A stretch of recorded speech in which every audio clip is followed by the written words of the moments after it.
Chapter 7:16. Even if you scold me, I will still help you. Fang Yan acted like he was doing this for Yi Fengsheng's sake.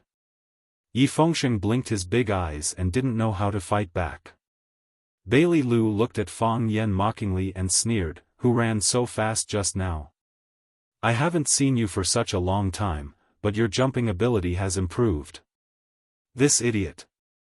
Yezi despised Fang Yan to the extreme. When his brother was in trouble, he bounced away like a cannonball, but his brother was beaten up like a pig's head. Such a man was too disloyal, right? And he still had the cheek to say something like, "Even if you scold me, I'll still help you."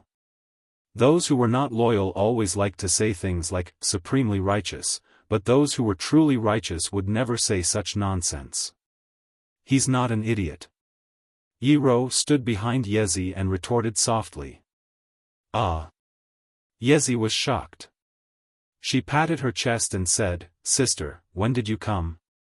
"I just came," Yi Rou said softly. "Why don't you make any sound when you walk? You scared me to death by suddenly talking." Yezi complained.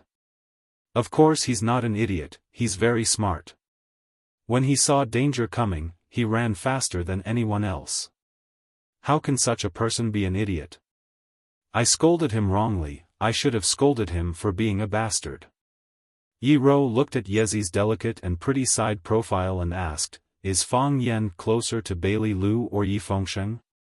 "Of course it's Yi Fengsheng. I used to think so, but look at him just now, he's so embarrassed. Why did Bailey Lu come to our house to find trouble with Yi Fengsheng?" "I don't know, but it sounds like it has something to do with Bailey Qingzhu. Could it be that Yi Fengsheng and Bailey Qingzhu have already?" Yezi blushed and asked curiously. "Bailey Lu came here in a fit of anger, so he naturally needs to vent his anger. Fang Yan and Yi Fengsheng are close. If Fang Yan fought with him for Yi Fengsheng, what would the result be?" Yi Rou continued to ask. Yezi thought about it seriously and said, "Do you mean that Fang Yan deliberately avoided Bailey Lu in order not to anger him? In order to not ruin Yi Fengsheng and Bailey Qingzhu's happy occasion, he sent his good friend Yi Fengsheng out to be beaten up by Bailey Lu?" Yi Wen nodded and said, "That's right." "Humph, I don't believe it." Yezi still couldn't believe Fang Yan's character. She said, "Sister, your heart and soul have been hooked by him. He just said that cucumbers were more bitter than bitter melons, and you would definitely say that cucumbers were more bitter than bitter melons. You believe whatever he says. I think Yi Fengsheng might have offended him in some way, and he bore a grudge against him. That's why he sent that idiot Yi Fengsheng away." Yi Rou thought for a moment and nodded. "It's possible." Yezi looked at Yi Rou helplessly and said, "Sister, why did you give up so easily? What about your principles? What about your beliefs? What about your love?" Yi Rou glanced at her indifferently and said, "He would indeed do such a thing." Fang Yan saw that Yi Rou had arrived, but he didn't know what they were talking about. He stuffed the cucumber in his hand into his mouth, and when he spoke, there was a hint of green in his voice. He said, "Get up, get up. Let's talk things out. Although Yi Fengsheng is fatso, pressing him like this, what if he loses weight?" Fang Yan thought that Yi Fengsheng's facial features were actually very good. If he really lost weight, he would be a challenge to his position as the captain of Swallow Doc's Prince Charming team and as the face of the team. In comparison, he quite liked being friends with Fatso. "Brother." Bailey Qingzhu grabbed her brother's arm and said, "Get up." Bailey Lu hesitated for a moment. He knew that if Fang Yan didn't help and Yi Fengsheng didn't fight back, he wouldn't be able to continue fighting. He climbed up from Bailey Lu's body and shook off the dust on his body. He stared fiercely at Yi Fengsheng and said, "Yi Fengsheng, you must give our Bailey family an explanation. You actually dared to do such a thing. Do you think our Bailey family is easy to bully?" Bailey Qingzhu ran over to help Yi Fengsheng up, but she didn't succeed. Yi Fengsheng was too fat. Fang Yan liked to see this kind of situation happen. He ran over happily and pulled Yi Fengsheng's arm to help him up from the ground. He helped him tidy up the grass and dirt on his body and asked with concern, "Fengsheng, are you okay?" "Fang Yan, I want to break off all ties with you." Yi Fengsheng's expression was ferocious as he roared fiercely. "You still don't want to solve the problem?" Fang Yan asked indifferently. Yi Fengsheng blinked his eyes and his fat face was full of smiles. He said, "What a joke. How can a relationship of several decades be broken just like that? How can I break off all ties with you? How many years have we known each other? I've known you since I was born.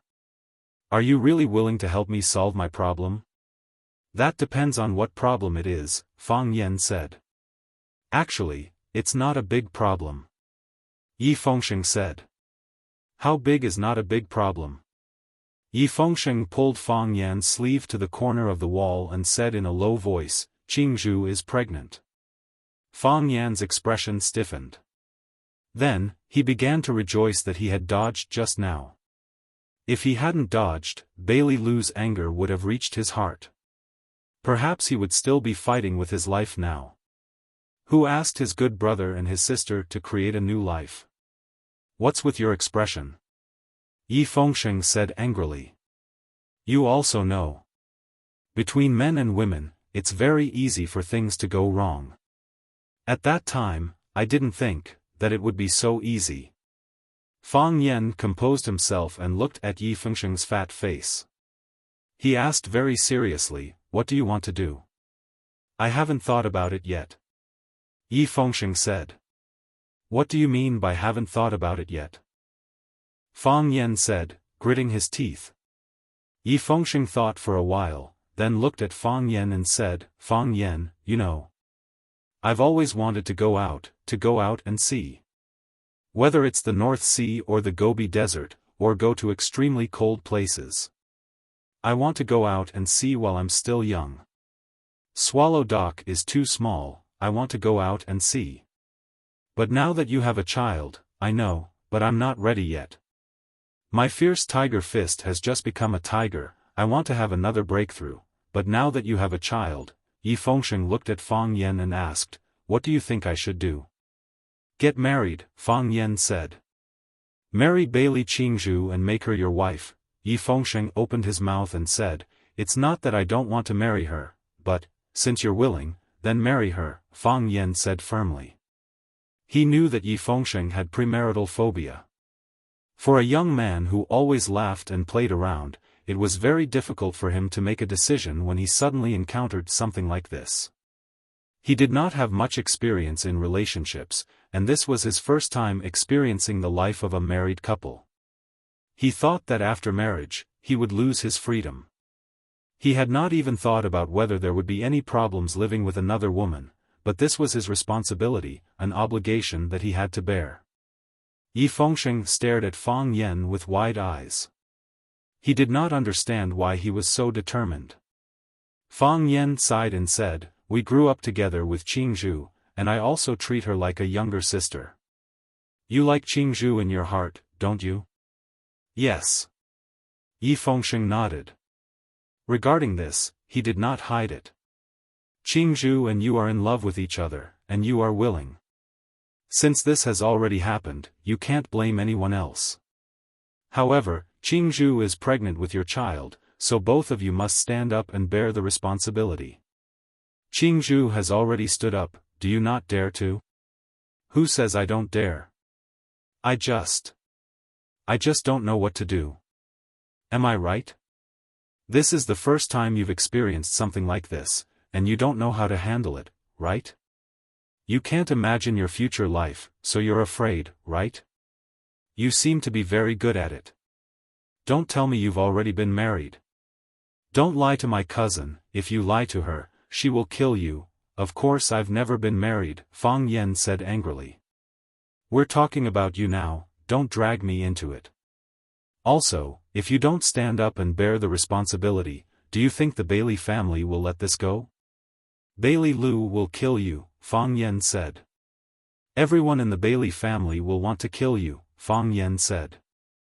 Fang Yan's words were not an alarmist. Swallow Dock was located at the junction of the old and the new era. Although many people in the village drove luxury cars and used mobile phones and all kinds of modern home appliances, some old traditions were still preserved. Furthermore, every family valued their reputation very much. A young woman getting pregnant before marriage was considered a big deal in Swallow Dock, a very, very big deal. This was also the reason why Bailey Lu came to the Yi family to beat them up after he got the news, and until now, no one in charge of the Yi family had come out to scold him. Everyone knew that the Yi family was in the wrong, so they had to let the Bailey family calm down first. Fang Yan tidied up Yi Fengsheng's clothes and said with a smile, "Fengsheng, you've grown up, and we've all grown up. Although we still play and joke like before, play the games we liked to play when we were young, and tell childish jokes.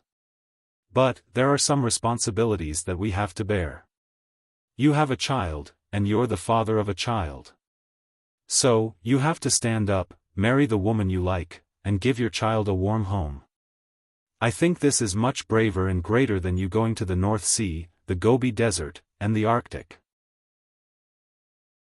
Chapter 7:17. Fang Yan and Yi Fengsheng whispered to each other. Yi sneered and said, "Fang Yan is not a good man. He will definitely persuade Yi Fengsheng to leave.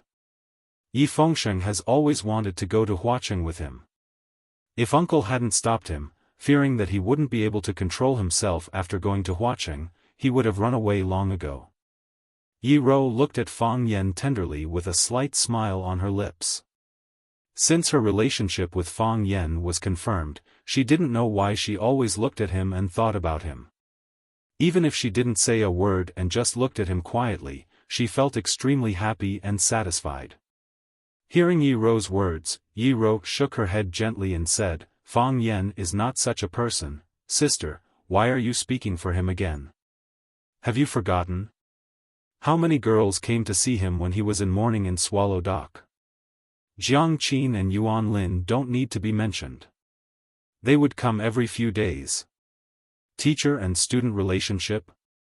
Which student would treat their teacher like this? And that Qin Etienne, she clearly wants to compete with you. Look at her expression when she looks at Fang Yan. Look at what she has done for Fang Yan. And do you know what gift she gave him for the first time?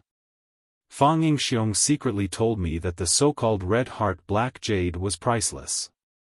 It was said that a small piece could buy a courtyard house in Yanjing City. Also, that black turtle ointment, the two big red dragons that the Fang family raised in the living room. Aren't they ashamed? A girl gave so many gifts for the first time. Does she want to buy a man? That's too much. The more Yi Rou said, the angrier she became. She felt more and more indignant for her sister. She said, "And Xia Tian, how could he have anything to do with the big star Xia Tian? And that? Sister, I don't mean to criticize you, but you are too naive and have no experience in love. You don't know that men are very greedy when it comes to love. They want whatever they see. How can they be satisfied? So, you must never be deceived by her. The deeper the love, the deeper the scar." "I won't," Yi Rou said calmly. "Sister, I can feel it." "Feel what?" "He cares about me," Yi Rou said. "Just like I care about him." Yi rolled his eyes and said, "Here we go again." There it was again. "Are you going to tell me the story of how he risked his life to save you after you failed to climb the heavenly axiom? Why didn't he mention it when you risked your life to save him? He will keep it in his heart." "Keep it in your heart?" "I'm just afraid that he has already forgotten. You still have to be wary of her, those girls are too beautiful. Especially that Qin Etienne. Although we look so arrogant, men are all cheap wretches. When they see such a woman, they are like a wolf that sees a bone and want to pounce on her. What was that saying again? Conquer. Men have a conquering nature in their bones. Do you think you know men very well? Yi Rou looked at her sister who had lived in Yanjing for a long time and asked softly. I've seen too much. Too many romantic things have happened around me. A girl in our dorm was successfully pursued by a guy. She washed and cooked for him every day, bought him clothes and shoes, and treated him like he was her own son. The two of them lived together outside, but she accidentally got pregnant. The girl wanted to call her boyfriend to discuss how to solve the problem together, but the guy's phone was turned off.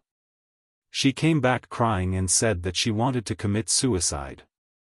My dormitory sisters couldn't stand it anymore and sent people to find the boy. Do you know where they found him? In another girl's rental house. It turned out that he had more than one girlfriend. Yi Rou knew there were all kinds of disgusting things happening outside. She also knew that in this era where people lost their faith, people were very presumptuous and casual about their own feelings. But she believed in herself and was also willing to believe in Fang Yan. Ye's words were very serious, but she was not angry about it. Because only those who were stabbed in the heart and hidden pain would be really angry. She knew that Yi did it for her own good. Yi thought that she stayed in Swallow Dock all day, so she didn't know the evil of people, the fickleness of the world, and the fragility of feelings. Yi Rou looked at Yi and said softly, "How about we make a bet?" Bet on what? Fang Yan won't take Yi Fengsheng away. Yi Rou said, he will persuade Yi Fengsheng to take this responsibility. Impossible? Yi Rou opened her eyes wide and said, well, I'll bet with you. What do you want to bet? If you lose, go and apologize to Fang Yan. Yi Rou said. Yi Rou thought for a while and nodded. She said, okay, I promise you. But what if you lose? I apologize to you. No, you're my sister. I don't want you to apologize for me. Yi Rou rolled her dark eyes and thought quickly. She said, if you lose, you'll go shopping with me in Yanjing for a day. I can arrange the whole day. How about it?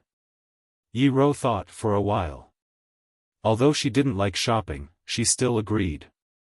She said, okay. I'd like to see if Fang Yan is like what you said. Hey, he took Yi Fengsheng to see Bailey Lu. Fang Yan took Yi Fengsheng and walked in front of Bailey Lu and Bailey Qingzhu. Bailey Lu frowned and said, Fang Yan, what are you two whispering about? This matter needs to be resolved by the elders of the Yi family. Can you handle it on behalf of the Yi family? Fang Yan smiled and waved his hand. He said, this matter doesn't need to be resolved by some elder. It needs to be discussed and decided by the two parties involved. Fang Yan looked at Bailey Qingzhu and said, Qingzhu's meaning is already very clear. As brothers, we can also do it. Bailey Qingzhu blushed. She also felt that she had lost face after such a thing happened. The elders of the family still didn't know, but her brother, who had just returned from outside, understood the details. Her brother's personality was insolent. Once he heard of this, he flew into a rage and ran to the Yi family to seek justice for her. Bailey Qingzhu was almost angered to death by her brother's idiocy. With such a ruckus, wouldn't the elders of the two families know? Bailey Lu looked at his sister and said, what do you mean? You want to say that my sister must marry Yi Fengsheng no matter what? No, no. Yi Fengsheng hurriedly explained. He looked sincerely at Bailey Qingzhu and said, it's me who must marry her no matter what. Yi Fengsheng knelt on one knee and looked into Bailey Qingzhu's eyes. He said, little Zhu, you know my feelings for you. I also understand your feelings for me. To be honest, I wasn't prepared for such a thing to happen. I always felt that I was still a child. Why did I suddenly have a child?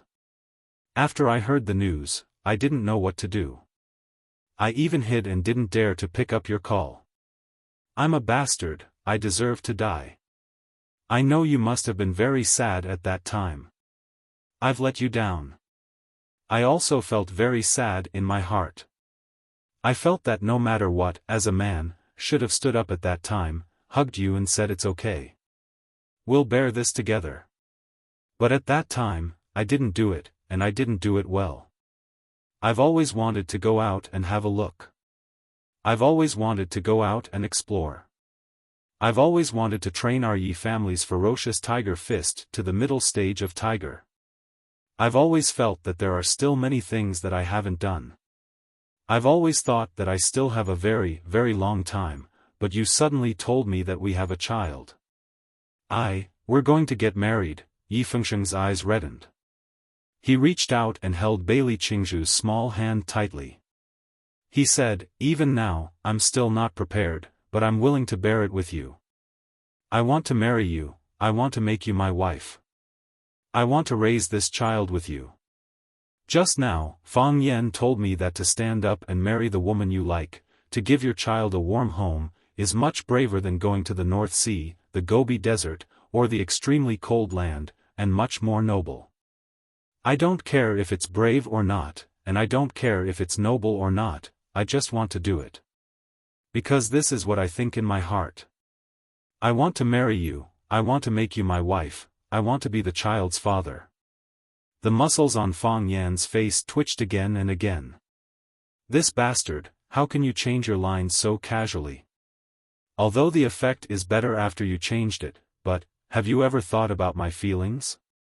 Stepping on your friend's shoulders to show off your own greatness, is this really a man's way of doing things? Please open your eyes and look, your cousin's future wife, Yi Rou, is standing at the side and watching, Fengsheng. Bailey Qingzhu was tricked as expected. She threw herself into Yi Fengsheng's strong embrace. Yi Fengsheng fumbled in his clothes for a while, and finally took out a piece of Maitreya Buddha jade from his neck. He said, men wear guanyin, women wear Buddha. When I was young, my body was very weak, so my ancestor gave me this jade to keep me safe. This is the only valuable thing I have on me. I'll give it to you as my proposal gift. Yi Fengsheng pushed Bailey Qingzhu away, looked at her eyes that were red from crying, and asked, Qingzhu, are you willing to marry me? I am willing. Bailey Qingzhu's tears flowed down in large droplets. As she wiped her tears, she nodded continuously. Thus, Yi Fengsheng put the piece of jade in his hand on Bailey Qingzhu's neck, and then forcefully pulled her back into his embrace. Qingzhu, Fengsheng, just like in the movies, after the male and female leads called each other's names, they hugged each other even more tightly. The rims of Fang Yan's eyes were also red. He walked in front of Yi Rou, reached out and hugged her, saying, I'm so touched, I'm about to cry. Chapter 7:18. Yi Rou was too serious, so Fang Yan was always too frivolous. Yi Rou was cold and indifferent. She was quite shy in her bones. It was impossible for her to take the initiative to express her affection to a man. However, a couple should take the initiative. Therefore, Fang Yan took the role of the main attacker. Yi Rou didn't care about Fang Yan at all. Otherwise, life would be so boring if they both stood there like two unrelated tree stumps. Fang Yan leaned his head on Yi Rou's shoulder and smelled the fresh fragrance from Yi Rou's neck. Yi Rou was very tall and looked thin, but her body was quite plump. Her waist was slender, and her chest was full. Every part of her body was extremely well proportioned and beautiful. Fang Yan hugged Yi Rou's body with both hands and said emotionally, Yi Fengsheng is already a father, but I, as his big brother, am still a virgin. The most important thing in the martial world is face. Am I very shameless now? Yi Rou nodded and said, yes. I don't want to either. Fang Yan sighed and said, I'm getting older and older, and my family is starting to urge me. You want to marry me? Well, why are you asking so directly? If you want to marry me, I will marry you. Yi Rou said with a serious face. Ha ha ha, that's great. I'll go back and prepare now. Fang Yan thought Yi Rou was so cute. How could he not marry such a lovely Yi Rou? And he wanted to marry her now, as soon as possible. Yi sneered and said, he wants to marry me, but he needs the consent of our family. Uncle and the others will definitely not agree. Even if the ancestors help you, it will be useless. Yi Rou glanced at Yi and said, they will agree. Yi Rou didn't say what would happen if they didn't agree. She just said with certainty, they will agree. Fang Yan held Yi Rou's hand tightly and said with a smile, I will definitely marry you, and you also want to marry me by all means. What else in the world can separate us? Mistress. Yi quickly added. Yi. Fang Yan stared at Yi with his teeth clenched. A girl changes 18 times between womanhood and womanhood. The more she changes, the more annoying she becomes. He remembered that she used to support his relationship with Yi Rou. When they met in the village several times, she was very polite to him. When she saw him walking with Yi Rou, she would also tease him with a cheeky smile. Is this girl having a bad sex life recently? Yezi. Yi Rou knew that Yezi was trying to defend her, but what she knew was not a big deal. Have you forgotten our bet just now? Yezi puffed up her cheeks like a goldfish and stared at Fang Yan without blinking. After a long time, she said with difficulty, I'm sorry. After that, he turned around and ran into the courtyard. Bet? Fang Yan looked at Yi Rou in confusion and asked, what did you bet? I said you would definitely persuade Yi Fengsheng to take responsibility. How did you know? Because you are such a person. Yi Rou looked at Fang Yan with pity in her eyes. Otherwise, how could you be so tired? Fang Yan could only hold Yi Rou tighter. This woman's figure was really good. Fang Yan. A stern shout came. Yi Daowen came out of the backyard and saw the guy holding his daughter. His eyes began to burn with murderous intent. He didn't want to blame his baby daughter. It was just that Fang Yan, the bastard, was touching her. The elders of the Yi family didn't come out before because they knew that the Bailey family was angry. It was good to let them vent in the yard. What made them even more embarrassed was that Bailey Lu came to them with his pregnant sister, but Yi Fengsheng, the bastard, didn't dare to show up. If the person involved didn't come out, how could they explain it to others? He also wanted to test Yi Fengsheng. If he only ran away when he encountered this kind of thing, then his future would be nothing more than this. Now that the battle was over and Xiaomei reported that the matter had been solved perfectly, Yi Daowen had to stand up and speak. No matter how well Fang Yan solved it, he was just a junior of the same age as Yi Fengsheng. He was not even a member of the Yi family. It was better to get the approval and blessing of the elders for the marriage of the younger generation. Yi Daowen was thinking about how to handle this matter beautifully. He was in the limelight, and he couldn't let the Bailey family have a grudge. After all, the two families would be considered in-laws in the future. He didn't expect to see such an unsightly scene as soon as he stepped out of the yard. If Fang Yan was holding another girl, Yi Daowen would just think that Fang Yan was a loose and frivolous person. However, the girl in his arms was his daughter, which made Yi Daowen feel particularly offended when he looked over. Fang Yan quickly let go of his left arm, but his right arm stayed behind Yi Rou's waist and gently massaged it. He said with a face full of concern, how do you feel now? In the future, you must pay attention to the fact that your body hasn't fully recovered, and you can't do too intense exercise. Now is not the time for you to rush to practice. Much better, Yi Rou said expressionlessly. She didn't have many expressions on her face. Fang Yan had set up the stage, and she only needed to say a few lines. I used our Fang family's 3 parts 5 mountains hand, which is a kind of treatment method that perfectly combines the qi of Tai Chi with the human body's acupuncture points. You know, Tai Chi belongs to Taoism. Since ancient times, medicine and Taoism have been inseparable. When it comes to taking elixirs to nourish the body, we are better at it. Yi Rou nodded again. Being seen by her father hugging a man, she was really a little embarrassed as a daughter. After all, she was a child from Swallow Dock, and her mind was not so open. It was said that when many young couples made love in the room, their parents would take the initiative to give them condoms for fear of accidents. Poor parents in the world. Fang Yan, what are you doing? Yi Daowen shouted. He was tall, and he came in a fit of anger. He looked fierce and majestic. Massage. Fang Yan explained seriously and said, Ruru was seriously injured last time, and her body won't recover in a short time. She can't do strenuous exercise, and she can't practice martial arts. You have to keep an eye on her.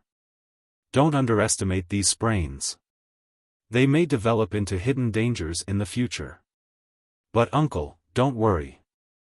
I used our family's 3 parts 5 mountains hand to push away the blood clots in her body and let the moisture out. She will be fine soon. Yi Daowen stared at Fang Yan with sharp eyes. He naturally didn't believe Fang Yan's nonsense, but he couldn't expose his nonsense. As a father, did he have to check whether his daughter's waist was injured or not? Under Yi Daowen's gaze, Fang Yan finally finished the healthcare treatment in his hand. He clapped his hands and said, well, go back and lie down. If there is nothing important, try not to walk around these 2 days. Only then did Fang Yan turn his eyes to Yi Daowen's face. He said with a smile, Uncle, are you here to deal with the matter of Fengsheng? Congratulations, the Yi family is going to have another child. Yi Daowen's eyes were cold. No one knew what he was thinking. After a long time, he turned around and walked in the direction of Bai Lilu and Yi Fengsheng. Fengsheng is too young. He did something that caught everyone off guard. This is the fault of our Yi family after all. We will also bear this responsibility. Yi Daowen looked at Bai Lilu and said such words. However, marriage can't be taken lightly. I will personally bring Fengsheng to the Bai family to propose marriage. I also need to discuss the details of the wedding with the elders of your family. Bai Lilu knew Yi Daowen's position in the Yi family. Among the 3 tigers of the Yi family, his position was not the highest, and his martial arts was not the best. However, he was the well-deserved master of the Yi family. He also made decisions on some matters, big or small. He came to say such words to him and even had the intention of apologizing. Thus, Bai Lilu could not wantonly ridicule him. Uncle is right. Marriage matters should be decided by the elders of the 2 families. As an older brother, I can only help my younger sister vent her anger. Bai Lilu glanced at Yi Fengsheng and Bailey Qingzhu, who were still hugging each other and unwilling to separate. He said, I also did some rash things. I hope that uncle will not take it to heart. Yi Daowen smiled and said, what you did was right. If you didn't do it, I would have beaten that brat up. How could I allow him to escape and shrink back from this kind of thing? After talking for a while, Bai Lilu bid farewell to Yi Daowen. Yi Fengsheng, come in here. Wen Nuan, you come with me. Yi Daowen shouted as he left. Yi Wen looked at Fang Yan. Fang Yan smiled and patted her shoulder. He said, go, I also have something to do. Yi Wen nodded and followed behind her father to the backyard. Fang Yan sighed powerlessly and lifted his feet to walk out of the Yi family's house. Fang Yan! Bai Lilu shouted. Fang Yan turned around and looked at Bai Lilu, who had left the Yi family a step earlier but had now appeared behind him. He said, what's the matter? If you want to laugh at me, I advise you to bear with it. Otherwise, I will be very angry. You killed Bai Xiu? Bai Lilu stared coldly at Fang Yan and asked. Fang Yan looked at Bai Lilu thoughtfully and said, it looks like you don't have a good relationship with that scum Bai Xiu. What? You want to seek revenge for him? I want to seek revenge for him. Bai Lilu shouted coldly. Do you dare to have a good fight with me? Chapter 719. Yi Daowen turned around and said to Yi Fengsheng, go to the great ancestor with Qingzhu. The great ancestor wants to talk to you. Okay. Yi Fengsheng agreed, but his eyes looked at Yi Rou. He was not stupid. He knew that his uncle wanted to talk to Yi Rou, and it should be about her and Fang Yan. He knew Yi Daowen's attitude, and even the attitude of the whole Yi family. But why? Why couldn't my cousin and Fang Yan be together? Yi Daowen instructed, and then he walked towards his study. He didn't ask Yi Rou to go back, so Yi Rou could only follow him into the study. While Bailey Lu was making trouble outside, Yi Daowen was probably reading in the study. When he came back again, the tea in the cup was still steaming, and an ancient book was open on the table. Yi Rou glanced at the title of the book, Notes on Kung Fu of the Southern School. Yi Daowen walked to the windowsill and opened the window. Looking at the gloomy sky outside, he said, "I'm afraid it's going to rain again." Yi Rou didn't say anything. She went straight to the bookshelf, took out a book, and casually flipped through it. Yi Daowen held the teacup and took a sip of tea. He looked at his daughter in front of him with a headache. There were thousands of words in his heart, but he didn't know how to say them. They had their own position, and they had to protect the Yi family's position. However, Yi Rou was obviously different from what they thought. She was a girl, and she had a man she liked. She was going to marry him, and as a father, he should give her his blessing. The sad thing was that he couldn't let her walk on that path. He had thought about this problem countless times in his heart. The three brothers had gathered together and discussed their opinions. The decision had been made a long time ago, but they had never had a good talk with Yi Rou. At that time, they all felt that this matter was not urgent, or they hadn't found a more suitable opportunity. But now they had to talk about it. When he walked out just now, he saw Fang Yan holding his daughter in front of others. With Yi Rou's character, she didn't refuse to push Fang Yan away. Yi Daowen knew that it was a little too late. While Yi Daowen was still deliberating over his words, Yi Rou had already spoken first, saying, "You can find a reason to convince me." Yi Daowen stared blankly for a moment before drinking another mouthful of fragrant tea. Originally, this top-grade dragon tongue orchid was fragrant, but now, he felt that there was a bitter taste in his mouth. He must be feeling bitter, right? With this in mind, Yi Daowen said, "It's impossible for you and Fang Yan." "Reason," Yi Rou said. Her eyes were still on the book in her hand, and her voice was very calm. There was no sign of agitation or anger. She seemed to be saying, "Give me a reason. As long as you give me a reason, I will be convinced." However, Yi Daowen knew that it was difficult to convince his daughter. His train of thought was interrupted by his daughter's sudden words. Yi Daowen could only reorganize his words and say, "Although you failed to climb the heavenly law this time, you're still young. You're the child with the best aptitude in our Yi family. As long as you don't give up, conquering the heavenly law is only a matter of time. Next year? Or the year after? At that time, our Yi family will have a heavenly law expert. Do you know how many years we've been waiting for this? We often say, it's difficult to enter the path of the divine fist. The Bailey family has practiced the fist for generations, but they've never been able to enter the path. We've waited for so many years and hoped for so many years, but there's not a single heavenly law expert. What about our Yi family? Our Yi family's hope is on you, and our Yi family's honor is also on you. The Yi family has a heavenly law expert, and the Yi family once had a heavenly law expert. Others might say that many years ago, the Yi family also had a heavenly law expert. In the end, there was a heavenly law expert.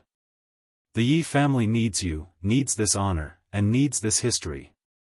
Which of these families who practice martial arts doesn't want to have a heavenly law expert? Just like those scholarly families in ancient times, which family doesn't want their own family to have a scholar? I also know that I'm being too selfish by saying this. As a parent, who doesn't want their children to live well and be happy? However, in my position, I have to consider the interests and reputation of the entire family. It's not just me, but also your grandfathers and uncles. Yi Rou finally raised her head. Her expression was still calm, but there was a hint of mockery in her tone.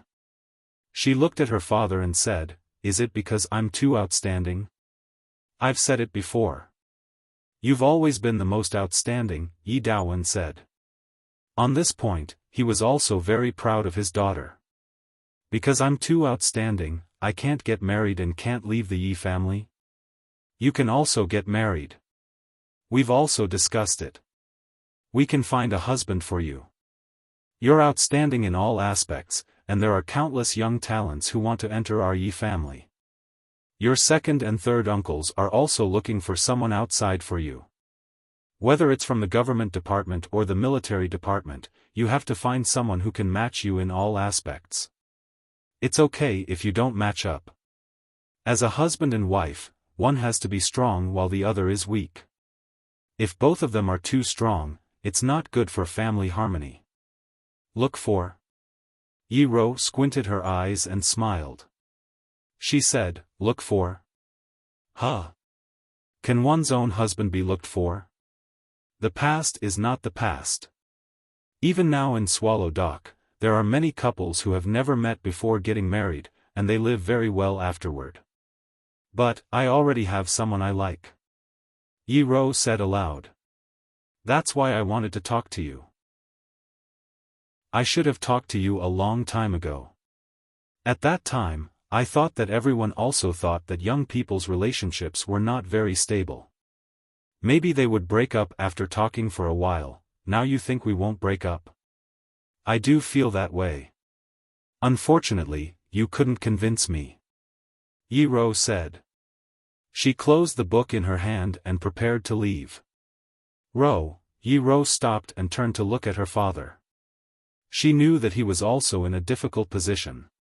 She also understood his difficulties, but she still said firmly, "You didn't convince me. Fang Yan is not a good match." Yi Daowen said. "Because he's not outstanding enough?" "No, because he's too outstanding." Yi Daowen said, "He's too outstanding and too ambitious. We can't control him, and we might even be controlled by him. We're still alive, and your second uncle and third uncle are also here. We can suppress him. If we're not here, and we're all old. Do you think there's anyone in the next generation of the Yi family who can suppress him? Isn't that good? If we can't suppress him, then let him become one of us, let him become one of our family. Isn't that good? Haven't we discussed this matter already? Your second uncle has talked to him in front of everyone. If he's willing to marry into the Yi family, and if the children you have are willing to have the surname Yi, we will not object to your marriage. We will even raise our hands in approval." But, he refused. He's not willing. "The Yi family's expectations of you are too high. Everyone is waiting for you to climb the heavenly Tao. If you succeed, you'll be our Yi family's heavenly Tao expert. If you marry into the Fang family, you'll become the Fang family's heavenly Tao expert. At that time, will there still be people who will say, 'Oh, Yi Rou, that's the Yi family's heavenly Tao expert'? Will there be people who think that? But I failed, but one day, you'll succeed. What if I can't succeed in my entire life?" Yi Daowen used his palm to rub the rim of the teacup. He sighed softly and said, "You're sulking like this. I know you have grievances in your heart. Saying these things to you makes me feel bad. But, you're still the Yi family's bloodline. You have to think of yourself as a part of the Yi family. If I marry into the Fang family, then I'm no longer a member of the Yi family?" "Yes, of course. But, you're even more of a member of the Fang family." Yi Daowen clenched the rim of his teacup tightly and said, "If, and I'm saying if, a conflict occurs between the Yi family and the Fang family, which side will you stand on? You see, you're also in a difficult position, right? I'll try my best to avoid this kind of thing from happening. It's too difficult. The Yi family has to charge forward, and the Fang family is the same. Just look at what Fang Yan has done. Yi Daowen sighed and said, if you weren't so outstanding, this matter would be very easy to handle. If Fang Yan wasn't so outstanding, this matter would be easy to handle. The key is that the two of you are too outstanding, you know? The teacher wants Fang Yan to be the teacher. He wants Fang Yan to take over his position and become the next teacher of Swallow Dock. Yi Rou thought for a moment and chuckled. She said, so, you think he took your position? I know you also want to be a teacher, so you don't agree to our marriage? It's not that I want to be a teacher. It's that the Yi family needs this teacher. Yi Daowen put down his teacup and rubbed his forehead with some pain. He said, you're my daughter. You're also very smart. There are some things I won't hide from you. Your second uncle is in politics and your third uncle is in the military. I've waited in Swallow Dock for so many years just for this position. I'm waiting for the teacher to retire or grow old. I'm waiting for this position. Could it be that you think I'm inferior to Fang Yan? Inferior to that young fellow? No one can deny that I'm the most suitable person for that position. I've also always been preparing for that position. I've been preparing for so long. I've been preparing for so many years. Perhaps I'm the same age as you. Yi Daowen's voice contained a sense of dignity and dominance. He said in a heavy voice, but, he wants to suppress me. That old fellow wants to suppress me. He wants to suppress our Yi family's Fang Yan. Fang Yan has become his accomplice. Chapter 720. The sky was gray, and dark clouds were rolling. It was as if a huge cloth was about to cover the sky.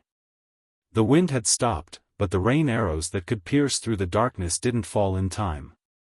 She felt like she was surrounded by a dome, and it was so oppressive that she couldn't breathe. Although the windows were open, the room still made her feel restless. She had the urge and desire to walk out of the room, to the yard, and into the rain. It would be best if there was a heavy rain. Yi Rou stood at the door and thought for a long time. She said, if Fang Yan can become a teacher of Swallow Dock, I'll be happy. Rou! Yi Daowen shouted. Between him and Fang Yan, his daughter was supporting another man. It made him very uncomfortable as a father. Yi Rou wasn't overwhelmed by her father's aura. She still looked calm. She sighed softly. This choice made her feel very uncomfortable. It's not that Fang Yan is more important than you. You're my father. You gave me everything I have. In my heart, no one is more important than you, Yi Rou said softly, as if she was explaining something. But Fang Yan is indeed more suitable than you. He's capable, intelligent, and selfless. Or rather, he doesn't have too much selfishness. He wants Swallow Dock to be Swallow Dock. He respects it, and doesn't want to use it to achieve his own achievements and ambitions. That's because he hasn't reached that position yet. When he becomes a teacher of Swallow Dock, when he has enough power, his ambition will be greater than anyone else's. He won't be able to suppress it. Anyone in that position would have done the same thing. What about a teacher? A teacher is still a teacher. A former teacher is still a teacher. What makes you think I can't be a teacher? What makes you think I can't be a teacher like Long Qianxiang? Because you want too much. What about Fang Yan? His thoughts are more complicated, and his methods are more ruthless. But he's a good person, Yi Rou said softly. Even if he wants something, he'll do it in a righteous way. He won't hurt those innocent people. It's just a one-sided story. Also, Yi Rou turned around and looked at Yi Daowen's face that was dark from anger. She said, you said that you waited for many years, you said that you stayed in Swallow Dock for the position of teacher. What if Bai Xiu was still alive? If Bai Xiu was still alive, how would you treat him? Impudent. Yi Daowen shouted in a stern voice. There are many smart people in this world, Yi Rou said fearlessly. Her voice was still soft, as if she was worried that someone outside would hear her. You're not the smartest person, and neither am I, Yi Rou sighed again, opened the door, and walked out. Boom! A loud clap of thunder came from the distant horizon. Lightning streaked across the sky, lighting up Yi Wen's beautiful face. Her expression was calm, but her eyes were turbulent. She walked to the courtyard and stood in the small courtyard, looking up at the dark sky. Walala!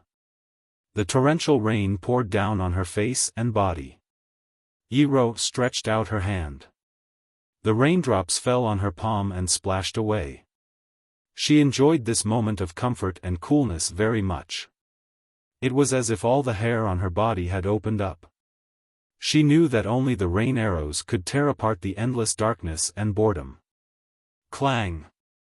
Fang Yan's body was smashed heavily against the bluestone wall. His back was burning with pain, and all the bones in his body were about to break. His body slid down the smooth wall. Before he could slide to the ground, Bai Lilu had already rushed over and punched Fang Yan's chest. Swish! The fist passed through the rainforest, and countless raindrops were sent flying. The flying raindrops became indestructible bead arrows. The beads hit the wall and made a pa-pa sound. Then, they exploded and turned into countless denser and finer raindrops. Many raindrops fell on Fang Yan's body, but this kind of injury was meaningless to him. If he was an ordinary person, his chest and stomach might be red and purple, but for Fang Yan, it was nothing more than scratching an itch through his boots. Fang Yan's body was tense, and his back was tightly pressed against the stone wall, as if he was going to squeeze the stone wall until it burst. When his body was ready, he shouted, and his legs suddenly sprang up. He punched toward Bai Lilu's fist. Their fists collided, and then collided again, and again. Bai Lilu's godly fist was invincible. He had extremely high attainments in fists, and his strength was strong and fierce. Every punch had the power to split mountains and split stones. Although Fang Yan majored in Tai Chi, he did not use the softness of Tai Chi to overcome the hardness. Instead, he used force to meet force with force. Therefore, when their fists collided, the burst of strength was particularly shocking. Bang! Bang! Both of their bodies leaped into the air, and after a quick 7 punches and 12 kicks, their bodies began to fall. In the process of falling, the two of them were still entangled and did not separate. Bai Lilu punched toward Fang Yan's face, but Fang Yan turned his fist into a claw and grabbed Bai Lilu's wrist. Bai Lilu waved his fist to dodge, and Fang Yan buckled again. Bai Lilu dodged again, and Fang Yan buckled again. The two of them fought dozens of times in a row, and finally, Fang Yan seized the opportunity. As long as his claws touched Bai Lilu's skin, Bai Lilu could not escape. Fang Yan's body directly hit Bai Lilu's chest, and then with a shoulder, Bai Lilu's body flew out. Bang! Bai Lilu's body fell on the bluestone floor, and then he slid all the way back. The rainwater gathered on the ground was cut by his body, and it flowed in front and on both sides. Crack! Bai Lilu punched out, and a big hole was smashed on the bluestone floor by him. Half of his arm went into the hole. With his arm as the center, he turned his body 360 degrees in 2 circles, and only then did he completely remove Fang Yan's rhinoceros hit. With a punch, he stood up again. Walala! The rainwater poured down, and Fang Yan and Bai Lilu's faces and bodies were all wet. Blood oozed out of Bai Lilu's face, and it was instantly washed away by the rainwater on his face. When it oozed out again, it was washed away again. Therefore, it looked like his face was clean, and there were no wounds. Fang Yan grinned and said, "Do you still want to fight? I just warmed up, how can I not fight? Your face is broken." Fang Yan pointed to the wound on his face and said, Cut the crap. Pa! Bai Lilu's shoes stepped on the floor, and the rainwater on the ground was pushed away by his powerful inner force. Then, his body rushed straight in the direction of Fang Yan. While sprinting, his right hand clenched into a fist. His fist faintly glowed with blue light, and the wet back of his hand instantly became dry. The rain was still light, but the pervasive raindrops splashed everywhere when they fell around his fist. Even more raindrops didn't have a chance to fly out, and as soon as they came into contact with the blue light, they immediately melted into transparent gas. He was like a fierce horse, and his fist energy was everywhere. Ha! Bai Lilu snorted and punched at Fang Yan's chest. This was a straight punch, and it was also a fair and square punch. He came straight at Fang Yan, and his punch was aimed at the important part of Fang Yan's body, which was also the part that must be saved. Star-Shattering Fist was the most powerful punch in the Bailey family's Divine Fist, and it was also the most difficult punch to practice. Fang Yan had heard from Bailey Lu that when the Star-Shattering Fist was used, the entire arm would turn green. This was because all the energy in the body was gathered in that arm. A person's body might not be able to withstand the boundless energy and explode. However, the people of the Bailey family practiced skin and bone since they were young, and their bodies were extremely strong. Only their tyrannical and strong bodies could withstand such a method of exertion of strength qi. Bai Lilu had actually learned the Star-Shattering Fist. Soon, Fang Yan shook his head. Bai Lilu's fist only glowed with blue light, but not the whole fist had turned blue. Moreover, the Star-Shattering Fist not only made the fist turn blue, but also the whole arm and even the face would turn blue. Bai Lilu should have only touched the surface of the Star-Shattering Fist, and it would take a long time for him to really master it. However, at his age, he was already considered a genius. Perhaps the curse of the Divine Fist being difficult to enter the path would be broken by him. Fang Yan did not dodge. He bent his body slightly, stretched out his hands, and waved them in the rain. His left foot was the center, and his right foot was drawing a circle in the rain. His hands waved faster and faster, and the rain from the sky was slapped away by his sleeves and palms. By the time his body turned into an illusory shadow, not a single drop of rain could fall on his body. His body became a transparent state of vacuum. Not a feather could fall, not a leaf could be added. Those who could practice to this level could already be called Grandmaster of Tai Chi. When Fang Yan waved Tai Chi, even the heavy rain could not fall on him. He was simply a monster that everyone feared.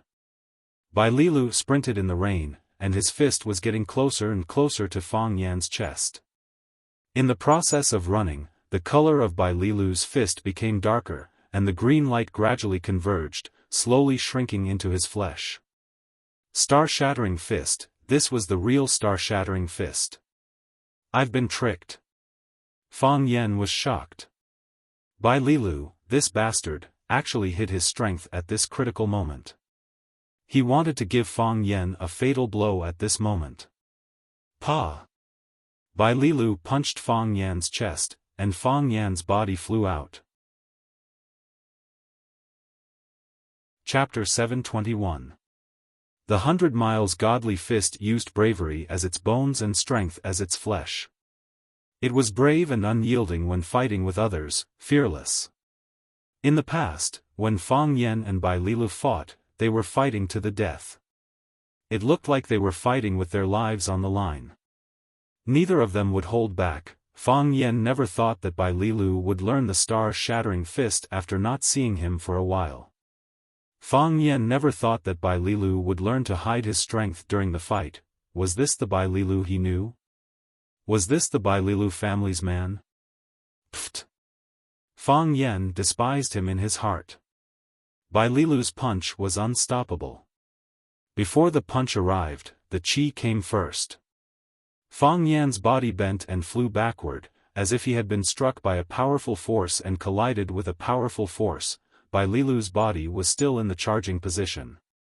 His body was still flying in the air, and his fist was still in the forward position. On the surface, it seemed that Bai Lilu had a big advantage. Fang Yan was sent flying by his punch. But Bai Lilu knew that this guy was using Tai Chi's drunken crane riding the wind to reduce his strength. When he punched, it was like hitting a pile of cotton wool. The more strength he exerted, the faster the cotton wadding retreated, but, could a stone hurt the cotton wool? That was obviously impossible. Drunken crane riding the wind, what a hateful movement. Bai Lilu thought angrily. He thought of the Fang family's genius martial artist, Mo Qingdi. When he was at his peak, his tendons were cut off by the dragon god and he fell to rock bottom. He lived on wine and sleep every day. But at that time, he created this desireless movement technique, drunken crane riding the wind. Everyone knew that he went to the cold land to look for the ice dragon's bloodline. Many people were suspicious and sympathetic of this behavior. Ice dragon? That was a legendary monster. How was it possible to find it? They knew that Mo Qingdi might never come back. A prodigy of a generation had fallen from grace just like that. People couldn't help but sigh in regret. When Mo Xiaodi was at his peak, Bai Lilu's target had always been him. He had thought that one day, he would be able to fight against such a master. But now, it seemed that he would never have the chance again.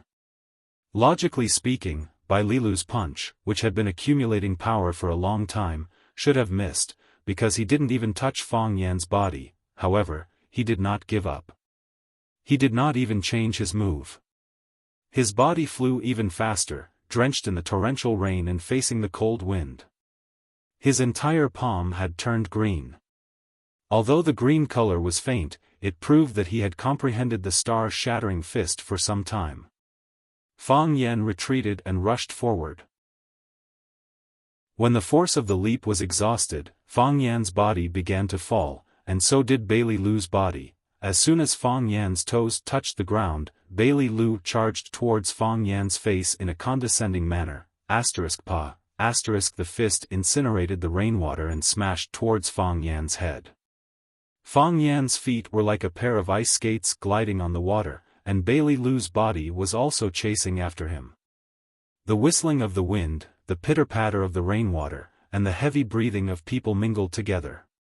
Fang Yan retreated with drunken crane riding the wind in order to reduce the force of Bai Lilu's punch. Now, Fang Yan realized that this idea was too idealistic. Bai Lilu's star-shattering fist was ready but not released. Until now, the majestic force was still gathered on his fist and arm. In other words, if Fang Yan did not fight with him, his punch would always be a huge threat to Fang Yan. Fang Yan raised his hands and used the hands supporting the sky move. Bai Lilu threw out a punch and smashed it towards his palm. Bang! The fist and palm collided, making a crisp sound of impact. Kacha! Fang Yan's feet sank, and both of his legs stepped into the bluestone floor at the same time, all the way to his knees. The cracks on the stone floor were still extending outwards, and the sound of stones cracking could be heard in the surroundings. Kacha! Bai Lilu punched, but he did not stop there. With the help of the rebound force, his body leaped into the air, and then he landed again. Once again, he clenched his fist and punched towards Fang Yan's head. Fang Yan raised his hand again to block. Bang! The fist and palm collided again.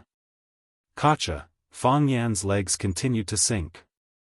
Bai Lilu's body rebounded into the air again, and he once again swung his star-shattering fist from above.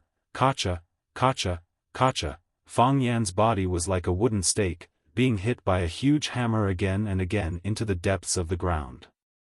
Fang Yan's body sank, and both of his legs were almost completely submerged in the bluestone.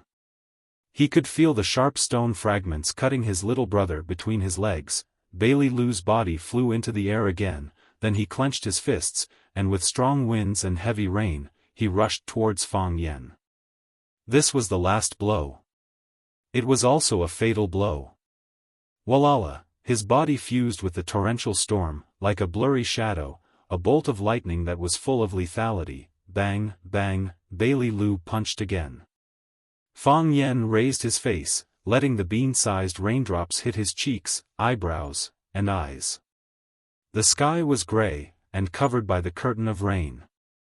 He could not see Bailey Lu's figure and expression at all.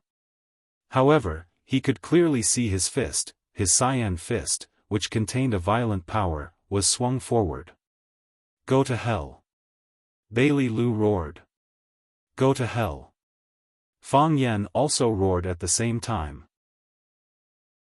This time, he did not use his hands to hold up the sky, but when Bailey Lu's fist was about to hit his head, he clenched his right fist and punched out. Bang! Bailey Lu's body was like a rocket that was launched, flying towards the boundless sky at a speed that was 10 times faster than when he came. Pfft! Fang Yen spat out a mouthful of blood, and his body fell weakly to the ground. The rain was a little lighter, and it pattered on this seemingly fresh world. The edges of the roof tiles were washed clean, and the leaves were bright. The dozen or so large vats in the courtyard had already been filled with rainwater. The raindrops that fell into the vats only caused ripples in the water. Bailey Lu only felt sweetness in his throat, and quickly drank a mouthful of strong alcohol. He did not expect that the strong smell of alcohol did not wash away the vomit, but choked it out. Pfft! Bailey Lu spat out a mouthful of blood, which was filled with the smell of alcohol. This was the third time he spat out blood. Fang Yen did not even look at him. He lay on the old rattan chair under the eaves, drinking, and his eyes were fixed on the ripples in the big vats. The courtyard belonged to the old drunkard, and the rattan chair was naturally the old drunkard's rattan chair. Of course, the alcohol they were drinking was also the alcohol brewed by the old drunkard. The old drunkard was moved by the fact that Qinya Bing died in the small courtyard, and broke all the wine vats in his courtyard. On the day when Fang Yixing died tragically and returned to the village, the old drunkard brewed a few vats of shadaozi for himself. Before he finished those vats of shadaozi, he went to the extremely cold place. Therefore, shadaozi became Fang Yan's shadaozi. What exactly happened? Bailey Lu stared at Fang Yen with a face full of unwillingness, and said, "I felt that you did not use the heart of Tai Chi. Did it become a dead fetus again? Without the heart of Tai Chi, how could your punch send me flying? What kind of kung fu did you use?" It was not the first time they had fought. Bailey Lu knew Fang Yan's strengths and weaknesses, and Fang Yen also knew Bailey Lu's limits. However, he could not understand the way he fought today, or the punch he threw out to counterattack. He used the star-breaking fist, the most powerful star-breaking fist among the 100 miles godly fists. Even this move could not subdue Fang Yen, and it could not even subdue Fang Yen who had lost the heart of Tai Chi, the Bailey family's godly fist. Was it still a godly fist? Could it be that he had been deceived by his family? "You deserve it." Fang Yen glanced at him and said with a sneer. He did not bother to explain too much to him. The current Bailey Lu was not at the same level as him at all. If he wanted to fight in the future, he would fight his father or his grandfather. As for Bailey Lu himself, he was too inexperienced. Bailey Lu smiled bitterly and said, "You don't really think I'm here to avenge Bai Xiu, do you? Ever since I was a child, I've always disliked that guy. He's a wild child from the outside. Just because he's with Master, he thinks he's some big shot. If you hadn't killed him first, I would have come to him and taught him a lesson on how to be a man." "Then why didn't you do it earlier?" Fang Yen said mockingly. "At that time, the star-breaking fist hadn't been mastered, right?" Bailey Lu was a little embarrassed. He drank another mouthful of liquor and said, "Bai Xiu. Is he really dead?" "Dead," Fang Yen said straightforwardly. "It's good that he's dead." Bailey Lu sighed softly. "Although I used to think he was annoying, I didn't expect him to be so vicious. Such a guy actually appeared in our Swallow Fort." Master, in the end, Bailey Lu did not go too deep on the topic of Master. He looked at Fang Yen and said, I heard that you came back to force the emperor to abdicate. It's not really to force the emperor to abdicate. I just want to find an answer, Fang Yen said. Have you found the answer? Fang Yen shook his head lightly and said, I'm still looking. If there's a need, you're willing to help? I mean if there's a need for you, Bailey Lu said. Fang Yen squinted his eyes and smiled. He said, of course there's a need. Bailey Lu looked at Fang Yen with a puzzled expression. Fang Yen raised the bowl of liquor in his hand and said, to the old drunkard. Bailey Lu did not dare to call Mo Qingdi an old drunkard like Fang Yen. Although Mo Qingdi was not there, he still said respectfully, to Elder Mo. Fang Yen drank all the xiaodao in the bowl in one gulp. Gasping for breath, he said, why did you come back this time? To marry Yi Ro, Bailey Lu said. Chapter 722. And then? Fang Yen asked. His voice blended with the falling raindrops and was masked by the whistling wind, making it almost impossible to hear him clearly. However, Bailey Lu heard it clearly. He could even hear the emotion contained in the word, and then. He was angry, and he cared a lot about it, but he pretended to not care. And then? Probably the same as Yi Fengsheng. The elders of the family go to the Yi family to propose marriage and give generous betrothal gifts. First, they choose a close date to drink a glass of engagement wine, and then choose an auspicious day to complete the wedding. Enter the bridal chamber, give birth to a child. Isn't that the process of marriage? After everything is done, the two people have to spend the rest of their lives together. I won't do anything to you. Fang Yen took a big gulp of wine and said with a smile, Yi Ro will kill you. Yes. Bailey Lu drank up the shadaozi in one breath, wiped the wine stain on the corner of his mouth, and said, I'll drink another bowl. I can't drink such strong shadaozi outside, and I can't drink the shadaozi brewed by Senior Mo outside. Fang Yen ignored him. He ran to the wine jar in the room and took out another big bowl. He sat back on the small stool under the eaves and continued the topic. He looked at Fang Yen and said, Yi Ro will kill me. I know Yi Ro will kill me, and they also know Yi Ro will kill me. But why do they still want me to marry Yi Ro? Fang Yen looked at Bailey Lu with bright eyes and a little smile. He asked, do you like Yi Ro? I asked them why do they still want me to marry Yi Ro? Bailey Lu said angrily. I asked first. Do you like Yi Ro? Fang Yen asked again, and the smile on his face began to widen. Bailey Lu thought for a moment and said, if you have to find a marriage partner, there is nothing wrong with Yi Ro. Well, I admit that I like Yi Ro.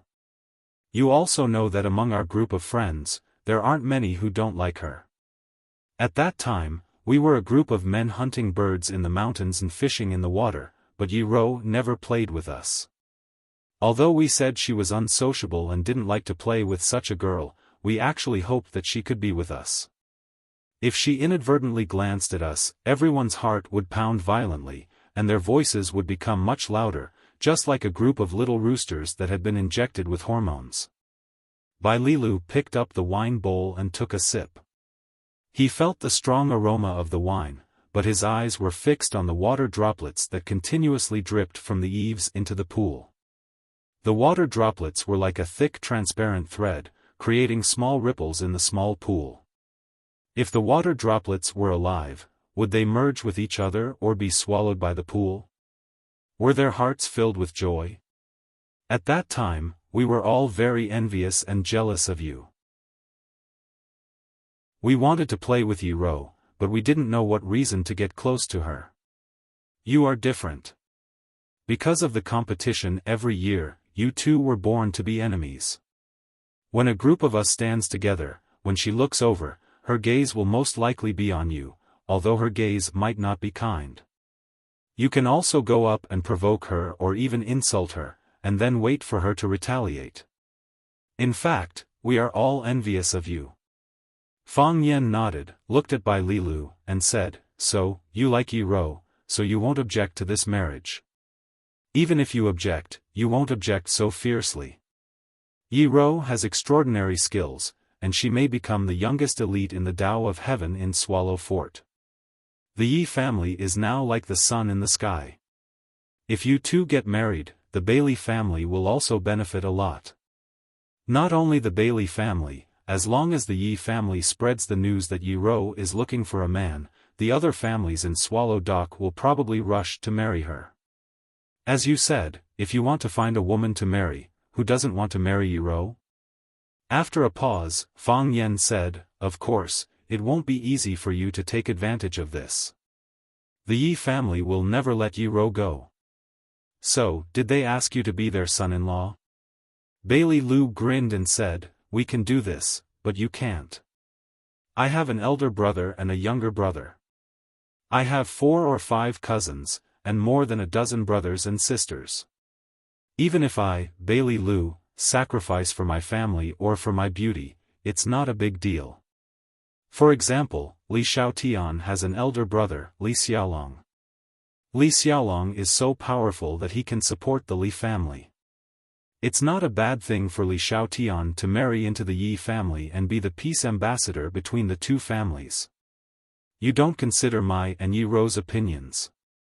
This business is really good." Fang Yen sighed and said, "What business? You put it so bluntly. This is true love.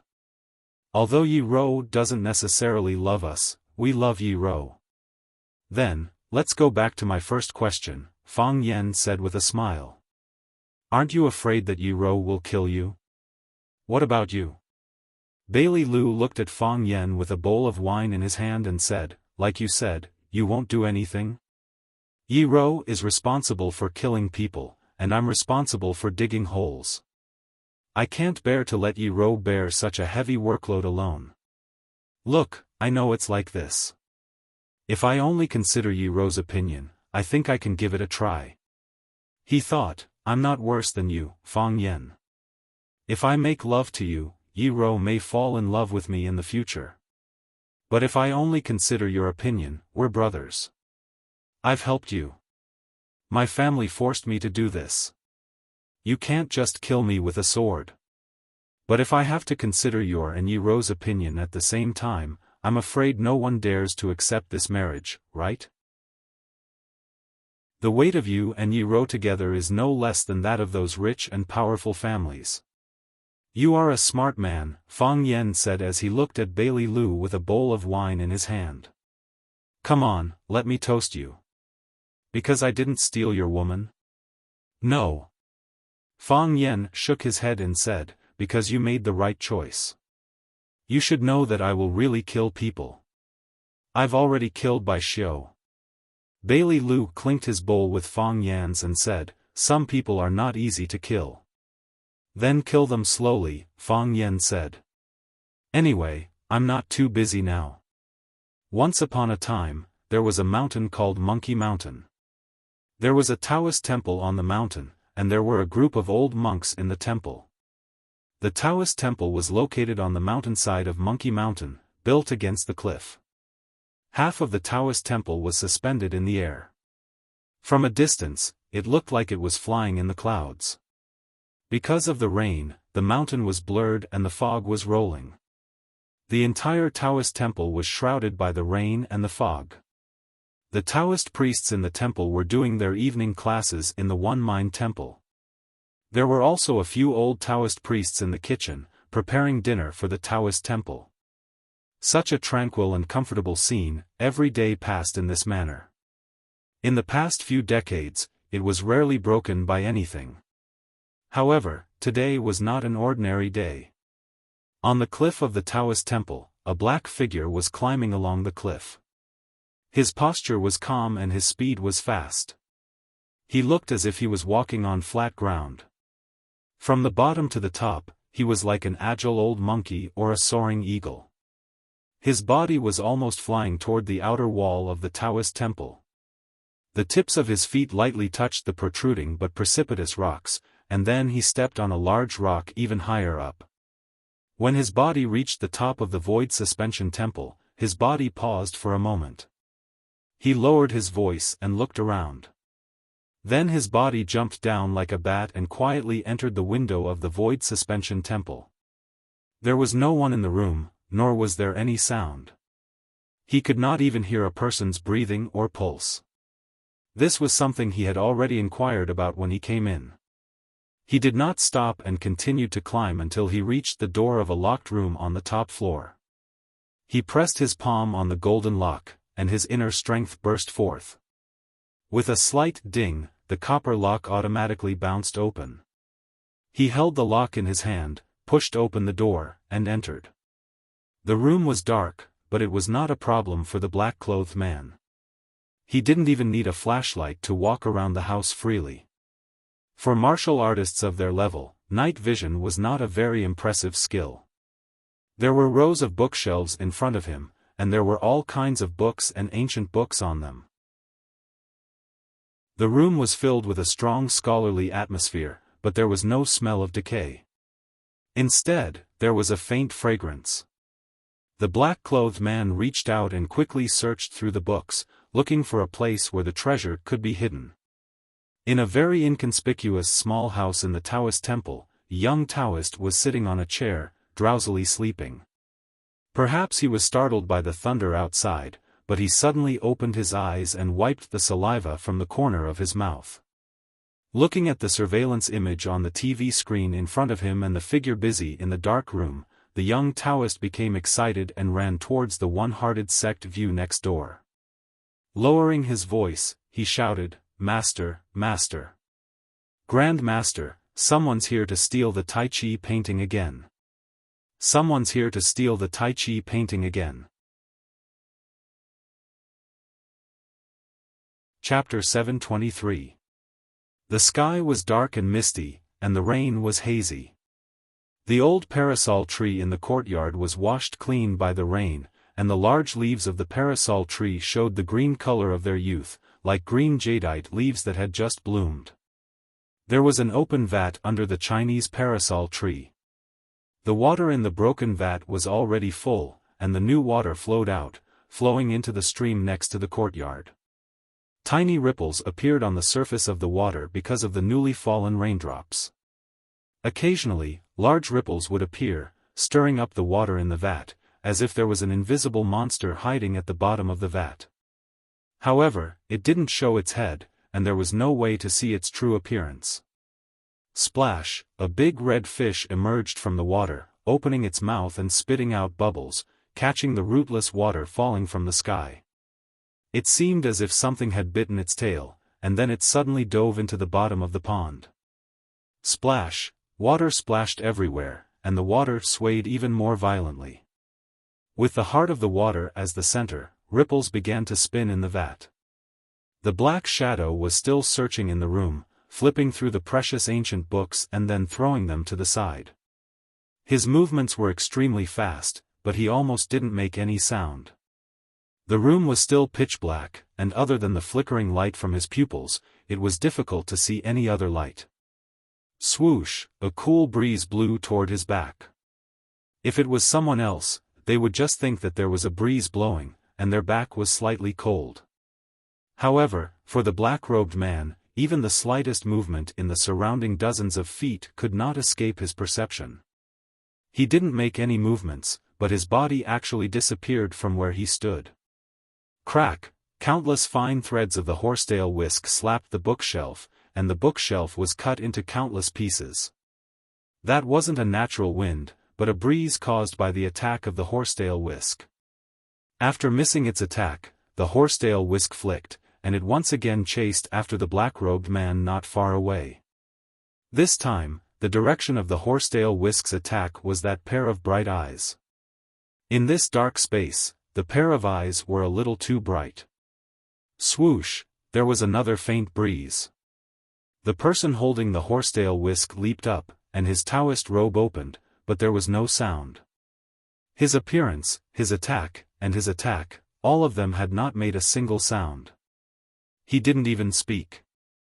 Even his breathing was so soft that it couldn't be heard. This person was using the Taoist's turtle breathing technique.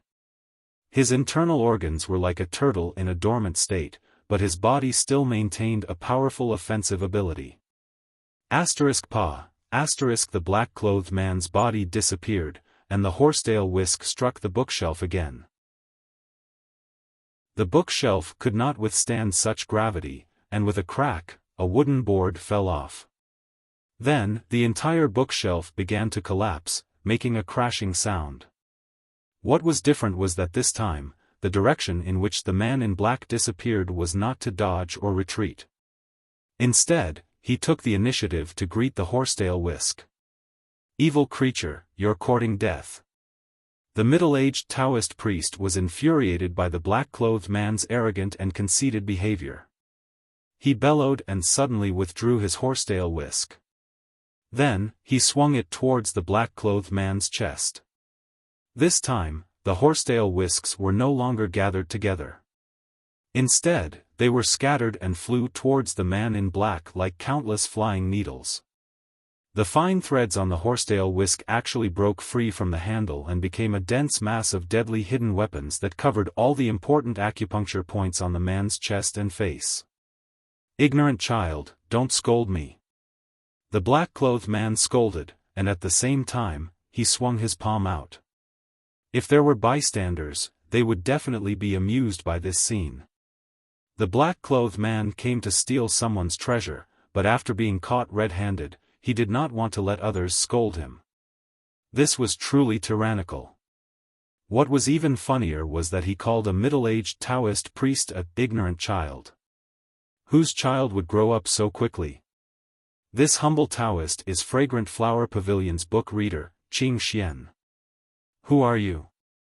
The Taoist sect had a saying, 3 secrets and 7 mysteries. The 3 secrets were the 3 top experts of the Ji generation, while the 7 mysteries were the heroes of the Xian generation. The 3 secrets and 7 mysteries each had their own strengths, and they were the backbone of the Taoist sect. 3 secrets and 7 mysteries. Let's see if you're fishing for fame. As the black-clothed man spoke, the wind from his large palm swept away the sword-like hard needles. Dong dong dong, the needles pierced into the wall or bookshelf, making dull sounds. Qing Xian was shocked. It was very common to use the strength of one's palm to deflect hidden weapons. However, what he swung out were countless hairs of the horsetail whisk, and he used the powerful technique of sweeping away an army of 1,000. Receiving 1 hidden weapon was not considered a skill, and receiving 3 to 5 hidden weapons was understandable. However, how much strength did one need to slap out thousands of hairs at the same time? Who was this person? How did he have such strength? While Qing Xian was shocked, he already held the horsetail whisk and moved towards the black-clothed man. After the black-clothed man swatted away the hairs, his momentum did not decrease. He ignored the sharp handle in Qing Xian's hand, and his palm landed on Qing Xian's chest. Puff! Qing Xian immediately spat out a mouthful of blood, and his body flew backwards. Clang! His body smashed heavily onto a row of bookshelves, causing them to topple over. This triggered a domino effect, and the bookshelves were also smashed down. Dust flew everywhere in the room, and books fell to the ground, making a hissing sound. Puff! After Qing Xian's body fell to the ground, he spat out another mouthful of blood. He held his chest and asked, "Who are you?" Actually, when he asked this question, the answer was already very clear.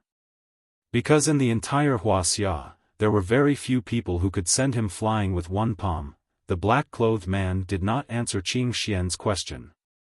Instead, he walked towards Qing Xian step by step, and asked in a low voice, "Where is the Tai Chi painting?" The black-clothed man's theft had been discovered, and he had caused such a huge commotion. Not only did he not escape immediately, but he also continued to ask about the treasure. "You are also here for the Tai Chi painting. Who are you? Where is the Tai Chi painting?" The black-clothed man had already walked in front of Qing Xian, and he looked down at him. "Don't waste time. If I attack again, you will already be dead. You should have been killed by me just now. How can Qing Xian? How can I be threatened by evil people? Qing Xian held his chest and laughed coldly. He wanted to stand up, but his internal organs were seriously injured, and he could not move. It's just death. I am a monk. Why would I care about this? Then you can go and die, the black-clothed man said expressionlessly. As he spoke, he lifted his foot and was about to step down. Immeasurable heavenly venerate. An old voice came through the window. The voice was loud and clear, like thunder. It was so loud that it made one's eardrums buzz. Mr. Black Dragon, you have the time to come to Immeasurable Temple as a guest. Why are you doing such a secretive thing? Why are you fighting with a junior?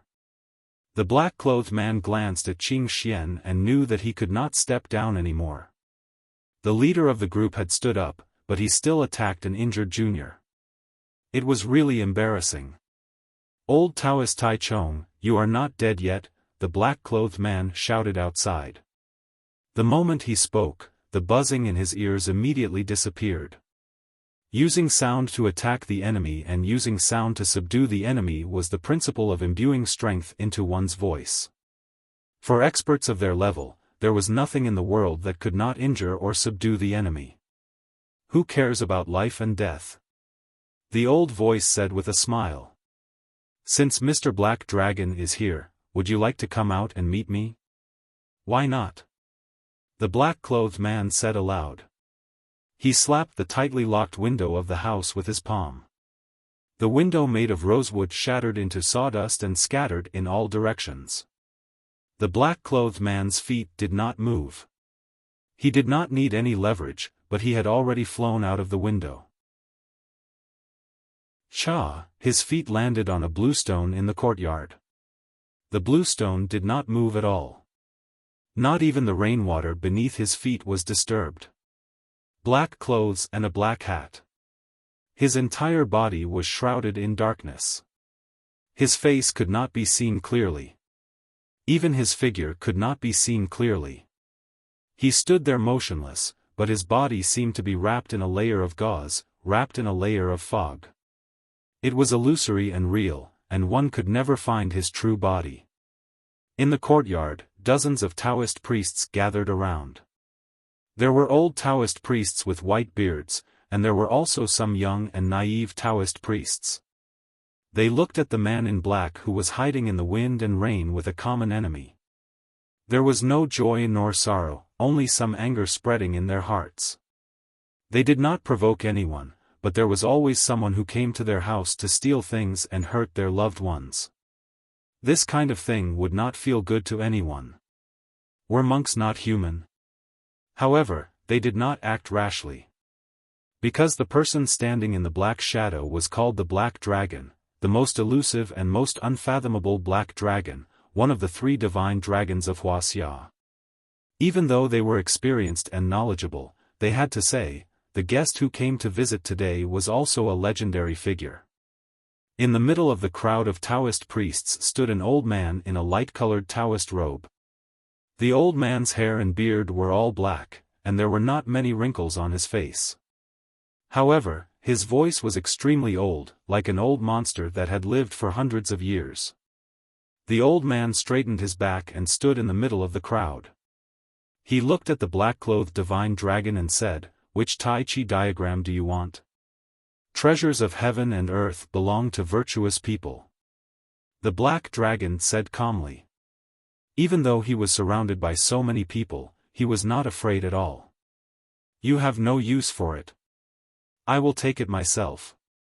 "If you can't take it, doesn't that prove that you are a person without virtue?" Taoist Tai Chong joked. "I haven't taken it yet." "How do you know I can't take it?" "I'm afraid you can't take it," Tai Chong said with great certainty. "The world is so big. If I want to leave, who can stop me? If I want to come, who can stop me?" The black-robed man said with a sonorous voice. Chapter 724. The world is so big, if I want to leave, who can stop me? If I want to come, who can stop me? The black-clothed man's voice was powerful, and it sounded like he was full of confidence when he said this. And he stood there with his head held high, fearless of the wind and rain, looking like a majestic idiot. Such heavy rain, can't you just stand under the eaves for a while? It had to be said that some martial arts masters did things to show off, and it was still very objectionable. Did standing in the courtyard with an umbrella make people think that you're not a black dragon or a peerless master? Not friendly at all. Black dragon, don't be presumptuous. My immeasurable temple is the orthodox Taoism. How dare you come here and behave atrociously? Are you trying to bully my immeasurable temple? Let me meet him. Immeasurable Temple had always been known as the orthodox Taoism, the foundation of Taoism, and the place where many strong masters came from. Sect Master Tai Chong, Junior Brother Tai Su, and Tai Ying, the three great celestial masters had already entered the heavenly Tao realm, and their martial arts had reached perfection. Because these people were old and had high status, they were dedicated to Taoism, and almost did not get involved in worldly affairs. Therefore, the outside world was familiar with the 3 secrets and 7 mysteries. Fang Yan's Taoist master Tian Jizi was one of the 3 secrets, and he was likely to take over the Taoism palm seal. Tao addict Song Zaniang was about the same age as Tian Jizi, but he had a very high seniority, and was the last disciple of the previous Taoism sect master. Fu Xing Tai Su was in seclusion and did not come out for several years, and Tai Ying was in the Monkey Mountains cave of no solution. Only Tai Chong could suppress the black dragon. Tai Chong did not say anything, but the descendants of Taoism around him had already started to retaliate. Although they were monks, they had profound cultivation and were proud and arrogant. Today, they were bullied by the black dragon, and they were already sulking. Now that they heard the black dragon's arrogant words, they naturally wanted to rush up and fight him for 300 rounds. The black dragon sneered and said, "The 3 secrets and 7 mysteries are well known in the outside world, and I think they should have some real skills. But I just met a guy in the library who called himself Qing Xian. I think he should be one of the 7 mysteries. In the end, he was slapped by me in 1 round. Although he has some backbone, what's the use? Didn't he still fall to the ground with a slap? Black Dragon, how dare you bully junior apprentice brother Qing Xian? I'm Yu Xian, I'll fight you. Everyone, let's get rid of this old fellow. He's really going too far.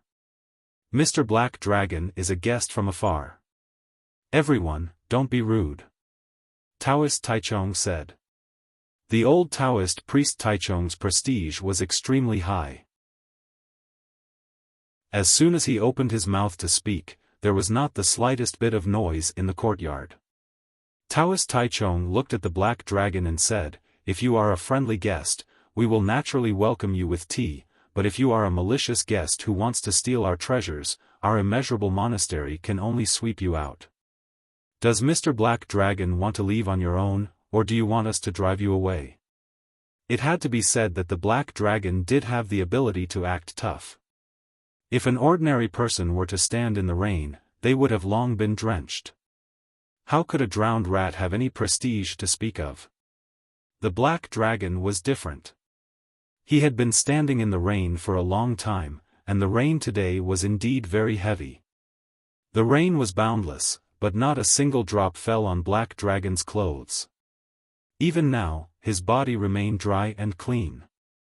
He did not move at all, but the black robe on his body fluttered, and a rain of arrows flew out in all directions of the courtyard.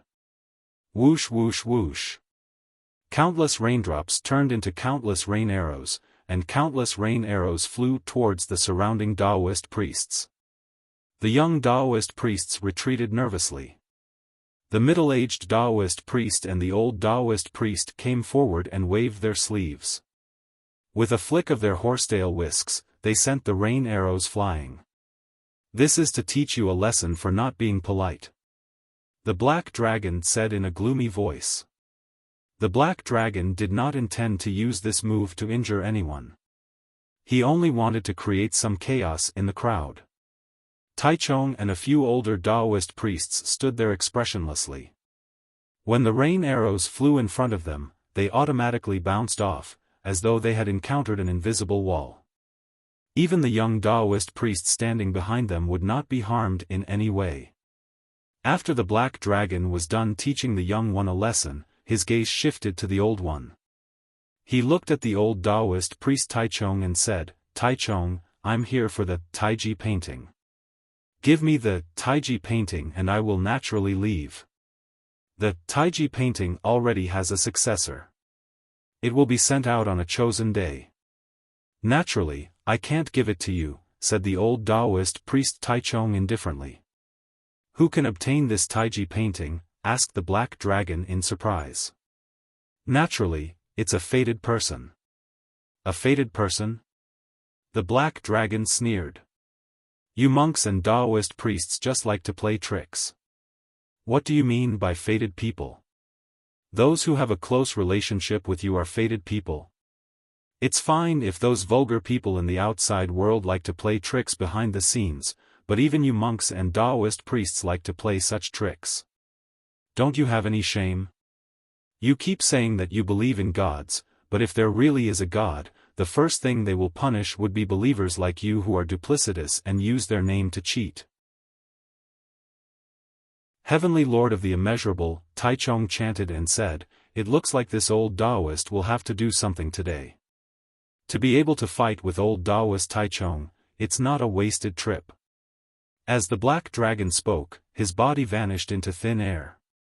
When he appeared again, he had already leaped in front of the old Taoist priest Taichung, appearing and disappearing like a ghost.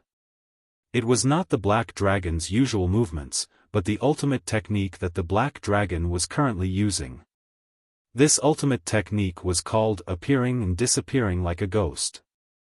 Apart from a very small number of experts in the world, very few people could track his movements. Just like his nickname, Black Dragon, he was hidden in the darkness, and all one could see was nothingness. The black dragon was currently in a state of nothingness, and his body had turned into a blurry figure. It was just like the name of a very popular television series a few years ago, like Fog, Rain, and Wind. He struck out with his palm, and the palm that he struck out also turned illusory. It was not a shadow, but a palm formation formed by countless palm shadows. With just a light palm strike, the black dragon locked onto the old Taoist priest Taichung's chi activity. Like an invisible electric net, it trapped his hands, his feet, and every part of his body that could attack. When experts exchanged blows, the first thing they competed on was chi activity. The black dragon's chi activity was powerful, and he had struck first. It looked like he had already gained the upper hand.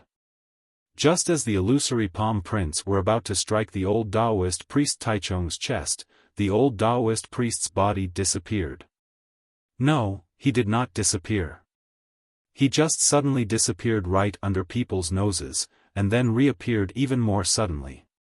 It was as if he had used the invisibility technique once, and then instantly lost its effect. Then, Black Dragon's charging body was sent flying backwards. Whoosh! His black robe fluttered in the wind. Crack! The Black Dragon's feet stood on the large vat in the courtyard, and he broke a small corner of the vat. Then, he looked in Taichung's direction in surprise. Final radiance of the setting sun, rebirth after death. The Black Dragon chuckled. Interesting. In the large vat behind him, two big fish, one black and one white, poked their heads out. The wedding date for Yi Fengsheng and Bailey Qingzhu had been roughly set. Because they already had a child in their wombs, many things had to be simplified and done quickly. They had to get married within a month. After all, they could not let the girl's belly grow big, or the news spread before they got married. If that happened, it would not look good on both sides. Fang Yan was originally going to return to Huacheng in the next few days. There were still a lot of things to take care of there. But now, it was very difficult for him to leave. On one hand, he had promised Zhang Jianjun that he would complete a mission for the country. He was duty-bound to help the country. Moreover, Swallow Dock had been doing this all these years. Some obtained merit, and some were buried in the earth. But, no one had ever retreated. In addition, he wanted to wait until his good brother Yi Fengsheng got married before returning. Yi Fengsheng was the first to get married among his group of brothers, and he might be the first to become a father. Of course, he could not rule out the possibility that some of these fellows had illegitimate children that could already be used as soy sauce. Yi Fengsheng spread the news that Zhu Zaidan, who was far away in the North Sea, was also said to be coming back. At that time, his group of brothers could have a good reunion. Most importantly, Fang Yen could not bear to go back.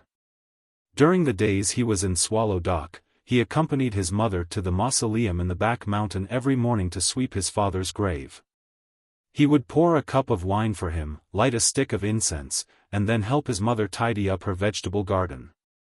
In the afternoon, he would chat with his grandfather, and push his wheelchair and the Vajra eagle around Shihizi. The rest of the time was used to accompany Yi Ro, walking with her, eating with her, watching the sunrise with her, and watching the sunset with her. Because Yi Ro was seriously injured while climbing the Heaven's Path, she still could not practice martial arts. Therefore, Fang Yen took her around all day, and the Yi family did not say anything. Yi Daowen seemed to have forgotten the unpleasant conversation with his daughter, and turned a deaf ear to her disobedient behavior. It was as if it had never happened. Yi Ro and Yi Ro made a bet because of Fang Yen. Although Yi Ro won the bet, she still promised to take a day to go shopping with Yi Ro, although she did not know what to do. Hearing that Yi Ro and Yi Ro were going shopping in Yanjing City, Fang Yen volunteered to take the responsibility of driving them. Now, he followed behind the two women, carrying big and small bags in his hands, but what he got was all kinds of dissatisfaction from Yi Ro. "Sister, we are going shopping, why do we need to bring a third wheel? I was going to take you to see a handsome guy." Yi Ro complained, but she pulled Yi Ro into one brand store after another to try on clothes and shoes. "You can also go to see handsome guys now. After seeing them, you will find that a man with inner qualities like me is really rare." Fang Yen said with a smile, and kept making eyes at Yi Ro along the way. When he was in Swallow Dock, he always had the feeling that he was being watched. He couldn't do anything intimate with Yi Ro. After coming out, the sky was high and the sea was wide, and it was easy to do something overboard. Fang Yen was even thinking of not going back tonight. He was going to find a hotel and get a room. But, what about Yi Ro? This third wheel is really annoying. Chapter 725. Fang Yen and Yezi disliked each other. They both thought the other was a third party. Yezi thought it was not easy for her to ask her sister Yi Ro out to go shopping. She wanted to introduce her to her life and social circle so that she would not be so introverted in the future. However, why did a man like Fang Yen follow them? Fang Yan's idea was even simpler. If they didn't go back to Swallow Dock at night, how many rooms should they get in the hotel? If they got one room, neither Yezi or Yi Ro would agree. If they got 2 rooms, would he sleep with Yi Ro or Yezi? In this hostile atmosphere, Yi took Yi Ro's hand and walked into a world-famous luxury flagship store. There were bodyguards at the door and more than a dozen people were waiting in line at the door.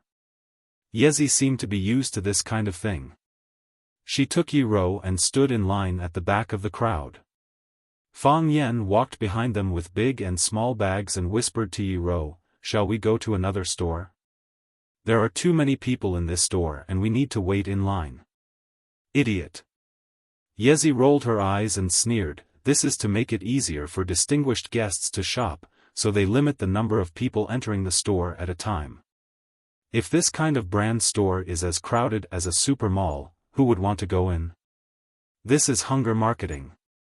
Fang Yen said with a smile, "You should have learned this knowledge in college, right?" They let a group of people stand in line at the door to tell others to come quickly.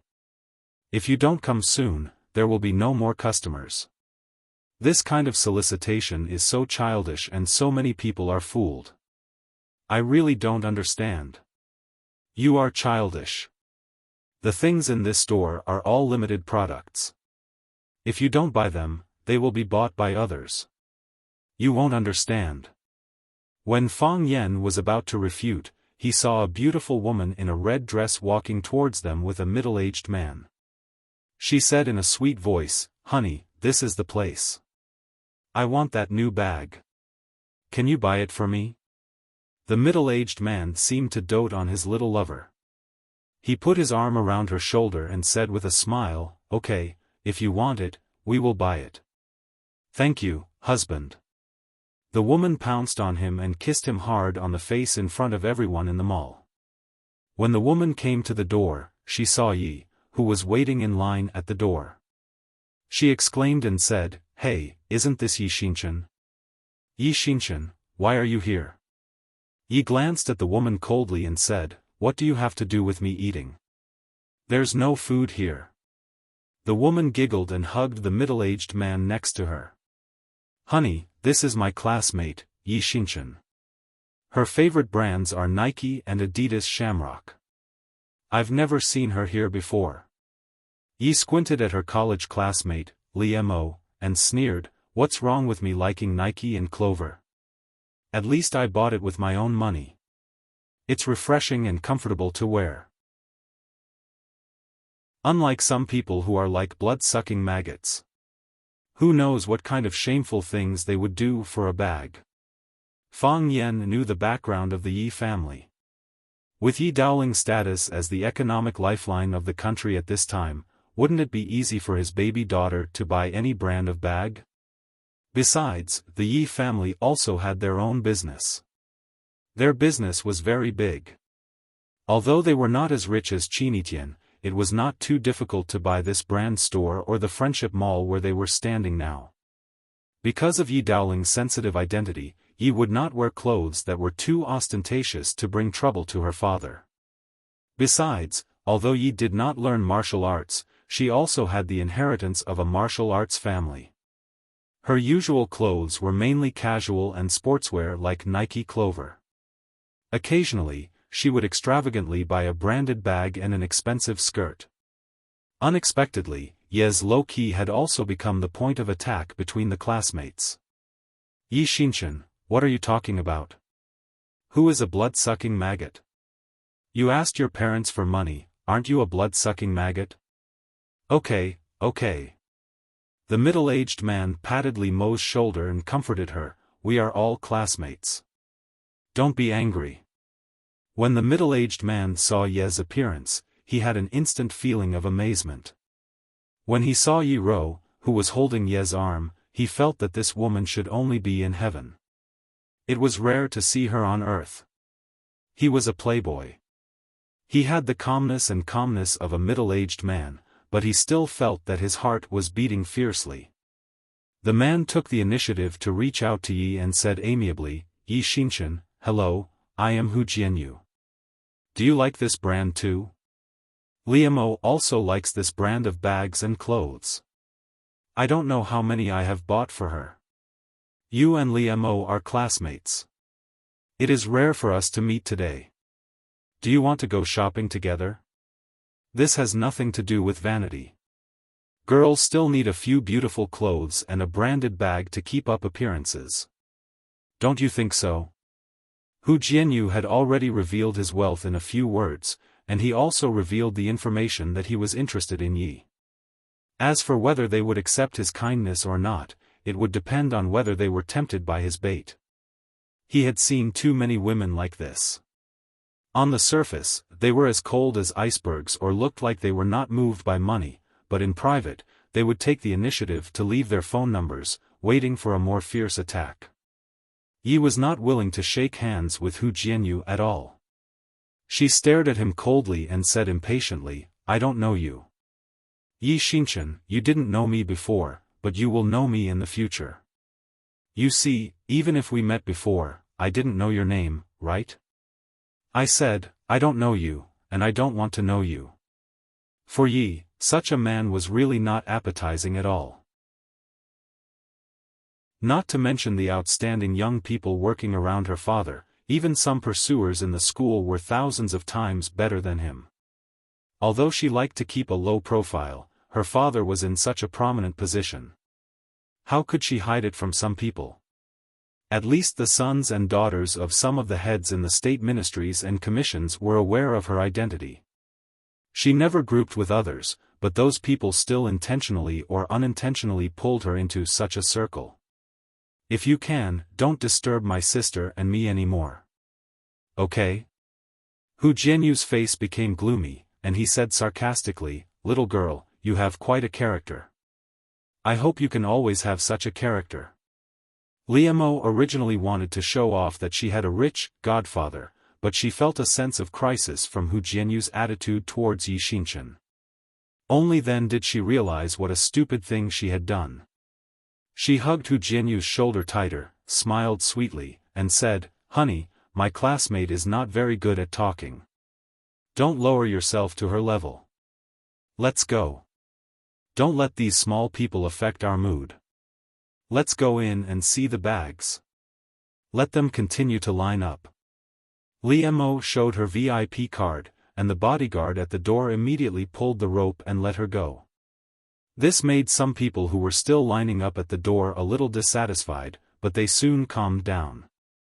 Such behavior was most acceptable to the rich.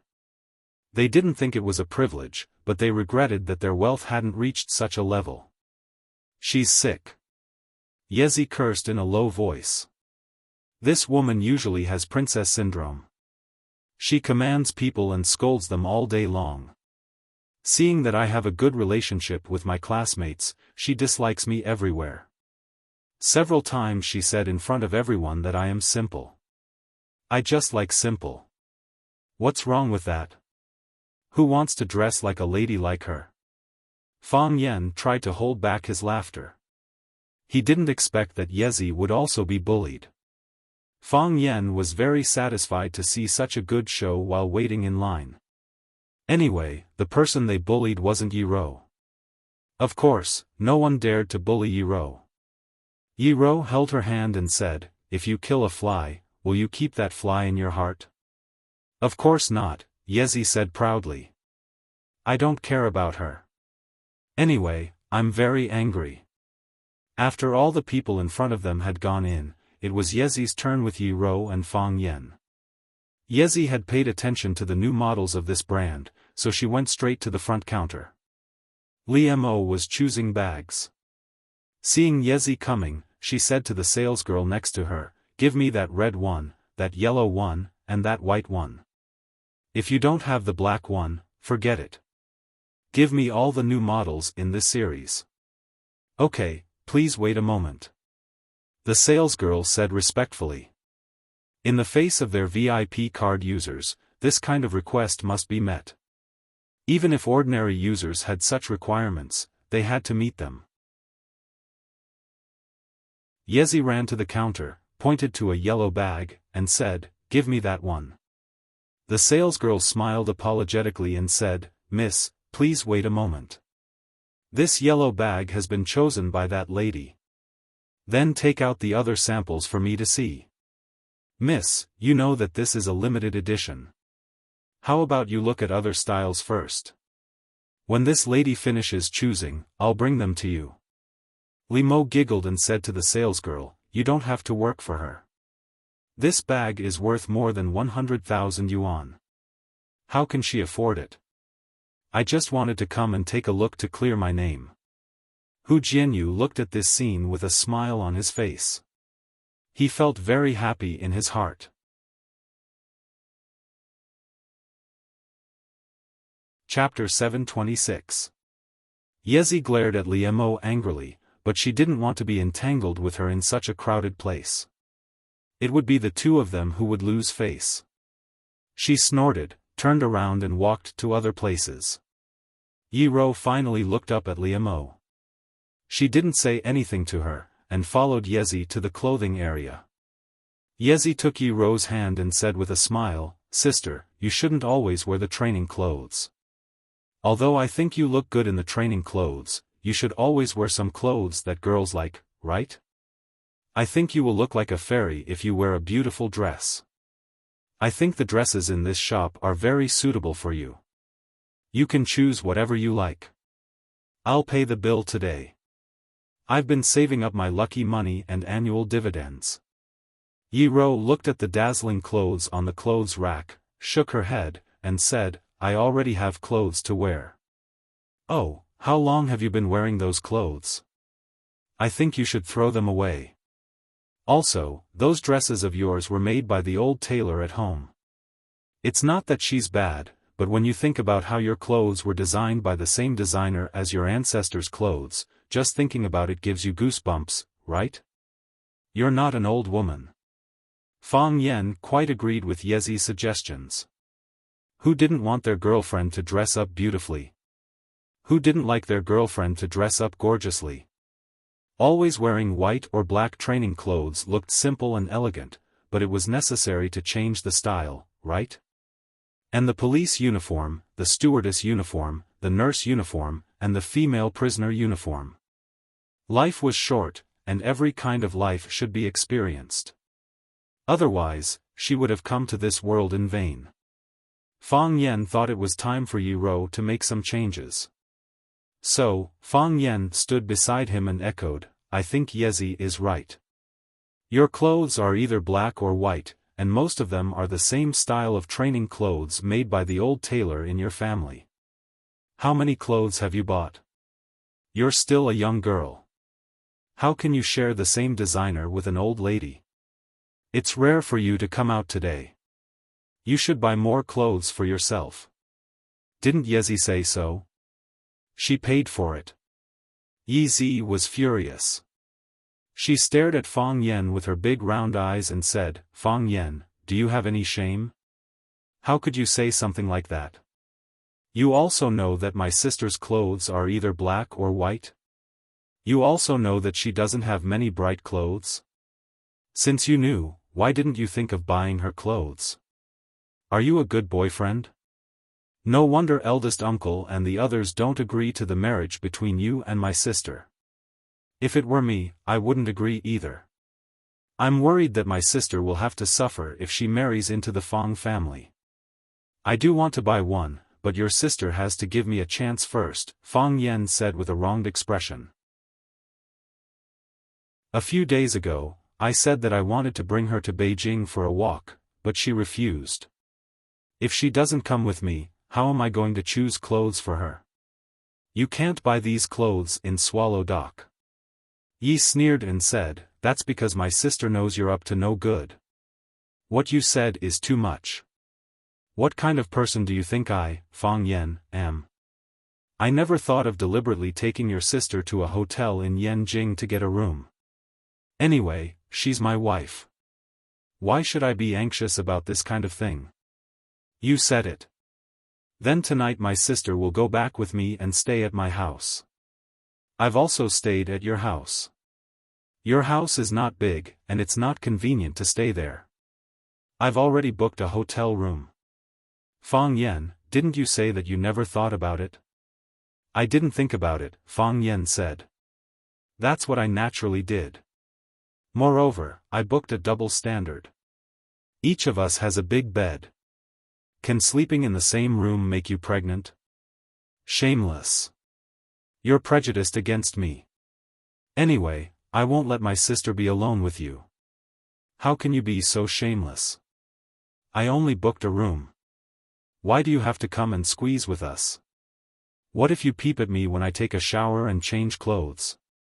Let me tell you, I'm still a virgin. Although I've been laughed at, it proves that I'm not a casual man. I'm not willing to share the same room with a woman I'm not familiar with. Who wants to share a room with you? Who wants to peep at you taking a shower and changing clothes? You want to peep at me taking a shower and changing clothes, right? Look, you've exposed yourself. You just want to sleep in the same room with us. Fang Yan looked at Yi Ro and said seriously, let your sister go home by herself at night. You can't leave a beauty with us.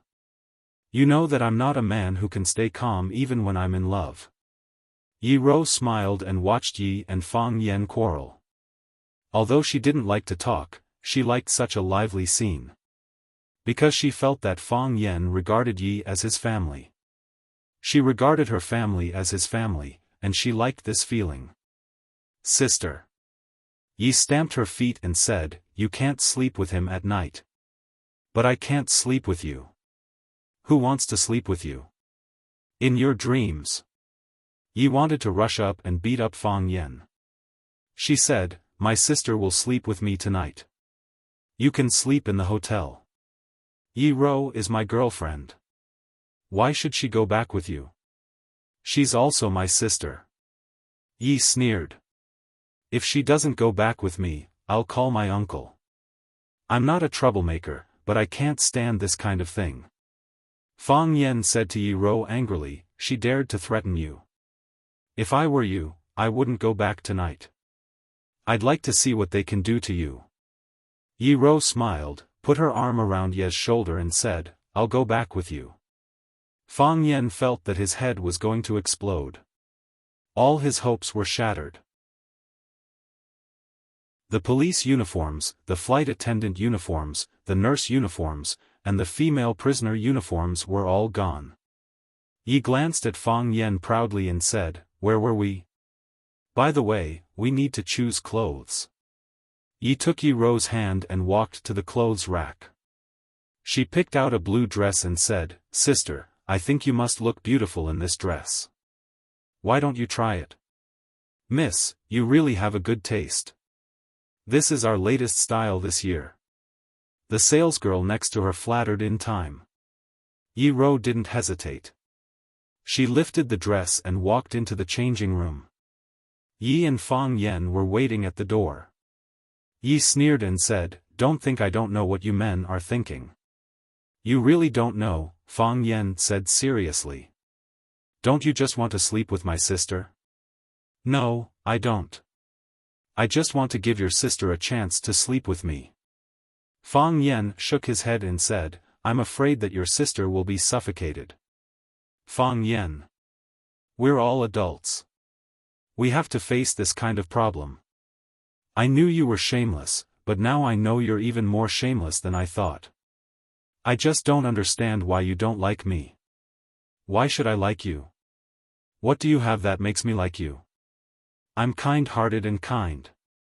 You don't have any of these, do you? Yo, are you flirting with your boyfriend?" The annoying voice sounded again. Liemo walked over with her boyfriend, Hu Jianyu. "Liemo, he's not my boyfriend," Yi retorted angrily. It was okay to say that she was poor or ugly, but it was too insulting to say that Fang Yan was her boyfriend. Yi couldn't accept it at all. Calm down, calm down. I'm just saying," Liemo said with a smile. "I know you have a good relationship with many boys at school. At that time, I also thought they were your boyfriends. But then I thought it was not right. How can someone have so many boyfriends? So, this one must not be your boyfriend." "Liemo." Yi raised her voice and shouted. This time, she was really angry. "Are you done? What do you mean I'm done? I came to say hello to you when I met my classmates. What's wrong with that? What's wrong? Did I expose your secret? Did I let you expose the fact that you have a lot of lovers? I didn't say anything wrong. It's just like that. Do you believe that I won't tear your mouth apart? I don't believe it." Liemo said word by word. "Yi Xinchen, those boys flatter you. I won't give you face. I don't believe it. I'm standing here today. What can you do to me?" Yi didn't say a word. She slapped Limeau's face. "Pa!" Limeau's slap missed because her tender arm was held by Meng Jianyu, who had been keeping an eye on her. Meng Jianyu scolded Yi while feeling the smoothness in his hand. He said with a straight face, "Why are you so uneducated? You can't beat others with words? Who are your parents? Is this how they discipline their children? You look beautiful, but what you do is so shameful. You're a typical green tea bitch. Fang Yan. Yi cried. At this time, she really needed support. Fang Yan threw the big and small bags in his hand on the ground. He looked at Meng Jianyu and said, "Let go of your hand." "What are you?" Meng Jianyu stared at Fang Yan with disdain and said, "Where did this little wild dog come from?" "But it's true. A bitch with a dog is a genius." Fang Yan grinned and said, "It's quite smooth." As he spoke, he punched Meng Jianyu's nose.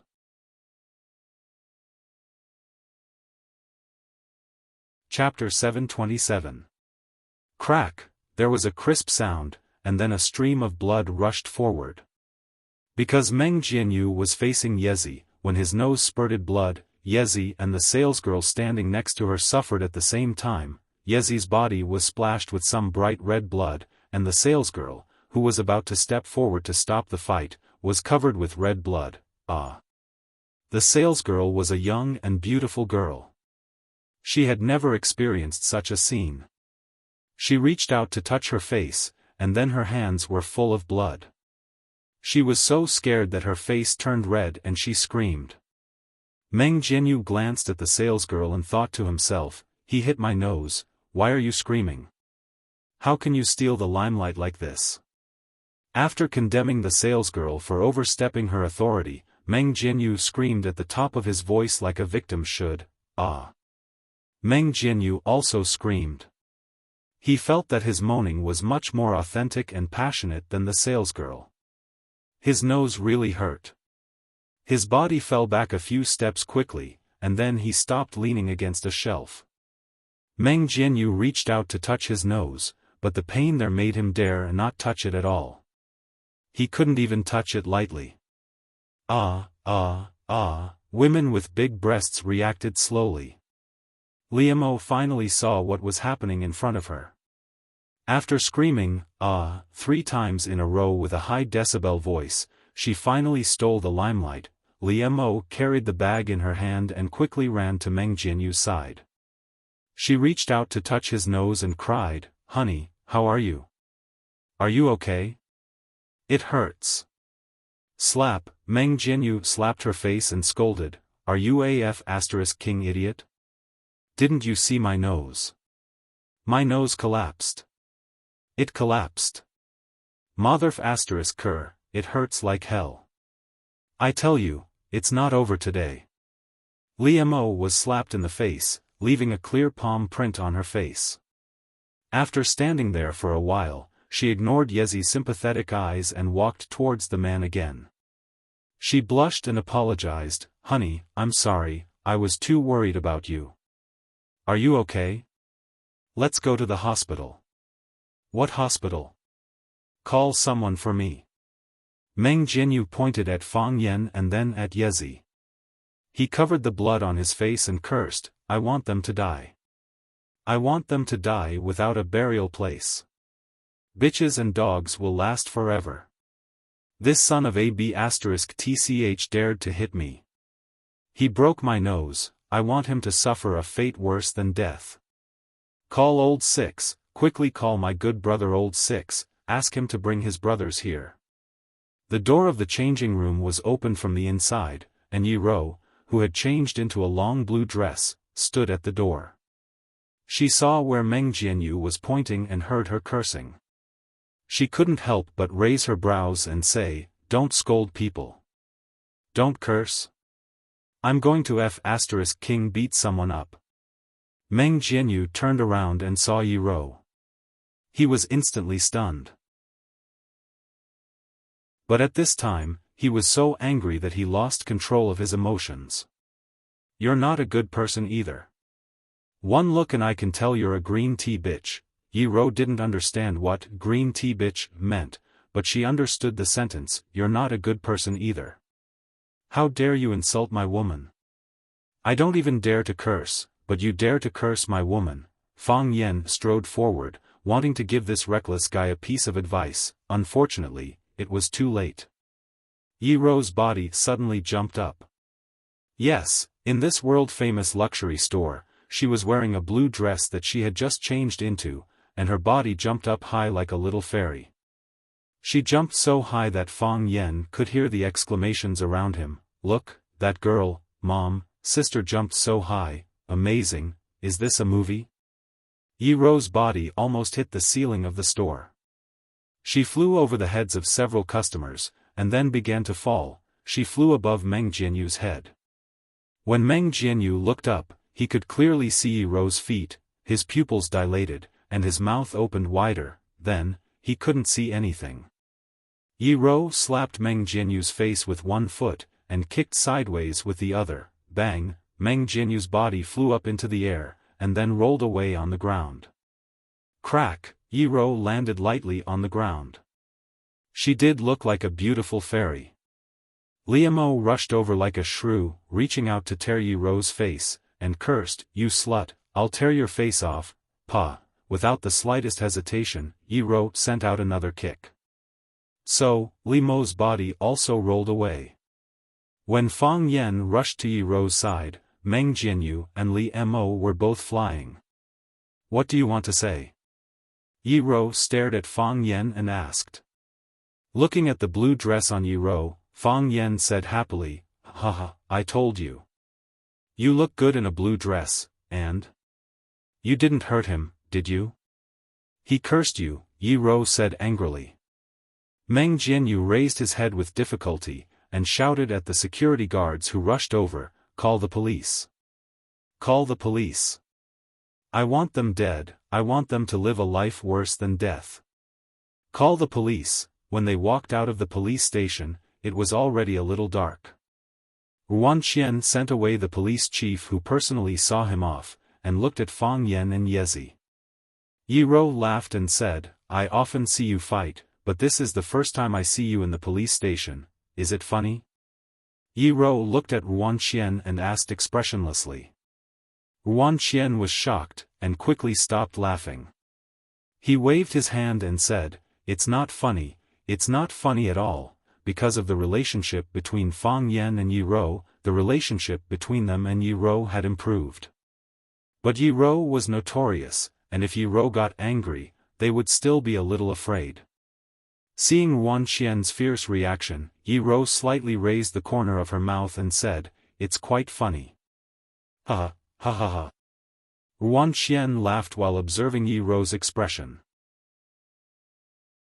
As long as the situation was slightly wrong, he would immediately change his style. He felt that his life was really too hard. He didn't know how Fang Yan could bear such a violent woman. Fang Yan and Yezi also laughed out loud. They didn't expect Yi Rou to have such an adorable behavior. Ruan Qian also didn't want to live under Yi Rou's oppression. After laughing a few times, he looked at Yezi and said, "Boss asked me to pick you up. He asked you to go home for dinner tonight." "No need, no need." Fang Yan quickly waved his hand and said, "We're going to eat something outside." "I'm afraid not." Ruan Qian insisted. "Boss said that we must have dinner at home tonight. He still has some things to deal with in the ministry, and he will go home after finishing them." Fang Yan hooked his arm around Ruan Qian's neck and said in a low voice, "Brat, are you deliberately trying to ruin my plan?" "I have no choice." Ruan Qian glanced at Yezi and said in a low voice. "Boss personally gave the order. I'm now begging for food under him, and I have to listen to him." Then, he raised his voice and put on an incorruptible look, "Make an exception? How can I make an exception for this kind of thing? As his secretary, I can only unconditionally execute the order given by our big boss. Besides, why do you need to make an exception for this kind of thing? Our big boss is inviting you home for dinner. This is the glory that many people want. How can you not appreciate it? Then you help me think of a way. I don't want to see that old fox, Yi Daoling, and I don't want my girlfriend to see him. What can I think of? You also saw that the boss's daughter is watching from the side. If I don't convey his meaning, he will talk to his father when I go back. Won't I be in trouble? He raised his voice and said loudly, besides, it's rare for our boss to have time to go home for dinner. If the invited guest doesn't go, isn't it not giving our boss face? I advise you to go back with me. If our boss is angry, the consequences will be very serious. Yezi glanced at the scene in front of him and muttered, these two idiots. Then he said loudly to Ruan-Qian, go back and tell my dad that I have an appointment with my classmates for dinner tonight, so I won't go back for dinner. My sister will accompany me. What about Fang Yan? Ruan-Qian asked. Fang Yan? We haven't seen Fang Yan before. Yezi said. Ruan-Qian secretly gave a thumbs up to Fang Yan and said loudly, okay, miss, I will go back and report to the big boss. Yezi took the blame for herself, and Ruan-Qian naturally had no opinion. The big boss loved Yezi's daughter the most, so he probably wouldn't be too angry. After Ruan-Qian said goodbye to Fang Yan and Yi Rou, she drove away happily. They were very happy that Fang Yan and Yi Rou could be together. Of course, they were also happy that Fang Yan and Qinitian were together. However, if Fang Yan was together with Yi Rou and Qinitian, they would feel bad. They were both men with two legs. Why? Yezi looked at Fang Yan and said, are you satisfied now? What do you want to say? Fang Yan said with a smile. I don't understand, still pretending. Yezi's face was full of contempt. Don't you want to sleep with my sister? Why don't you dare to say this kind of thing?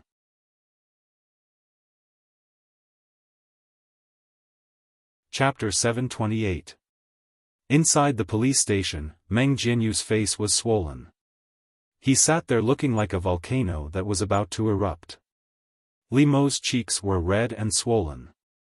She stood behind him, not daring to say a word.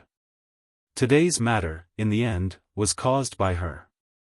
If it wasn't because she wanted to show off in front of her classmate, Yi Xinchen, that she had a rich husband, how could so many things happen later? She knew that Meng Jianyu had a belly full of anger that couldn't be vented, so it was best not to provoke him now. Li Mo really couldn't understand how things developed to this point. Wasn't it just a greeting between classmates? This wasn't the first time something like this happened. The police chief, Wei Xiancheng, came back. When he saw Meng Jianyu sitting there, his face became gloomy, and he was about to walk right in front of them. Old Wei. Brother Wei. Meng Jianyu saw Wei Xiancheng and quickly jumped up to stop him. Brother Wei, it's settled just like that? They hit me, and they just let him go. It's settled just like that? Wei Xiancheng raised his eyebrows and looked at Meng Jianyu with an even more embarrassed expression. He said, Meng Jianyu, how do you think this matter should be settled? They hit me, there should be some punishment, right? Isn't that right? Then how do you think the punishment should be? Lock them up for a few days? There should be an apology, right? Let them go just like that. Look at my face, didn't they hit me for nothing? Meng Jianyu relied on the fact that he and Wei Xiancheng were old acquaintances, so his tone was a bit casual. Lock them up for a few days? Let them apologize to you? Wei Xiancheng's eyebrows jumped, and he said with a sneer, Meng Jianyu, you don't want to King live, don't drag me down with you. I know better than you what kind of person you are. How many cases have you left with me? How many times have I cleaned up your ass? But you can offend anyone, but you offended these big shots. Do you know that King kicked an iron plate today? Not to mention that I can't protect you, even myself. As long as they don't let this matter go, one word and I will be kicked out of my current position. Do you know who you have offended? Do you know how much trouble you've caused? That's impossible, Li Mo said with a look of surprise. Yi Xinchen, she's very ordinary. I've never heard of her family having any connections, and it's easy for her to get along with her classmates. Are you retarded? Who said that it's related to me to dress up like a hostess like you? Besides, do you think people of your level have the right to know about the relationship between their families? Brother Wei, who's your brother? Meng Jianyu, if you don't want to harm me, then don't call me brother. I can't take it. Chief Wei. Chief Wei. What kind of background does his family have? Can we finish him off? What kind of background? Wei Xianqing sneered and said, you better not know. I'm just afraid that your small back won't be able to take it. They're still outside and haven't left. If I were you, I'd quickly run out and apologize to them, and try my best to smooth this matter over. When they take revenge, I'm afraid you won't even know how you died. Don't you just want to sleep with my sister? Why can't you say it out loud? Fang Yan's face changed and said, how can you think of me like that? I want to sleep with your sister, but that's to protect her. You saw it just now. That person is very powerful. Your sister beat him up like this. What if he calls for revenge at night? Yi sneered and said, does my sister still need your protection? You don't know the situation. Fang Yan said with a serious face, your sister's body hasn't fully recovered from last time's injury. She jumped so high this time and used her body's true qi. Her body is extremely tired. If I can't stay by her side, her situation will be very dangerous. Fang Yan thought for a moment and added, I also have to transfer true qi to her at any time to prevent her internal breathing from becoming chaotic and damaging her dantian and sea of qi. Do you know what kind of bad effects a damaged dantian and sea of qi will have on us martial artists? Yi shook her head and then nodded. Although she didn't practice martial arts, she was born in an ancient martial arts family and had some basic knowledge of some martial arts. She will die, Fang Yan said in a low voice. Do you think I should sleep with your sister? I know you're lying to me. Yi looked at Yi Ro with uncertainty and said, my sister looks good. Fang Yan shook his head and said, your sister. She's too headstrong. Her body is so fragile, but she still pretends not to let you worry about her. Do you know how many times she secretly shed tears these days? Yi punched out and scolded angrily, Fang Yan, you idiot. My sister doesn't cry at all. Really? Fang Yan dodged Ye's attack neatly and said with a smile, how can a woman not cry? My sister doesn't, Yi said proudly. I've never seen my sister cry, that's because she doesn't want outsiders to see her inner weakness, Fang Yan retorted. He walked to Yi Ro and looked at her lovingly and said, let's go eat first. Then I'll buy you some clothes. Just now when Yi Ro was trying on clothes, there was such a conflict. In the end, Yi Ro kicked and ended the farce that made people not know whether to laugh or cry. However, the shop called the police. Fang Yan, Yi Ro, and Yi Ro were taken to the police station for interrogation. Although Yi Ro called his father Yi Daoling on the way, and his father immediately sent his secretary Wan Qian to deal with it. However, time was still delayed, and Yi Ro couldn't buy a suitable dress. Yi Ro nodded and said, okay. When the three were about to stop a car and leave, Meng Jianyu and Liemo ran out of the police station. Meng Jianyu quickly ran to Fang Yan and shouted, Mr. Fang. Mr. Fang. Fang Yan looked coldly at the culprit who delayed their time and affected their mood and said, what? You want revenge now? If you want revenge, bring people here tonight. Bring more people. Yi Ro looked at Fang Yan as if she was looking at an idiot. She thought that this guy would really do anything to sleep with his cousin. No, no, no, Mr. Fang, you misunderstood. Meng Jianyu waved his hand and said, Mr. Fang, I didn't mean that. I didn't think about revenge. After Director Wei's education, I deeply realized my mistake. I'm here to apologize to you. I drank some wine today and did some stupid things. I'm regretting it now. Mr. Fang, please forgive me this time. I won't make such a mistake again in the future. Okay? He reached out to pull Li Mo to the front and said, Li Mo and Miss Yi are classmates. This is really a case of water rushing against the temple of the Dragon King, one family fighting another. Little Mo, you should also apologize to Miss Yi. This matter is all on us. Li Mo looked at Yi Ro strangely, as if it was the first day she met her. This girl who dressed in ordinary clothes, did things in an imposing manner, and got along well with her classmates in the class. Yi Xinshan, who was even secretly called a female loser, actually had such a terrifying identity. Even her husband. Even a guy like Meng Jianyu couldn't suppress her. She had such a powerful identity and background, why was she so low-key? Li Mo. Meng Jianyu was a little impatient and said in a low voice, quickly apologized to Miss Yi. Li Mo tried to squeeze out a stiff smile, looked at Yi Ro and said, Xinshan, what happened today is my fault. I caused trouble and deliberately wanted to anger you. You are a magnanimous person, don't lower yourself to my level. Yi Ro looked at her coldly and said nothing. She knew that she was not truly repentant. Bullying the weak and fearing the strong was a cancer that grew in her bones. To such a person, to a person who was not even a friend, what was there to say? Words like forgive should only be said to people who care about you, right? Seeing Li Mo apologize, Meng Jianyu's expression softened a little.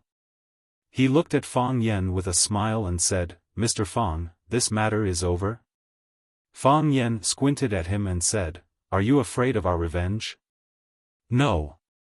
Why would I? How could a person like Mr. Fang lower himself to the level of a nobody like me? Isn't that right? Meng Jianyu said and laughed. Fang Yan did not laugh. He looked at him seriously and said, Why wouldn't I lower myself to the level of a nobody like you? The big shots bully me because they think I'm weaker than them. You bullied me before because you also think we are weaker than you. Now that you realize that the situation is not right, that you have hurt yourself from kicking yourself, and then you boast that you are a nobody, I hope that we, who are big shots in your heart, will not lower ourselves to your level. Mr. Fang, that's not what I meant. I can compensate. When you bully others, you're arrogant and willful, but you don't give up on bullying me just because I'm a nobody. Instead, you look down on me even more. You're like a vicious dog. When you're young, you can only bully animals that are weaker than you. When you grow up to be a strong dog, you'll bully even more animals that are weaker than you. You won't become kind and restrained just because you're strong. Instead, you'll become even crazier and more savage.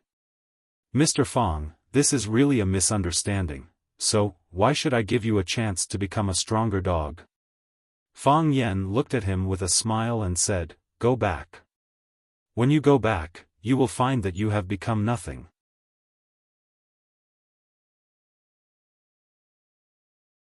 Chapter 729. Xiao Jiangnan. It was the most popular Hangzhou cuisine in Yanjing. Yi Ro liked to eat light food, so Fang Yan chose this place for dinner. At the dinner table, Yi Ro looked at Fang Yan with a puzzled face and said, Are you really going to make Meng Jianyu lose everything? A man should keep his word.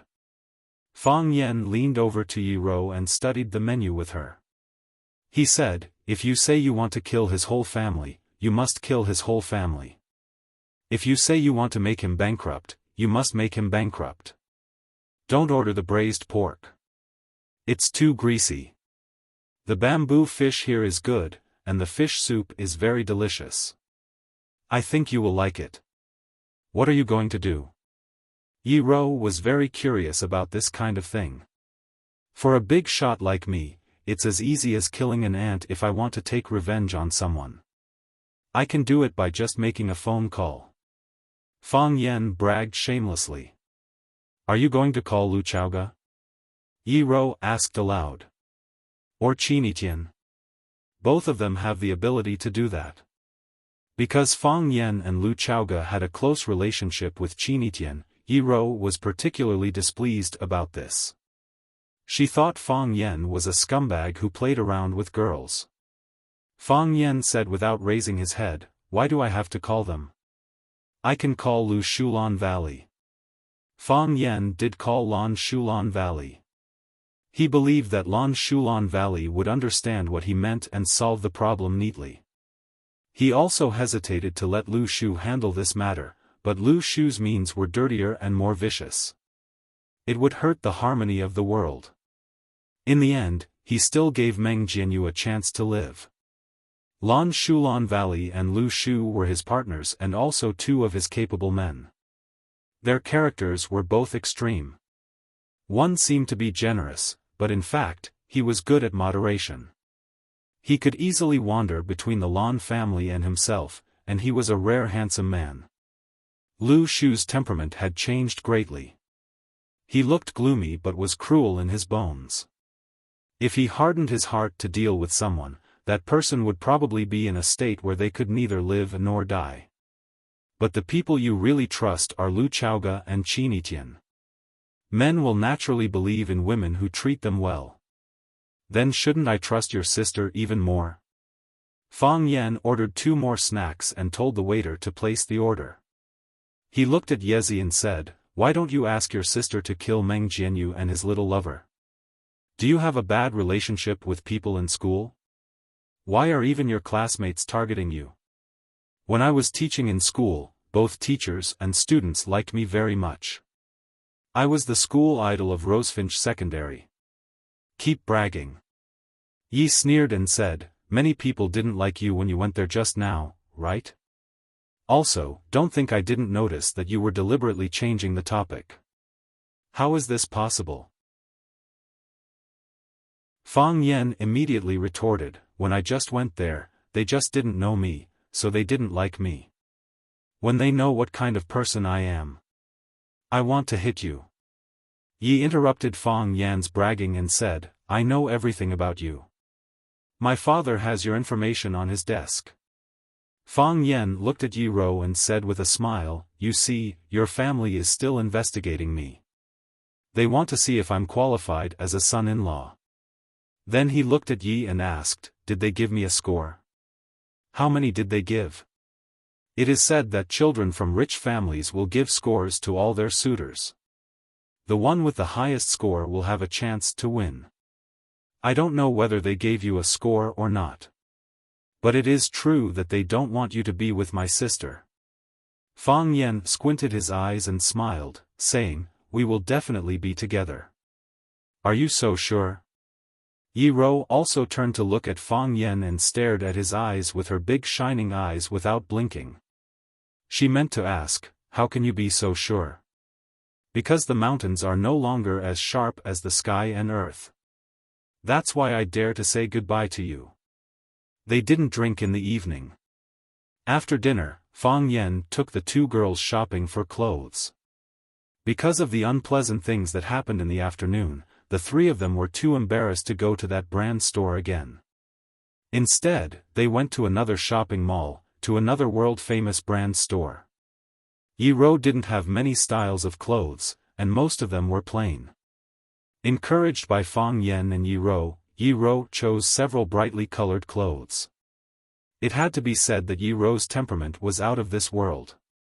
No matter what she wore, she had a different kind of beauty. Fang Yan was happy to see some changes made by his girlfriend. Fang Yan saw a sexy black pajamas in the underwear area. Seeing that Yi was trying on shoes, he quietly pulled Yi Rou over and pointed at the pajamas, saying, I think this one suits you very well. Yi Rou held the almost weightless black silk pajamas in her hand and asked, do you really think this one suits me? I think it's quite good. Fang Yan said seriously, and you didn't bring your pajamas this time. You need to buy a pajamas. Otherwise, what will you wear at night? Yi Rou nodded and said, since you think it suits me, then buy it. Okay, I'll pay for it. Fang Yan nodded excitedly and said. It looks more suitable for you, doesn't it? Yi Rou whispered behind him. How come? Fang Yan was scared and quickly denied, saying, this one is too small for me to wear. When they came out of the shopping mall, the whole city was brightly lit and had entered the carnival season at night. Yi Ro held Yi Ro's hand and refused to let go, saying that she would take her to meet her friends. Fang Yan held Yi Ro's hand again and refused to let go, saying that he would go wherever Yi Ro went. So, the three of them took a car together to a club called Elegant Gentlemen. Yi Ro was obviously a regular here. When they arrived at the door, someone greeted them. The receptionist in a red Han costume seemed to be familiar with Yi Ro. She said with a smile, "Miss Yi, Child Chen and others are waiting for you at the Butterfly Loves Flower House." Yi Ro nodded and explained to Yi Ro beside her, "Chen Feng is a guy from our academy. His father works in the Ministry of Finance." Yi Ro nodded, as if she remembered Chen Feng's identity and didn't care about these things at all. This elegant gentleman's club was built in the classical Wuxia style. It was mainly made of wood and decorated with halls, terraces, pavilions, rockeries, and stones. The waiters inside all wore long robes with wide sleeves, looking like a relic of the Wei and Jin dynasties. The fragrance of tea permeated the air and the music was pleasant. It looked like a very elegant place indeed. Nowadays, people in the city were interested in novelty.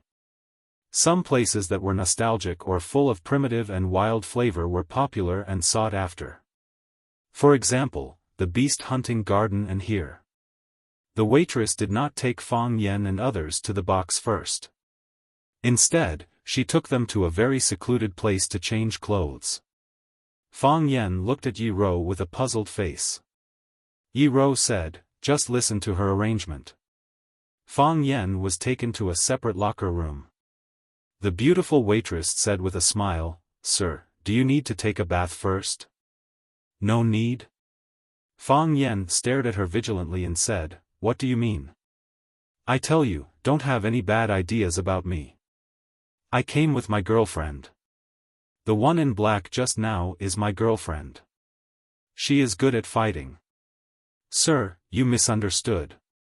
This is a formal place." The waitress explained with a smile, "The reason I asked you to take a bath first is that you can better feel the smell of incense later." "Incense? Sir, aren't you here to eat?" "Eat?" Fang Yan thought about it and said, "Okay. I'll listen to your arrangement. I'll take a bath first." Fang Yan went into the bathroom to take a bath.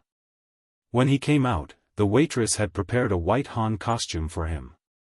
Fang Yan felt a little strange in this dress, but he was not unfamiliar with this style.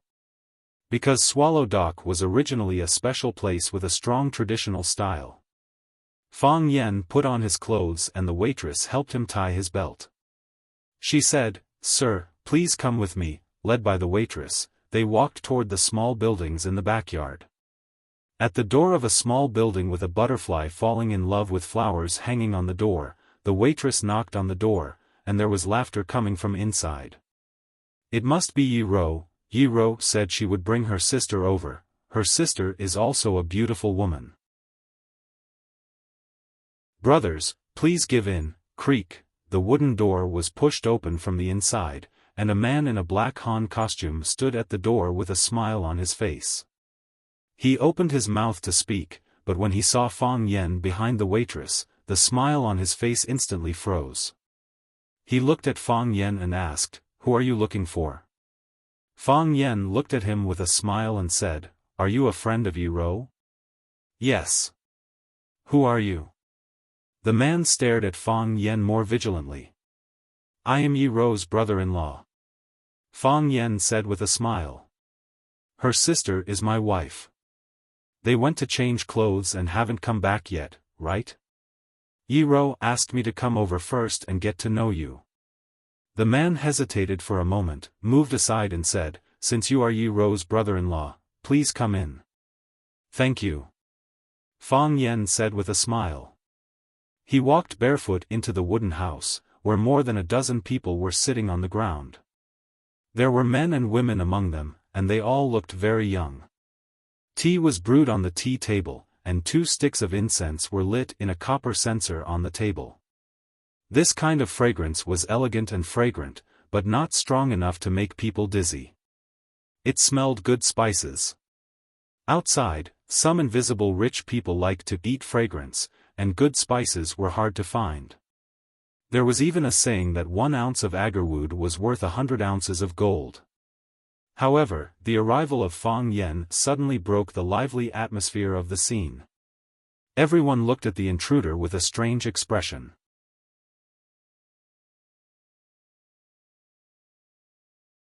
Chapter 730.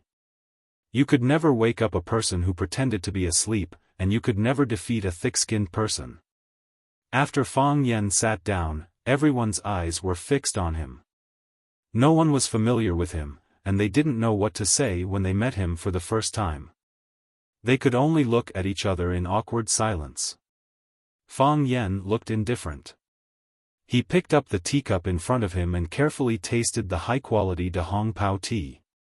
Anyway, he was just an accompanying guest, an inconspicuous but important green leaf beside Yi Wen and Yi Wen-ro. This was his position in his heart. Chen Feng was Ye's pursuer and the organizer of this party. Although he didn't like Fang Yan, he also knew that since this person was brought here by Yi, he was naturally valued by Yi.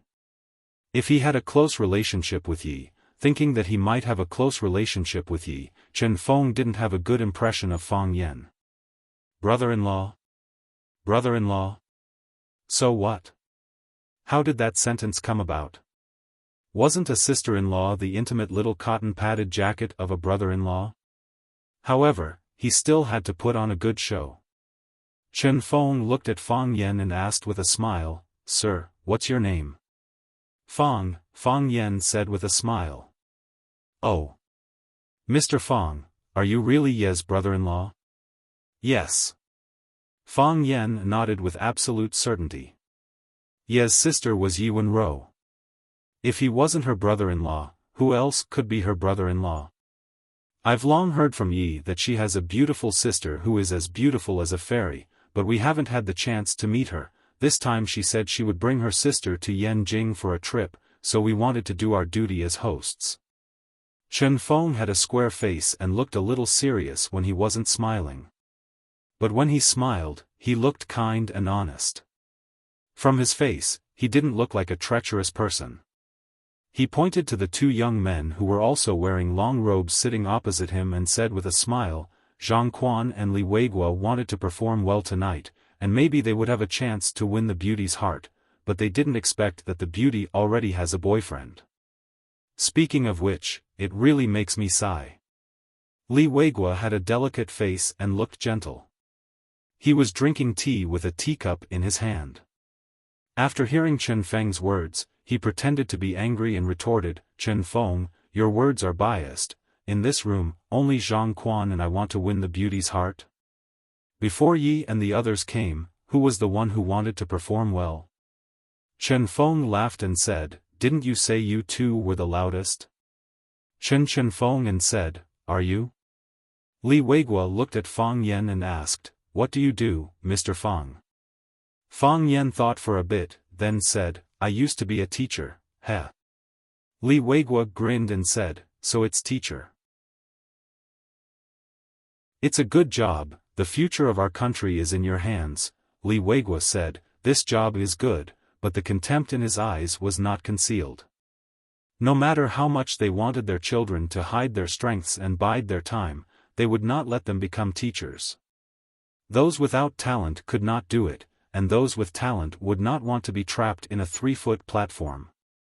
Therefore, from Fang Yan's profession, it could be concluded that this guy had no background or money. Since Fang Yan's identity had been classified, the people at the scene talked freely and unscrupulously. "Mr. Fang, is this your first time here?" Zhang Quan asked with a smile. It was said that Fatso had a lot of tricks. Although Fatso smiled innocently, his hidden shrewdness could still be seen through his flickering eyes. "This is my first time." Fang Yan nodded frankly and said to the people present with a proud look, "If it wasn't for your invitation, I wouldn't have known there was such a good place in Yanjing. Most of the buildings here are in the style of the Wei and Jin dynasties. Although there are some changes, it doesn't affect the overall atmosphere here." This place is different from other clubs. We don't drink or sing, and we don't ask for hostesses. Everyone bathes in incense and gathers. There are also poetry gatherings where some eminent monks and famous scholars are invited to give lectures. Of course, this is only possible if you are lucky enough to meet them, Chen Feng explained with a smile. There are exceptions, Zhang Quan said with a teacup in his hand. If you are a member of the Elegant Club, you can receive an invitation in advance. Mr. Feng, do you want to apply for a membership card here? The price is not expensive. It only costs more than 300,000 yuan a year. Chen Feng and Mr. Zhong of the Elegant Club are old friends. If he helps you to greet them, you can get a discount. Fang Yan waved his hand and said, "Thank you for your kindness. I rarely use incense. It's fine to feel it occasionally. You don't want to apply for a membership card? Of course, you don't have money. Feeling it occasionally is fine. That's shamelessly asking for incense." For parties like theirs, sometimes they bought the incense from the club, and sometimes they brought it for themselves. A freeloader like Fang Yan was looked down upon by others. Of course, because of the relationship between Fang Yan and Yi, they naturally wouldn't attack Fang Yan for being poor. How could they talk about money? If they talked about money, they would appear to have no quality and style, but they could attack Fang Yan for being uncultured. They wanted to use their profound knowledge to conquer Fang Yan. They wanted him to clearly understand the gap between them and himself.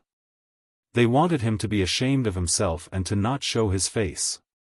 So, Li Weigua suppressed his excitement and asked a very stupid question, "Mr. Fang, did you use incense before?" Fang Yan held the teacup and carefully looked at Li Weigua's expression. It seemed that he was thinking about something very important. After a long time, he nodded and said, "I used incense." "That's great." Li Weigua applauded and laughed, saying, "I didn't expect to meet a kindred spirit today." Li Weigua pointed to the copper incense burner in the middle of the table that was emitting pale white smoke and asked, "Mr. Fang, do you know what incense is burning in this burner?" Yi and Yi Rou also changed into wide robes with big sleeves. Yi Rou chose plain white. White and black were her favorite colors. Yi chose cyan, like the weeds in spring, looking full of youth and very bright and lovely. Yi looked at Yi Rou in the white robe and couldn't help but praise her, saying, "Sister, you look so beautiful in the Han costume, just like a fairy." Yi Rou smiled silently. She was very fond of her sister. She touched her sister's hair and said, "How can there be a fairy in the world? You are."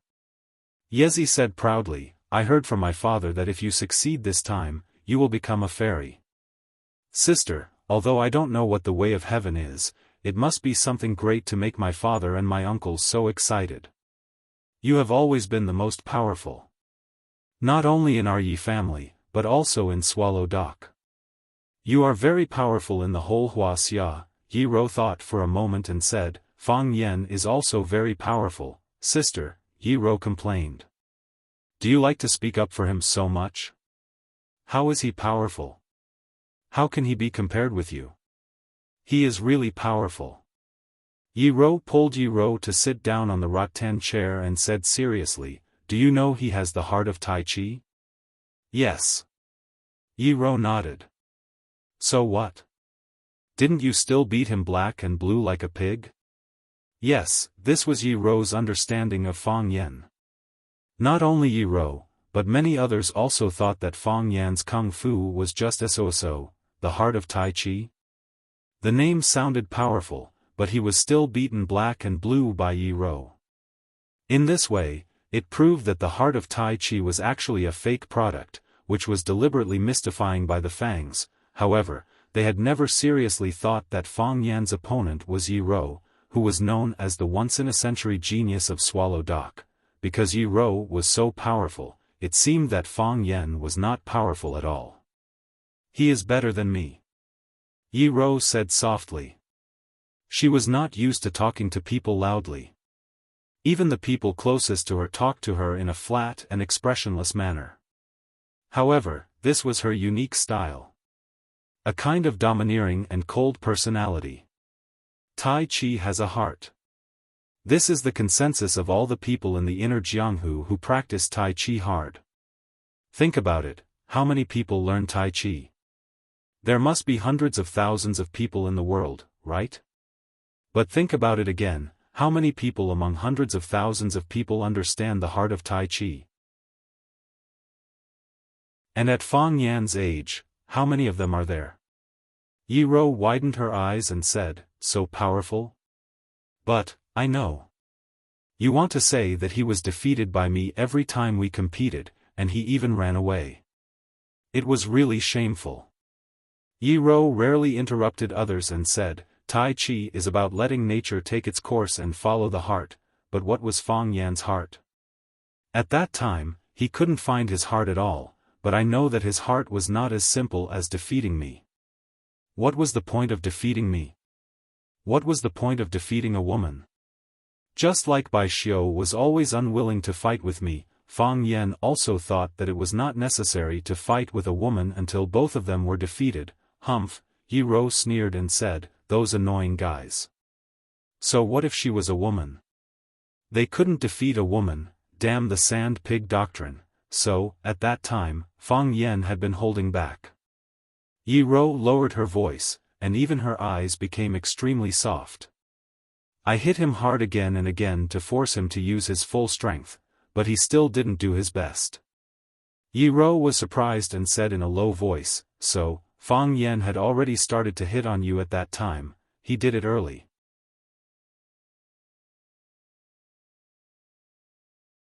Chapter 731. This person is too scheming. Yi Ro drew such a conclusion from Yi Ro's story and said angrily, I couldn't see it before. I thought he always opposed you because he didn't like you. Now I know that everything he did was to attract your attention.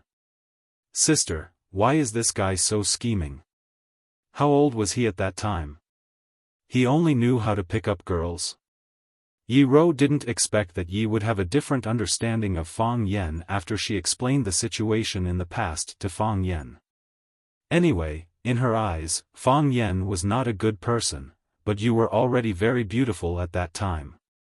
There are many boys in Swallow Fort who like you. It's just that you don't care about them. That Fang Yan is always glaring at you, picking on you whenever there's a problem, looking for trouble whenever there's a problem. Instead, he keeps loitering in front of you. Humph, this method of picking up girls is so old-fashioned. I didn't expect it to be so effective. At that time, Fang Yan didn't like me, Yi Ro said aloud. Why didn't he like you? Why didn't he like you? Yi Ro said angrily. After a pause, she gritted her teeth and said, I know, the person he liked at that time was Phoenix. What's so good about that woman in Yushao? She's not as beautiful as you. Yi Ro shook her head and said, everyone has their own eyes when it comes to liking. How can there be a standard? There is. Yi Ro said proudly. She pointed to her little face and said, everyone likes me, that's because you're cute, Yi Ro said. I'm cold and always like to hit people, sister, do you know? You're the cutest when you're cold and hitting people. When you and Fang Yan competed in martial arts, would be there as long as there was a chance. That's because I think you're the coolest when you beat Fang Yan until he begs for mercy. You're so cool. Even if he knows the heart of Tai Chi, it doesn't prove that Fang Yan is better than you. Yi Ro insisted on her point of view and said, Sister almost succeeded in climbing the heavenly law. Why didn't he? It proves that he's still not as good as you. He had the heart of Tai Chi at a young age and was already the best disciple of Tai Chi because of his father's death. He observed mourning for 3 years. After he went out, he comprehended the light of Taiji. Only with benevolence and compassion could one have the heart of Taiji. He had the spirit of justice and selflessness and was the best disciple of Tai Chi. He had the light of righteousness and was the best disciple of Tai Chi. This was a principle that all martial artists understood. His heart wasn't bad, but his mouth was too poisonous, which always made people forget about his true nature. Think about it, when did he really hurt anyone? Even when the Fang clan was bullied to that extent a few years ago, after he obtained the Taiji heart, when did he ever find trouble with others? Father died tragically. If this happened to anyone else. Apart from Bai Xiu, Li Xiaotian, Zhu Zaidan, and the others from Swallow Dock are all outstanding people, but if they were to suffer such a blow, would they still be able to keep their minds clear? Ro, Yi, Tai, can they do better than Fang Yan? Yiwen Ro sighed softly, her voice filled with deep pity as she said, he has an enemy in Hua City, and an enemy of the country in Yanjing. He has to face a colossus like the Jiang family, and because of Senior Mo, he even has to face the pressure of the Divine Dragon. Every step he takes is like walking on thin ice, it's really not easy. If it was another man, would he have the time to go shopping with you? He still has the mood to joke around with you. Up until now, he still maintains his innocence and smiles. Such a man, I'm afraid it's hard to find in this world, right? Yezi was in a daze for a long time and said, Fang Yan did not have it easy, especially during the years when his father was killed, he seemed to have changed into another person. I don't know what's going on, but when I saw his cheeky smile, he suddenly stopped smiling. It makes me feel very uncomfortable. Seeing that Yi Ro was lost in her own thoughts, Yi pulled Yi Ro's sleeve and said, Sister, are you really going to marry him? Yi Ro looked at Yi Ro in confusion, not understanding why she asked such a question. I always feel that you can look around, Yi Ro said with a serious face, Sister, you don't go out often, so you have less contact with men. I think, there are many men out there, very good men. Men who are not as good as Fang Yan. You should look around and choose more. A woman's marriage is a lifetime event. Uncle and the others don't want you two to get married, and there are many obstacles in between. Even if it's difficult to get together in the future, some people will always be hurt. Wouldn't it be better if you can have the best of both worlds? Yi Ro looked at Yi Ro and asked, have you ever really liked someone?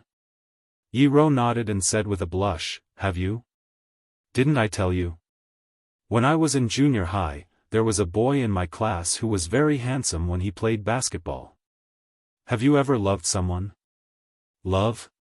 Yi Ro's expression was a little confused. What kind of feeling could be called love? If you are willing to live and die with someone for the rest of your life, you won't feel bored.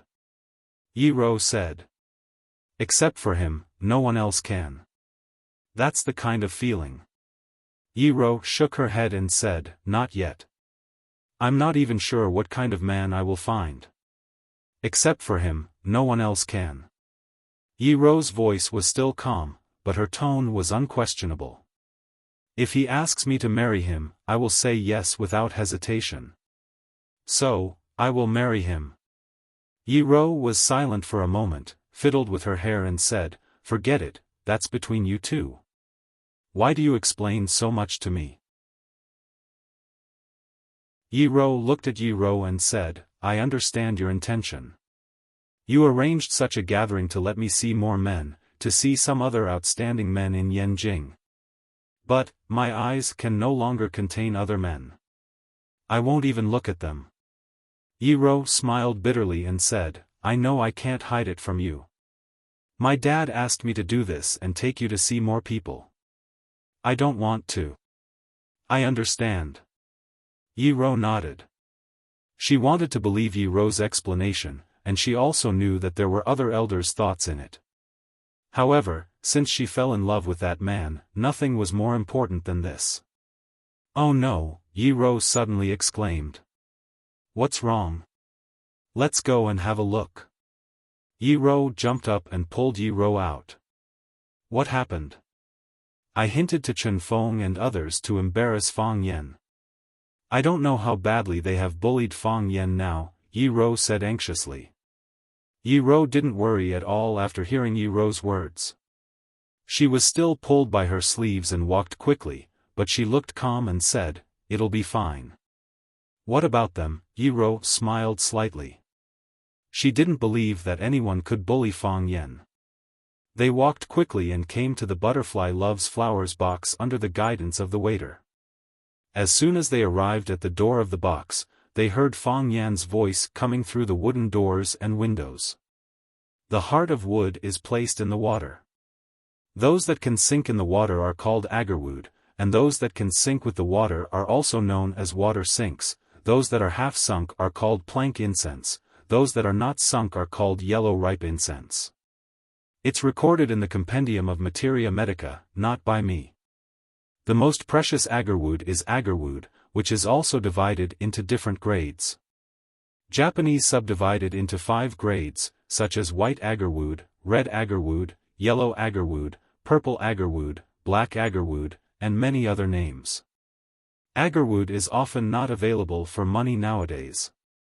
It is said that the grade of agarwood is based on the comfort of the taste, and white agarwood is the highest. Of course, I haven't tasted this kind of white agarwood before. The most used one is purple agarwood. After agarwood is red earth agarwood. Those that grew in yellow-colored yellow soil were called yellow soil agarwood, those that grew in red-colored red soil were called red soil agarwood, and those that grew in brownish-black soil were called black soil agarwood. What was burning in the copper stove should be red soil agarwood. If I'm not wrong, it should be the relatively rare red earth agarwood. Which place has the best red earth agarwood? Someone asked aloud. It could be heard that the voice of the person who asked the question was very humble. It seemed that he had accepted Fang Yan's identity as a fake expert. The red earth agarwood of Phu Sen in Vietnam is the highest grade, just like the wine of the Bordeaux region. It has a symbolic meaning.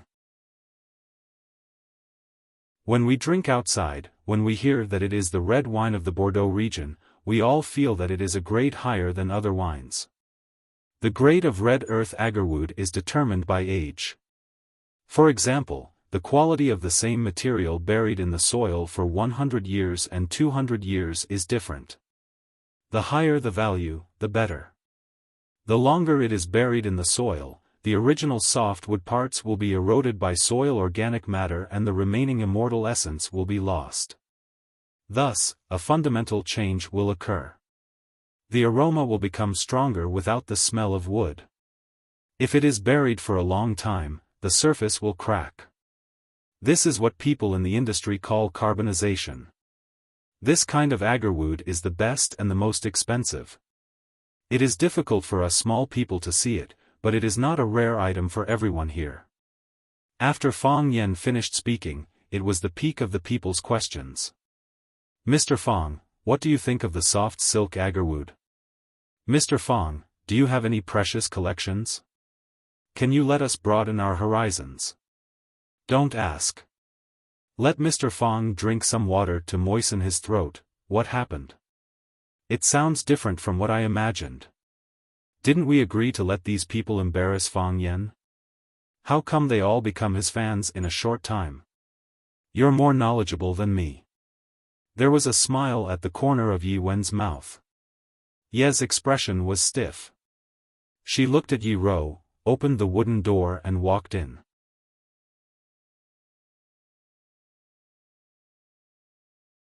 Chapter 732.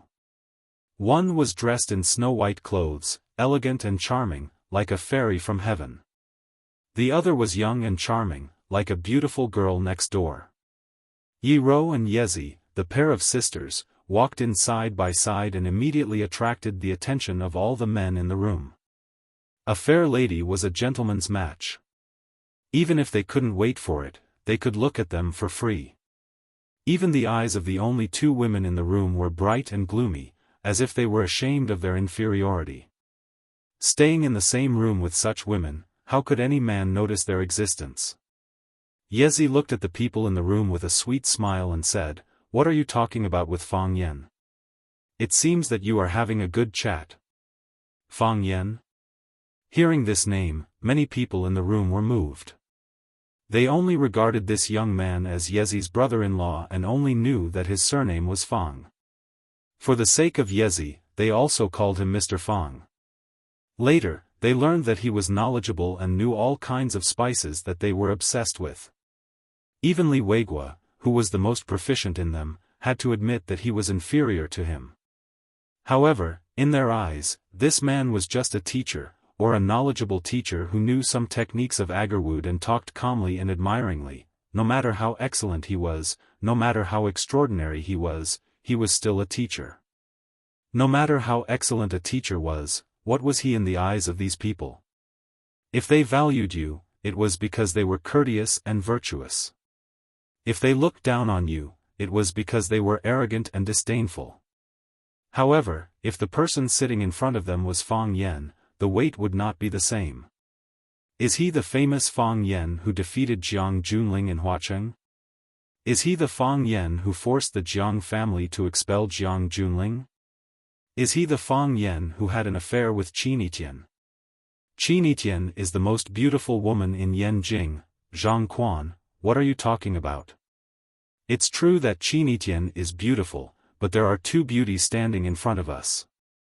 They are no less beautiful than Qin Yitian. Everyone asked questions one after another, and everyone's eyes shifted to Fang Yan. Previously, their gazes were also on Fang Yan, but the way they looked at him then was completely different from the way they looked at him now. Watch? Just like the singers on the stage, or the clowns on the stage of an acrobatic troupe, they would occasionally go to watch, and they would even be willing to drink with one or two of the big stars, but when it came to deep friendship, how was that possible? Paying attention to him was different. You had to pay attention to him, pay attention to his every word and action, and even think about how to respond to him. If Fang Yan was the Fang Yan they were talking about, then all the young masters and ladies in this room should give Fang Yan the appropriate treatment. He would be treated in a manner befitting of his reputation, abilities, and resources. This was class. Yi Rou looked indignant. Not only did they change his script without permission, but they all behaved like this after hearing his name. Are you still young masters who take a few lackeys to flirt with innocent women? Yi Rou looked calm and indifferent, but her eyes were fixed on Fang Yan's face from beginning to end. Even if her eyes occasionally moved to other places, her mind was still on Fang Yan. As she said, since she fell in love with Fang Yan, she would not look at other men. She liked this state. She liked people to pay attention and respect to Fang Yan. It was not that she was vain. She just thought, if others treated Fang Yan like this, it would prove that her husband was excellent and powerful. Well, okay, she was still a little vain. She liked to see Fang Yan being looked at like that. She did not want the man she liked to be despised and looked down upon, which was even more unacceptable than being despised and looked down upon herself. In fact, with her current state of mind, she did not care about being despised and looked down upon. Fang Yan squinted his eyes and smiled. Looking at Chen Feng and the others in front of him, he cupped his hands and said, I'm Fang Yan, Fang as in square, Yan as in 2 fires. I do have some conflicts with Jiang Junling, and Qin Yitian can be considered as my old acquaintance. However, he is not as powerful as you said. He is just a poor man who was bullied by a woman and moved to Huacheng to be a teacher. Hearing Fang Yan's self-mockery, everyone present burst into laughter. Yi Rou blushed. Obviously, she did not expect that Fang Yan would make fun of her. However, she felt sweet in her heart. Because Fang Yan had closely connected her with him, she was the heroine of this incident, she really liked this feeling. Was this what it meant to be in love? Since there was no point of reference, she couldn't tell. However, she liked this feeling. She was very satisfied. Although everyone was smiling on the surface, waves were surging in their hearts. Indeed, this Fang Yan was the Fang Yan they were talking about. This Fang Yan had dealt with the 4 young masters of Huacheng, who were rather famous in Beijing. It was said that the Lanshan Valley, which was based in Beijing, had become his loyal supporter. The Huacheng's lover, Lu Shu, had become a mad dog beside him. The Jiang family was the most miserable. Not only had their family been destroyed, even Jiang Zhulu, the most famous of the four geniuses, had become a prisoner. Even if these people's status and background far surpassed the current Fang Yan, who would be willing to be enemies with such a guy with such a glorious battle record? Chen Feng was a free and easy person.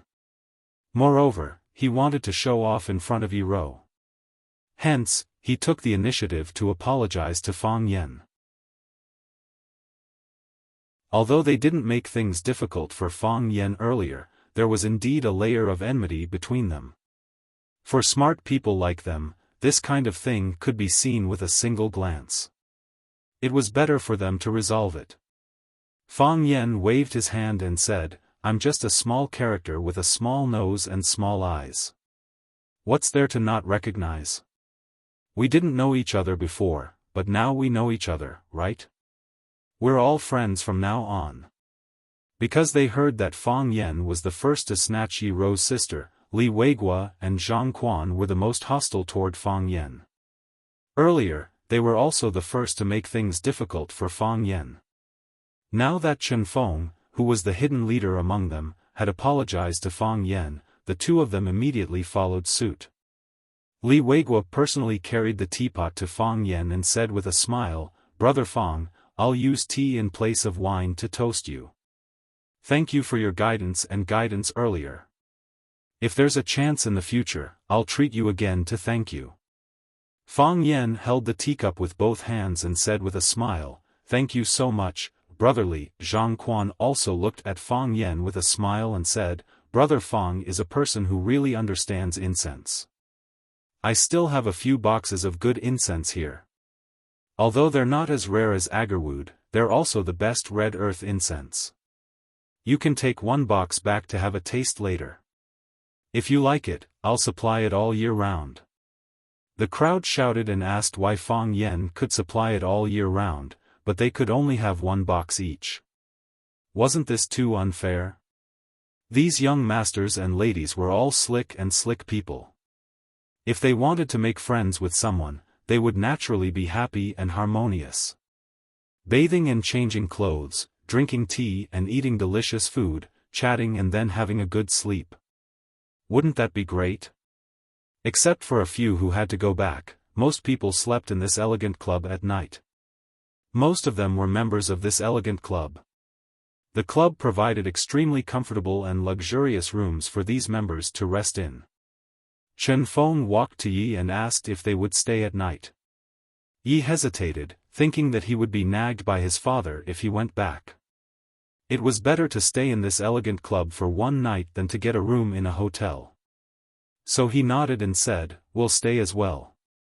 Chen Feng asked someone to prepare 2 room cards and said, "These are the rooms prepared for you." Fang Yan took the room cards and gave one to Yi. He said, "You use one room. Your sister and I will share one room." Yi Rou's expression was slightly bitter, but she didn't say anything. Yi glared at Fang Yan fiercely, but she didn't expose the fact that Fang Yan and Yi Rou were just a couple in front of everyone. Other people wouldn't find anything wrong, because when Fang Yan entered the room, he introduced himself as, "I'm her brother-in-law." Everyone scattered to sleep. Fang Yan took Yi Rou's hand back to the room in front of everyone and said, "Let's go back to sleep." Yi Rou felt sweet in her heart when her little hand was held by Fang Yan. However, she also thought in her mind, men love their faces. Now I let him do whatever he wants. When everyone else is asleep, I will go to sleep with Yi. As the night grew darker, the backyard became quieter. After taking a bath, Yi sat alone in the pavilion in the yard and was lost in thought. Chen Feng, dressed in a white bathrobe, sat opposite the stone table with a bottle of red wine and 2 wine glasses in his hand. "Have a drink?" Chen Feng asked. "Let's have a drink," Yi answered. The red wine had already been opened. Chen Feng poured red wine into the 2 glasses and then handed one to Yi. He asked, "Is there something on your mind?" "Not really." Yi's eyes were empty. Obviously, she was still immersed in her own thoughts. Clang, Chen Feng touched Ye's glass with the one in his hand, took a mouthful of red wine, and said, "Isn't it too unethical of you to do this? You asked us to make trouble for him, but you didn't tell us his identity." Yi glanced at Chen Feng and said, "If I told you his identity in advance, would you still be willing to make trouble for him?" Chen Feng thought about it seriously and said, "Although we are not afraid of him, why should we provoke such an enemy with such a great threat? You also know that even a freak like the general's decree fell in his hands. Such a person can't be a close friend, so it's better to stay away from him." "That's it." Yi shrugged indifferently. Chen Feng looked at Yi and said, "What are you confused about?" "I'm thinking about a problem." "What problem?" "What is love?" Chen Feng's eyes widened, and then his eyes became burning. He said, "That is, no matter when we meet, we will be attracted to her again." Yi thought about it seriously, but in her mind, the tall and straight figure of Fang Yan standing up for her when Meng Jianyu pounced on her, the girl shook her head and threw the picture out of her mind. She said, "This is really a troublesome thing. I still don't know what love is." Chen Feng's face instantly became incomparably complicated. "I'm sitting right in front of you. Can't you raise your eyes and take a good look at me?"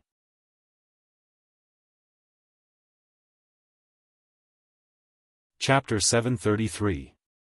After entering the room, Fang Yan was at a loss of what to do. "What should I do next? Push Yi Ro down? Isn't that too barbaric and reckless? I should take a shower first, right? But I have just taken a shower, and the fragrance on my body is quite nice. Besides, even if I push her down, what should I do next? Is it really so easy to let Yi Ro get my body and my virginity?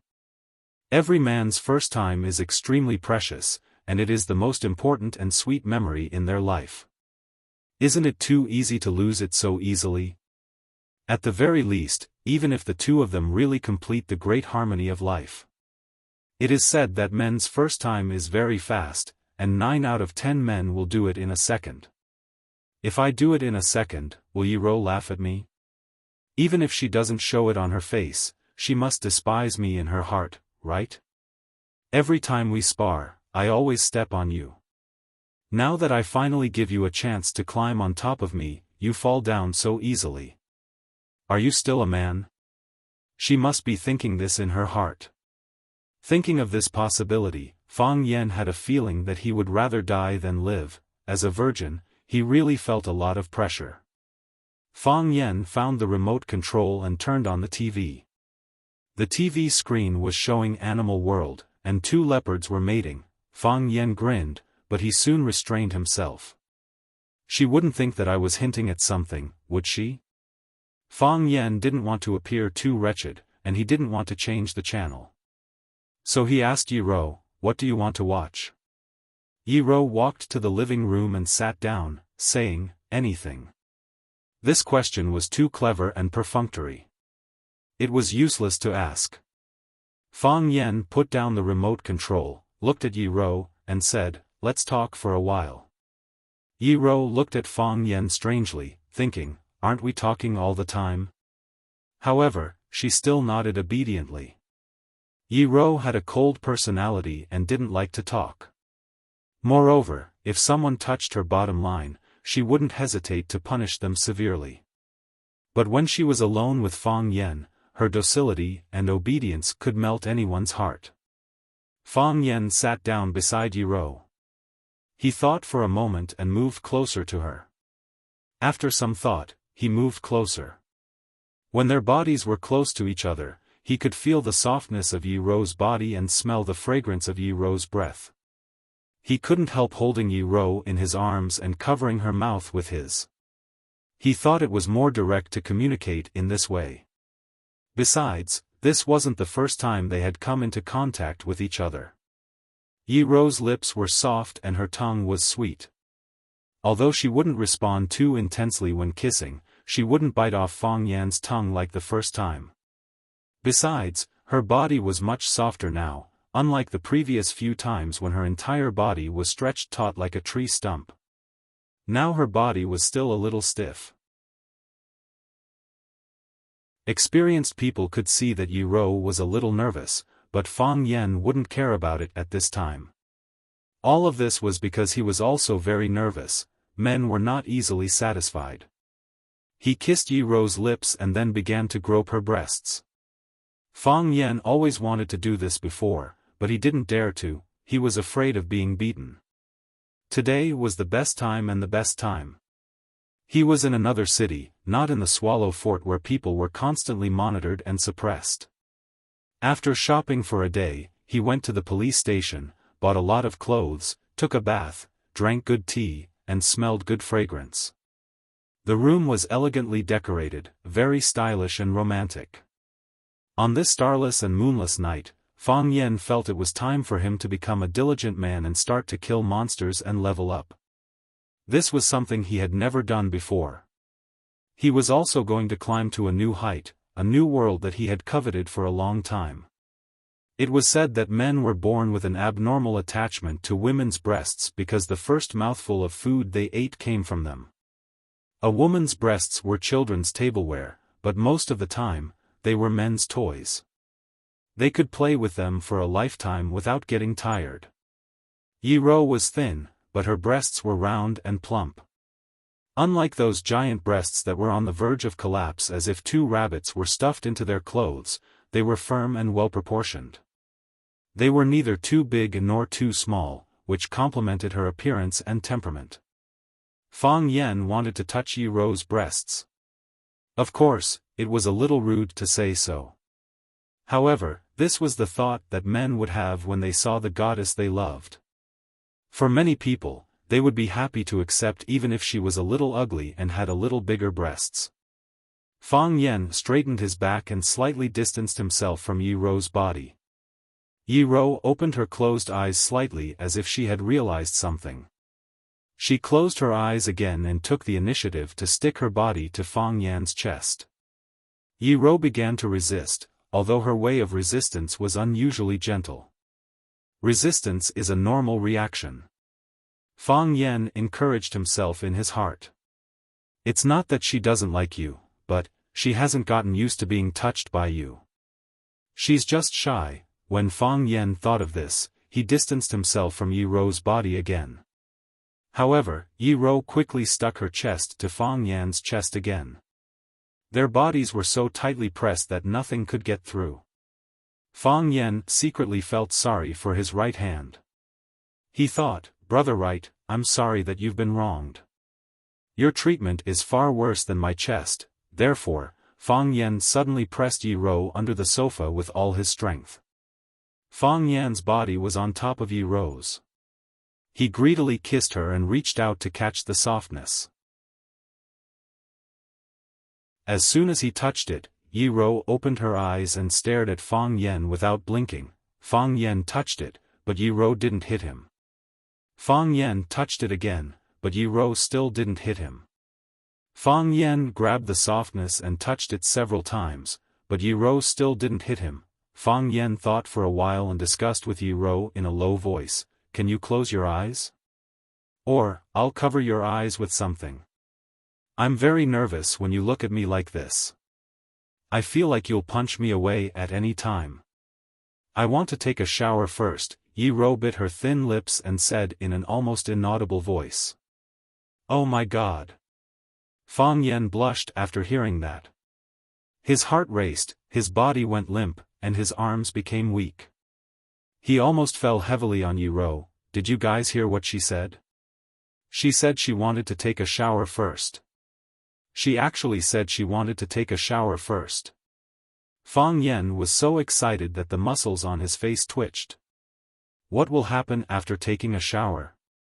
Although Fang Yan is still a virgin, he's not an idiot. Isn't that what we all know?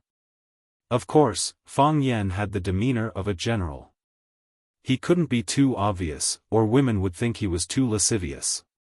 He also couldn't be too flustered, or women would think he was too frivolous. He had to be elegant and calm. He had to show that he often got a room with women and that he was familiar with this kind of thing.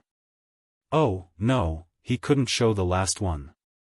Fang Yen climbed up from Yi Rou's body and pulled Yi Rou up as well. He looked at her pretty face tenderly and said in a low and magnetic voice, "Wait a minute, I'll go get the water for you." Fang Yen thought it was best to take a couple's bath first. Because he suddenly remembered that he had never taken a couple's bath with someone, but he often took a bath with a man. When he was young, he would jump into the stone river with Zhu Zaidan and Li Xiaotian from time to time. Especially in the summer, he would soak in the stone river for a while almost every day. He also took a bath with Fang Yingying and Fang Haohan. Thinking of their figures, Fang Yen didn't want to think about it anymore. He was very satisfied with this point. He was not only a flirting man, but also a *king straight man. In this era where gay sex was the norm and men hooked up with men, it was really rare that the person he liked was a woman. Fang Yen stood up and walked toward the bathroom. He turned on the boiling hot water and carefully rinsed the bathtub twice. Then he drained the dirty water and began to put in warm water for a bath. He tested the temperature and poured the bottle of essential oil into the bathtub. "It's done," Fang Yen shouted. He walked toward the living room and said as he walked, "You can take a bath now." There was no one in the living room. Yi Rou was nowhere to be found. Obviously, Yi Rou had sneaked away when Fang Yen was busy turning on the water in the bathtub. There was a note on the table with a few beautiful words written on it. "I said go back to your room to take a bath." Fang Yen stood there in a daze. He had the urge to slap himself. He hadn't completely recovered from the blow until he took off his clothes and soaked his whole body in the bathtub. He felt that he was too inexperienced. How could he run to turn on the water at such a critical moment? Why should I turn on the water to take a bath? He asked himself over and over again in his heart. I'm not dirty, and I won't dislike Yi Rou for being dirty. No wonder there are long scenes of women taking a bath after sex on TV and movies. It's because men won't let them take a bath before sex.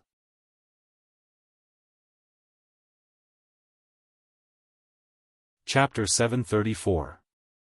When they met in the restaurant the next morning, everyone looked at Fang Yen with strange eyes. Only Fang Yen knew that he was no different from yesterday. The ugly virginity hat was still on his head. Yi Rou didn't like shopping, but she liked to go shopping with Fang Yen.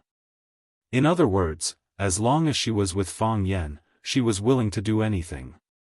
Even if they didn't do anything, it was a sweet joy to just look at each other quietly.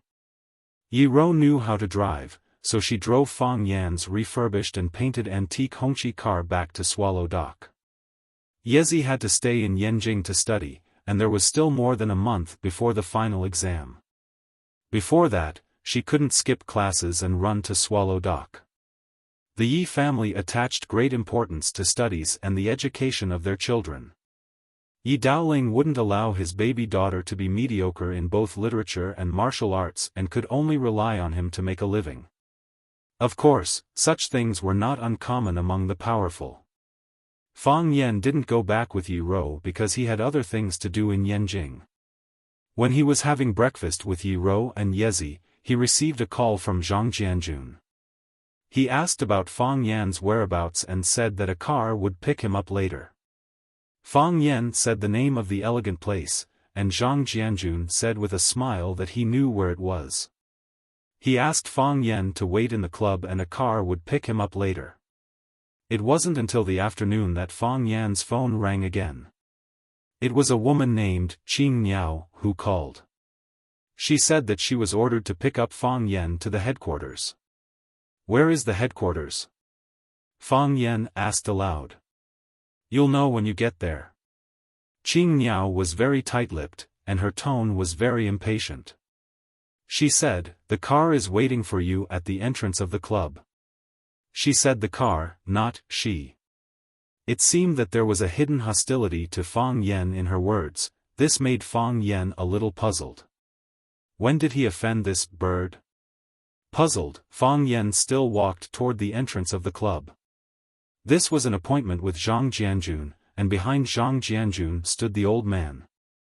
Therefore, He could only comfort his slightly restless heart with the words, "The king of hell is easy to see, but the little devil is difficult to deal with." After all, even the old man had praised him, so why should he care about other people's attitudes? Swallow Dock had things they had to do. This was a tradition that had lasted for thousands of years. Why would he need to look at anyone's face? Fang Yen arrived at the parking lot in front of the clubhouse. A woman in black tights was leaning against the car and smoking. She had thick eyebrows, short hair, an oval face, and exquisite facial features. She could be considered a unique beauty. Seeing Fang Yen coming over, he didn't ask Fang Yan's name. He pinched the cigarette butt in his hand and said, "Let's go." After that, he opened the door of the passenger seat and jumped in. Fang Yen noticed a detail. She used 2 fingers to put out the burning cigarette butt and brought it directly to the car. She didn't have the habit of throwing cigarette butts around. This made Fang Yen have a slight favorable impression of her. There was a driver in the front and someone in the passenger seat, so Fang Yen opened the back door of the Buick and sat in. The driver started the car and rushed toward the Yanjing city. Because Fang Yen wanted to know where their headquarters was, he paid attention to the scenery outside along the way. He wanted to see if it was a place he was familiar with or a road he had walked before. The woman called Qing Niao also looked at Fang Yen through the rearview mirror from time to time, but she didn't stop Fang Yan's behavior. Obviously, she also knew that this kind of thing didn't need to be kept secret from Fang Yen. The car drove to the center of Yanjing City and finally drove to the entrance of a small island. Facing the heavily guarded gate, Qing Niao opened the window and handed over a black card. The person inside the gate swiped the black card on the computer, and a huge Longtu case immediately appeared on the computer screen. The guards immediately raised their hands to salute and respectfully returned the black card. They didn't even check the car to see if there were any suspicious people or suspicious items. Fang Yen sat quietly and didn't say a word, guessing the organization and identity of Qing Niao. The river bank and the central island were connected by a bridge. The car quickly rushed across the bridge, but it didn't enter the main gate. Instead, it went to a deeper area on the right. They passed through 2 more checkpoints, and each time, the green bird simply handed over the black card, and they were allowed to pass. The car stopped in a small parking lot, and Qing Niao opened the door and got out. She didn't talk to Fang Yen, but just looked at Fang Yen with indifferent eyes outside the window. Fang Yen knew that he needed to get out of the car as well. Sure enough, as soon as he got out of the car, Qing Niao led the way in front without saying a word. The driver didn't follow them, but drove the car away quickly. After passing through another stone archway, what entered his eyes was a series of small courtyards that were arranged in a picturesque disorder but not closely packed together. Fang Yen understood what this place was. The Mystery Department. He had long heard of the Mystery Department, and knew that it was a special organization within the Red Wall that specialized in the security of the country's leader. It was also an extremely hidden organization. These people were secretly responsible for the security of the country's leader, and also dealt with some powerful and destructive enemies and very difficult matters for the country. There were many talented people in the Mystery Department, and there were many experts. He had once imagined what the Mystery Department would look like, but he didn't expect the headquarters of this organization to be openly exposed under the sun, in the bushes. Of course, it was in the bushes under the sunlight of the Red Wall. Fang Yen carefully looked at the small buildings, thinking about what kind of people lived in these small buildings. Of course, what he was most concerned about was where Dragon God was. Logically speaking, the people of the outside world didn't know what kind of experts were in the Mystery Department. However, because the Fang family paid extreme attention to Dragon God, and Dragon God's reputation was too great. Therefore, not only the Fang family, but other people in the Jianghu also knew that Dragon God had entered the Red Wall. It was just like how they knew that Azure Dragon had fallen in battle, and that black dragon had appeared and disappeared mysteriously. Qing Niao, who was walking in front, clearly felt the change in Fang Yan's mood. She turned around and looked at Fang Yan, and shouted, "Don't look around." Fang Yan grinned and said, "I want to see, what can you do? Despicable person." Qing Niao's eyes were filled with killing intent as she said coldly, "What's your relationship with Bai Xiu?" Fang Yan asked with a smile. "You." Surprise flashed in Qing Niao's eyes. She didn't know where she had exposed a flaw that would actually make this guy connect her with Bai Xiu. "Let me guess." Fang Yan's mouth had a hint of ridicule as he said, "Bai Xiu has entered the Red Wall before, and may even have carried out some difficult missions for the Mystery Department as an assessment. Perhaps you are Bai Xiu's partner in a mission. You, a woman, have not seen much of the world, and have not come into contact with truly outstanding men. Naturally, you will be deceived and deceived by Bai Xiu, a pretty boy who is good at scheming. You like him, and even love him. But, this is the Mystery Department.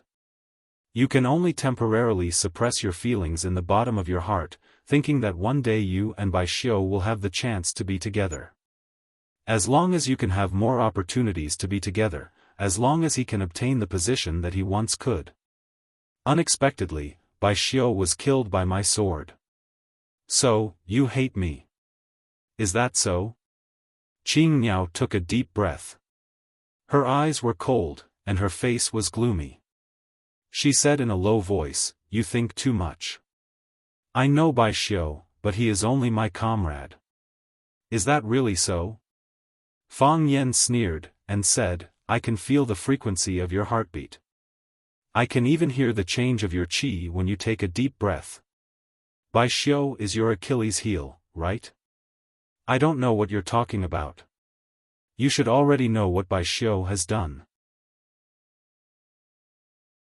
Even the people above won't tolerate him." Fang Yan looked at Qing Niao with a smile, and suddenly raised his voice, and said, "If you don't want your feelings to be known by everyone, then you better respect me a little. You're slandering me, you don't have any evidence. What evidence do I need?" Fang Yan said disdainfully. "Gongsun Qi and I are friends of life and death. If I tell him that you like Bai Xiu, do you think he will tell everyone?" Qing Niao's expression changed dramatically. She did not expect Fang Yan to be so despicable and shameless, and be able to use any means. She did not expect that Fang Yan actually knew Gongsun Qi, and that the two of them were friends of life and death. No. Qing Niao's thoughts instantly became clear. Because Fang Yan suddenly mentioned Bai Xiu and guessed her love for Bai Xiu, she was caught off guard. However, she was a member of the Mystery Department after all, and had the experience of carrying out many missions. Whether it was IQ or experience, she was not bad, and her mental reaction was also much stronger than ordinary people. It was just a moment of confusion, and then she returned to her normal level. She looked at Fang Yan with gritted teeth, and was almost deceived by this disgusting hooligan. "Fang Yan, don't try to trick me. Don't underestimate the Azure Dragon. You were injured by Mr. Dragon God, and your Fang family and the Dragon God bloodline have a death feud. Gongsun Qi is Mr. Dragon God's beloved disciple. How could he be your life and death brother?" Fang Yan shrugged indifferently, and said, "You're right, Gongsun Qi apologized to me and wanted my forgiveness, but I rejected him. It doesn't matter if he's not qualified to be my life and death brother. Your feelings for Bai Xiu are a fact, and you might even have some secret collusion. As long as I tell this to everyone I see, who do you think they will believe? I don't believe that when you two met back then, you were not noticed by someone with ulterior motives." Qing Niao's expression changed many times, and after a long time, she suppressed the hostility in her heart and asked, "What do you want? Answer me a question."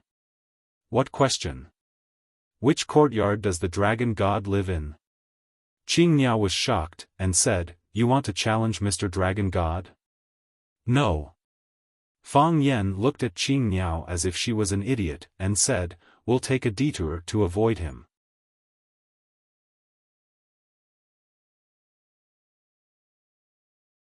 Chapter 735.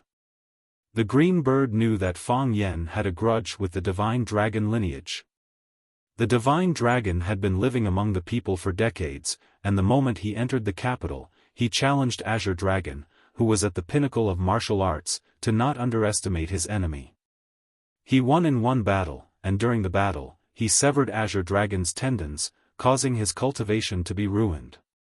He became a cripple who treated alcohol as his life. With Azure Dragon's demise, the Fang family fell into dire straits. From the green bird's point of view, Fang Yen had 100,000 reasons to hate the divine dragon, but he also had 1,000,000 reasons to challenge the divine dragon. The divine dragon entering the Red Wall to become a consecrator of the Mystic Division was not a secret in the outside world. For Fang Yen to take the initiative to ask about the divine dragon yard's whereabouts, he naturally wanted to take the opportunity to challenge the divine dragon to avenge Azure Dragon and his family's humiliation. If not, how would he have the chance to meet the divine dragon himself? In Fang Yan's eyes, the green bird's question was really idiotic and ridiculous. Please, do you think my intelligence is on the same level as yours? Ignoring the responsibility and consequences of challenging a high-ranking consecrator within the Red Wall, just the risk of fighting the divine dragon alone was not something he could bear. It would be fine if he won, but if he lost, it was a question of whether he could survive.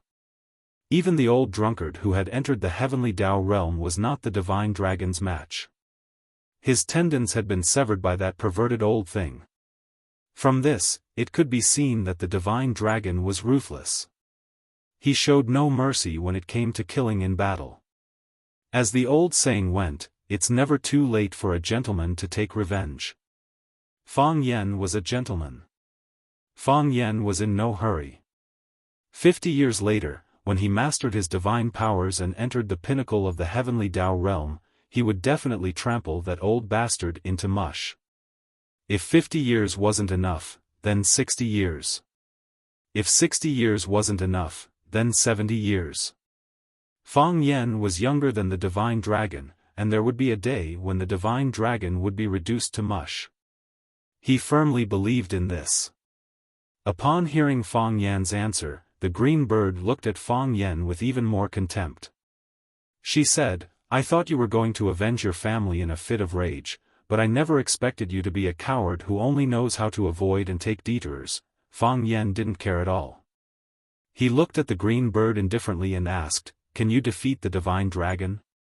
Mr. Dragon God has long entered the heavenly axiom realm, and his skills are profound. How could I possibly be Mr. Dragon God's opponent? Qing Miao was extremely respectful when she mentioned the Dragon God's name. On one hand, it was because of the Dragon God's ability. He held a high position in the Xian division and was indeed highly respected. In addition, because of the hatred between the Dragon God and Fang Yen, Fang Yan's enemies were naturally her friends. Then why don't you challenge the Dragon God? The day you defeat the Dragon God will be the day you become famous. Green Bird sneered and said, "You still want to fight when you can't win? Do you think I'm an idiot?" Fang Yen nodded his head seriously, but repeated Qing Miao's words and said, "You still want to fight when you can't win? Do you think I'm an idiot? You." Qing Miao was furious and said, "I have no enmity with Mr. Dragon God, so I'm not in a hurry to challenge him. You have a deep hatred with the Dragon God. The elders in your family were hurt by the Dragon God. Now that you've met him, not only do you not seek revenge, but you're also afraid to move forward. For a man like you to exist in the Fang family, you deserve to fall." Fang Yen looked at Qing Miao with a smile and said, "You really want to see me challenge the Dragon God? That's your personal matter, what does it have to do with me? It's just that as a martial artist, I can't stand cowards." Fang Yen picked up a stone from the ground and threw it at Qing Miao. He said, "Do we have enmity now? Why don't you take revenge on me? Do you think I don't dare to kill you?" Qing Miao clenched her fists and her eyes were filled with murderous intent. Dust rose up from where her feet were standing and scattered in all directions. That was because she began to accumulate strength in her feet. She could rise from the ground and give Fang Yan a killing blow at any time. Of course you don't dare. Fang Yan said with a smile. If you dare to make a move, I'll shout that you're going to kill me. The fact that you're Bai Xiu's girlfriend will be known to the world. Who's Bai Xiu's girlfriend? Qing Niao's eyes were about to spit fire. She forcefully suppressed the hostility in her heart and shouted, Fang Yan, don't slander me. You're angry? A proud smile appeared on Fang Yan's face. He said, do you feel that the world is dangerous now? Do you know that you can't speak up now? Do you know what it feels like to be wronged? Fang Yan's expression froze and he shouted angrily, Bai Xiu killed my father and repeatedly set up traps to kill me. In the end, I used all my strength to kill him. How did I offend you? Is it because when he wants to kill me, I just lie there and let him kill me? Is that the only way to satisfy you? On what basis? It's all your words. Who would believe it? Who can testify? Fang Yan was so angry that he laughed at this woman who had fallen in love. He said, what does it have to do with me whether you believe it or not? Anyway, I've already killed Bai Xiu. Also, why should I prove anything to you? Who do you think you are? Fang Yan, if you can't kill me, then don't cause trouble for yourself. Fang Yan stared at the woman disdainfully and said, do you know that whether it's a quarrel or a fight, you're no match for me? Who's no match for whom? A cold and arrogant voice suddenly came from the dense forest beside them. Fang Yan and Qing Niao looked toward the dense forest at the same time. A young man dressed in black with a delicate face and a strong oppressive aura strode over. The man's eyes were piercingly cold, and there was not a trace of emotion on his face. He gave people a feeling that he was arrogant and difficult to tolerate. Gong Sun Qi. Qing Niao whispered. Because of the Divine Dragon's illustrious reputation, almost no one in the Xian division dared to provoke him. The Divine Dragon's beloved disciple, the little Divine Dragon Gong Sun Qi, was arrogant and rude. He never put his colleagues in his eyes. It was obvious that she feared and disliked Gong Sun Qi. Fang Yan glanced at Qing Niao, then looked at Gong Sun Qi, who was walking over with a majestic gait, and said with a smile, Brother Gong Sun, I just told Qing Niao that we are life and death brothers. Gong Sun Qi's gaze fell on Fang Yan's head and said, who's life and death brothers with you? Are you worthy? Qing Niao also said so. He said that you're not worthy of being my life and death brother. But I told him that I only look at fate when I make friends, not status or ability. You're just a pile of shit. As long as I find you pleasing to the eye, you're my life and death brother. Fang Yan. Gong Sun Qi's gaze was like a knife. I didn't bring any money that day, so I couldn't kill you with my palm. Are you forcing me to make a move? You speak as if you can beat me. Fang Yan said with a smile. Besides. Fang Yan pointed at Qing Niao and said, she was ordered to pick me up, so she naturally has to protect me. If you dare to make a move on me, Qing Niao will kill you with one palm, Fang Yan. Qing Niao clenched her teeth and glared at Fang Yan. She had the urge to bite him to death. She really regretted it. Why did she provoke such a scoundrel? If she had known earlier, her attitude towards him would have been slightly better. Even if she had enmity, she couldn't let him find out. Why did she have to cause so much trouble for herself?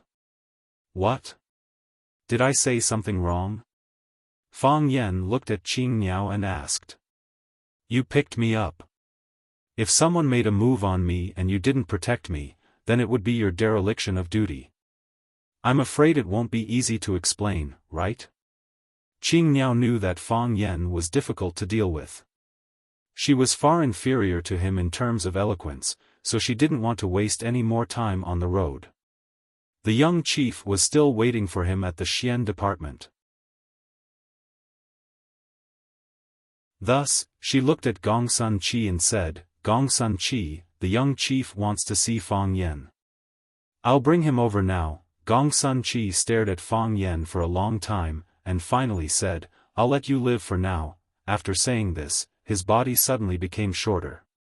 Only then did the clothes on his body start to flutter gently with the breeze, and the long hair on his head also danced in the wind. When he walked out of the dense forest, he came with the force of thunder. He indeed had the idea of killing Fang Yen with his palm. At that time, he was like a sword that had been unsheathed. In the cool breeze, his long hair didn't fly, and his clothes didn't flutter. His entire body was surrounded by the energy around his body, forming a transparent vacuum. It was hard to see with the naked eye, but Fang Yen and Qing Niao could feel its existence. Now that it had given up on the decision to make a move, its body and clothes returned to their natural state. "Look, you're also threatening me." Fang Yen sighed helplessly. "Do you know that anyone who threatens me doesn't have a good ending? When I first came to Huacheng, the school's director threatened me. Then, his son was sent to a labor camp. Then, Jiang Zhulu, one of the 4 prodigies of Huacheng, threatened me, and now he's in prison. Jiang Junling also threatened me. He was chased out of the Jiang family and became a wandering ghost. Now, you're also threatening me. To be honest, I'm looking forward to your ending. Tell me, how do you want to die?" Fang Yen. Gong Sun Chi's clothes straightened up again, and the hair on his head froze again. His palm glowed with a red light, and he could unleash a powerful palm knife at any time. He hated Fang Yen to the core. He hated Fang Yan's stinky mouth to the core. "I'm here," Fang Yen replied softly. "Are you blind?" Gong Sun Chi. Qing Niao hurriedly stood between the two of them. Fang Yen, that idiot, didn't care, but he had to consider the consequences of the battle between the two of them. "The young chief wants to see Fang Yen, I'm going to take him there immediately." Gong Sun Chi's eyes shone brightly, and he didn't hide his ability realm. He thought for a long time, and could only reduce the force again. He stared coldly at Fang Yen, and said, "Today, I'll let you win with your words, but someday, I'll cut off your tongue to go with wine. Look, you're threatening me again. If I were you, I'd quickly shout, 'Auspicious Emperor.'" Gong Sun Chi snorted coldly, turned around, and walked toward a small courtyard on the side. Fang Yen looked at his tall and straight back, and sighed softly in his heart. When would he be able to draw his sword and cut off the dragon god's head, the little dragon god Gong Sun Chi's head, Jiang Junling's head, and Song Zanyang's head and Little Dick? Others could draw their swords in anger, but he could only be a lowly person in anger. It was just a battle of words. Even if he won, what was the point? What would he gain? Fang Yen thought about it seriously. At least he was happy in his heart. Well, as long as he was happy, it was worth it. Fang Yen thought in his heart. Qing Niao glanced at Fang Yen, and once again led the way in front. When Fang Yen was about to leave behind her, a clear voice rang out. "Old friend, I'm here to visit. How can I not see you?"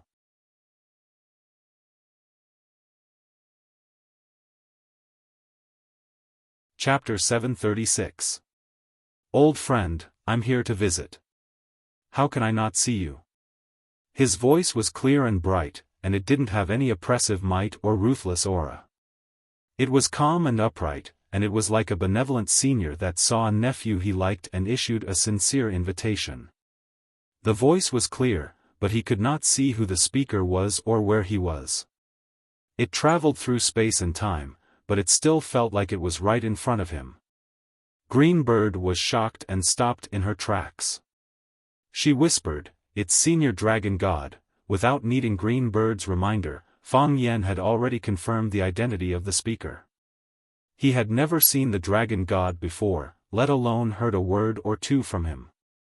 However, he was very sure that this person was the Dragon God. It was like an epiphany of telepathy, or a long-awaited godhood. Dragon God. The immortal dragon god had a tough life. Fang Yan's mouth was full of bitterness. Had he alarmed this old monster? Did he want to cut off his path of progress? Could it be that he dared to cut him down in front of everyone? Hearing the dragon god's voice, Green Bird looked at Fang Yan with a mocking gaze. She smiled and said, "Mr. Dragon God invited you to see him.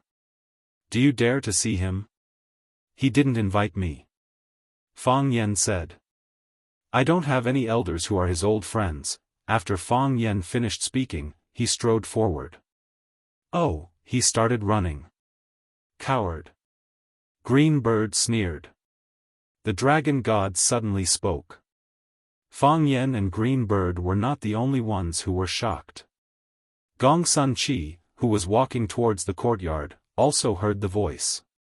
He turned to look at Fang Yan's distant back and shouted, "In this world, there are only a few people who can be called an old friend by Master. Green Dragon Don't Underestimate Enemy is one of them. Fang Yan, the old friend junior that Master mentioned is you.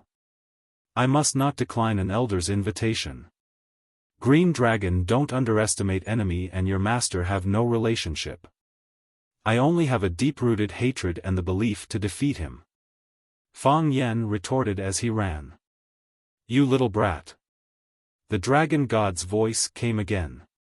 No matter how far Fang Yan walked, that voice would always follow him like a shadow, as if it was right beside his ear.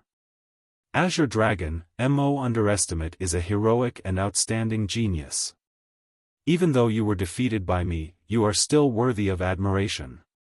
You don't even have the courage to see me, so how can you talk about revitalizing the Fang clan? How can you take revenge for Mo Underestimate?" Screech. Fang Yan lifted his foot and gently put it down. He stood there thinking for a moment, then turned around and walked back step by step. He walked slowly, as if each step was difficult. However, his footsteps were smooth and did not slow down at all. Since he had already made his decision, there was nothing to regret. Not hesitating to fight. Not hesitating to die. "Are you really going?" This time, Green Bird couldn't understand Fang Yan. He had already run so far away, so why bother coming back? After all, the dragon god was not Gong Sun Chi. If Gong Sun Chi wanted to make a move on him, he could still stand in the middle and use the young chief to suppress him. However, if the dragon god made a move on him, who would dare to stop him?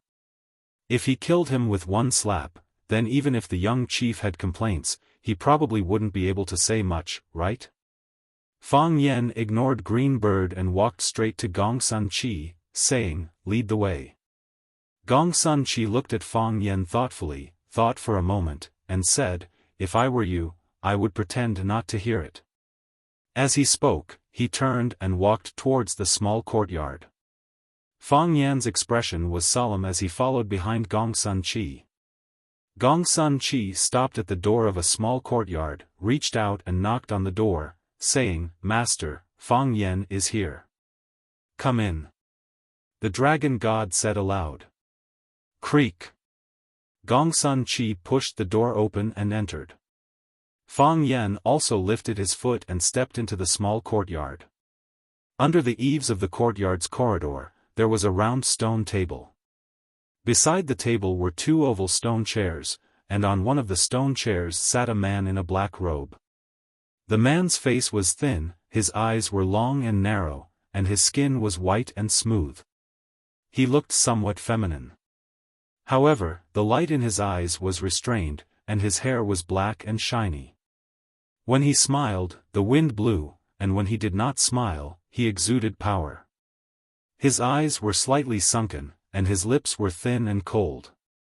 One look and one would think that this person was a sinister and ruthless person. At least, that was what Fang Yan thought. In his hand was a teacup, and he was tasting the Wudong Mountain vanilla tea that he had just brewed. "Master." Gong Sun Chi walked to stand behind his master, and then did not say a word. Fang Yan stood in the middle of the courtyard, sizing up the middle-aged man who was drinking tea. This man was one of the 3 dragons of Wuxia, the dragon god Tu Ming. He was the one who soared to the sky and knocked Mo Qingdi down from his pedestal. Even in the process of the battle, he did not hesitate to use a killing move and cut off the tendons of Mo Qingdi's hand, causing the azure dragon Mo Qingdi to become a cripple. In order to restore his pulse, he had no choice but to travel to the extremely cold lands to find the ice dragon. Old drunkard! Fang Yan called softly in his heart. At this moment, he was not afraid of the dragon god sitting in front of him. But, he really missed the old drunkard who was far away in the foreign lands. They were his elder brother and master, and they were like his father to him. How was he now? Was he still alive? Fang Yan made up his mind. No matter what, he had to make a trip to the extremely cold lands. He had to bring the old drunkard back. No matter if he brought back a living person or a corpse, he had to bring him back to Swallow Dock, back to the Fang family. That was his home. Bulsh *T, return home in glory or be buried in the snow country. Such words could be said casually, who would actually take them seriously?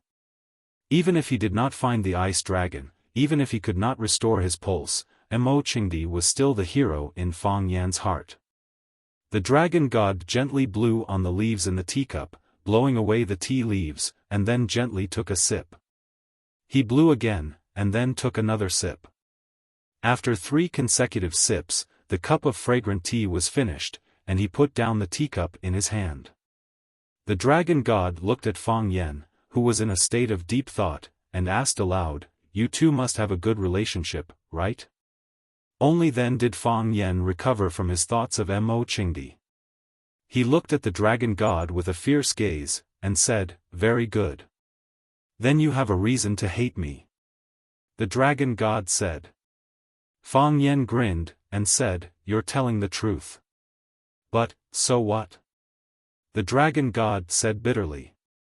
Mo Qingdi's meridians have been broken, and his cultivation has gone down the drain. I heard that the Fang family has a son, Fang Yan, who comprehended the heart of Tai Chi at a young age. He also sailed against the current, and obtained the blessing of the light of Tai Chi that is rarely seen in 100 years. After a pause, the dragon god said bitterly, "What a pity. The heart of Tai Chi has become a stillborn fetus. There is no wind, no force, and the martial art does not advance. Fang Yan, how are you going to take revenge?" In order to save Yi Ro's life, Fang Yan used the mountain-moving technique to move the volcano into his body. After suffering such a heavy setback, Fang Yan's heart of Tai Chi became silent, and once again became a stillborn fetus. Fang Yan's physical state could not be hidden from a master like the dragon god, who could see his current cultivation level at a glance. Fang Yan grinned, and said, "Will you kill me now?" "Of course not." The dragon god said with a smile. "How can you kill people at will in this red-walled courtyard? You see, you can't kill me now, so I can still leave your courtyard safely." Fang Yan said with a smile. "As long as you give me one more chance, I will have one more chance to kill you. Fang Yan, if you want to challenge my master, then defeat me first." Gong Sun Chi said fiercely. What kind of person was his master? Even a junior like Fang Yan dared to say that he would have one more chance to kill him. Did he think he was invisible? Fang Yan waved his hand, and said to Gong Sun Chi, "My opponent is your master, you are not qualified." Fang Yan. Gong Sun Chi was furious, and he struck with his palm. Pa! A ginkgo tree next to Fang Yan suddenly collapsed, its branches and leaves flew, and the trunk burst, as if it had been hit by a heavy object. Fang Yan stood where he was without moving. He did not dodge, and he did not even show fear in his eyes. He looked at the dragon god with a calm expression, and said, "You see, you still don't dare to kill me. As long as I am alive, there is still a chance." Fang Yan. Gong Sun Chi wanted to strike again. "Alright, all right. The dragon god looked at his disciple with difficulty, and said with a smile, can you really kill him here? Master, he has gone too far, I have to teach him a lesson. Don't talk about it if you can do it, but do it if you say you will, the dragon god admonished. Gong Sun Chi responded, and stared at Fang Yen fiercely, but did not say anything else. Master was right, he would not talk about it. When he had beaten Fang Yen to the ground and broken his arms and legs, then he would tell him that this was the consequence of offending him. The dragon god's gaze was on Fang Yen, and he said, is it good to underestimate the enemy? Whether he is good or not, you should know better than me, right? Fang Yen said coldly. This kind of person was really hateful. When he broke the tendons in your arms and made you a useless person, he asked you with concern, asking you how have you been recently? This was not concern, this was a stab in the back. When one is at the peak, he seeks defeat alone. It is hard to find a friend in life, and it is also hard to find an opponent. Underestimate the enemy is able to be my enemy, and it is also my friend in life. The dragon god sighed and said, I heard that he went to the land of extreme coldness to find an ice dragon to reconnect his meridians. If he really found such a magical item, underestimate the enemy will be able to return to the peak, and I will have a close friend that I can spar with and travel the heavenly axiom with. To me, traveling with him is also a great joy in life. Fang Yen laughed and said, I only know that the dragon god has a high cultivation base, but I didn't expect you to be so thick-skinned. We are both walking the same path, and as a junior, I really want to know, is your shamelessness innate, or is it self-taught? Can you teach us juniors some lessons? Impudent. You're tuning into the Xiaofan's Wuxia Tales YouTube channel. Don't forget to subscribe and join us on this journey to catch the most captivating stories.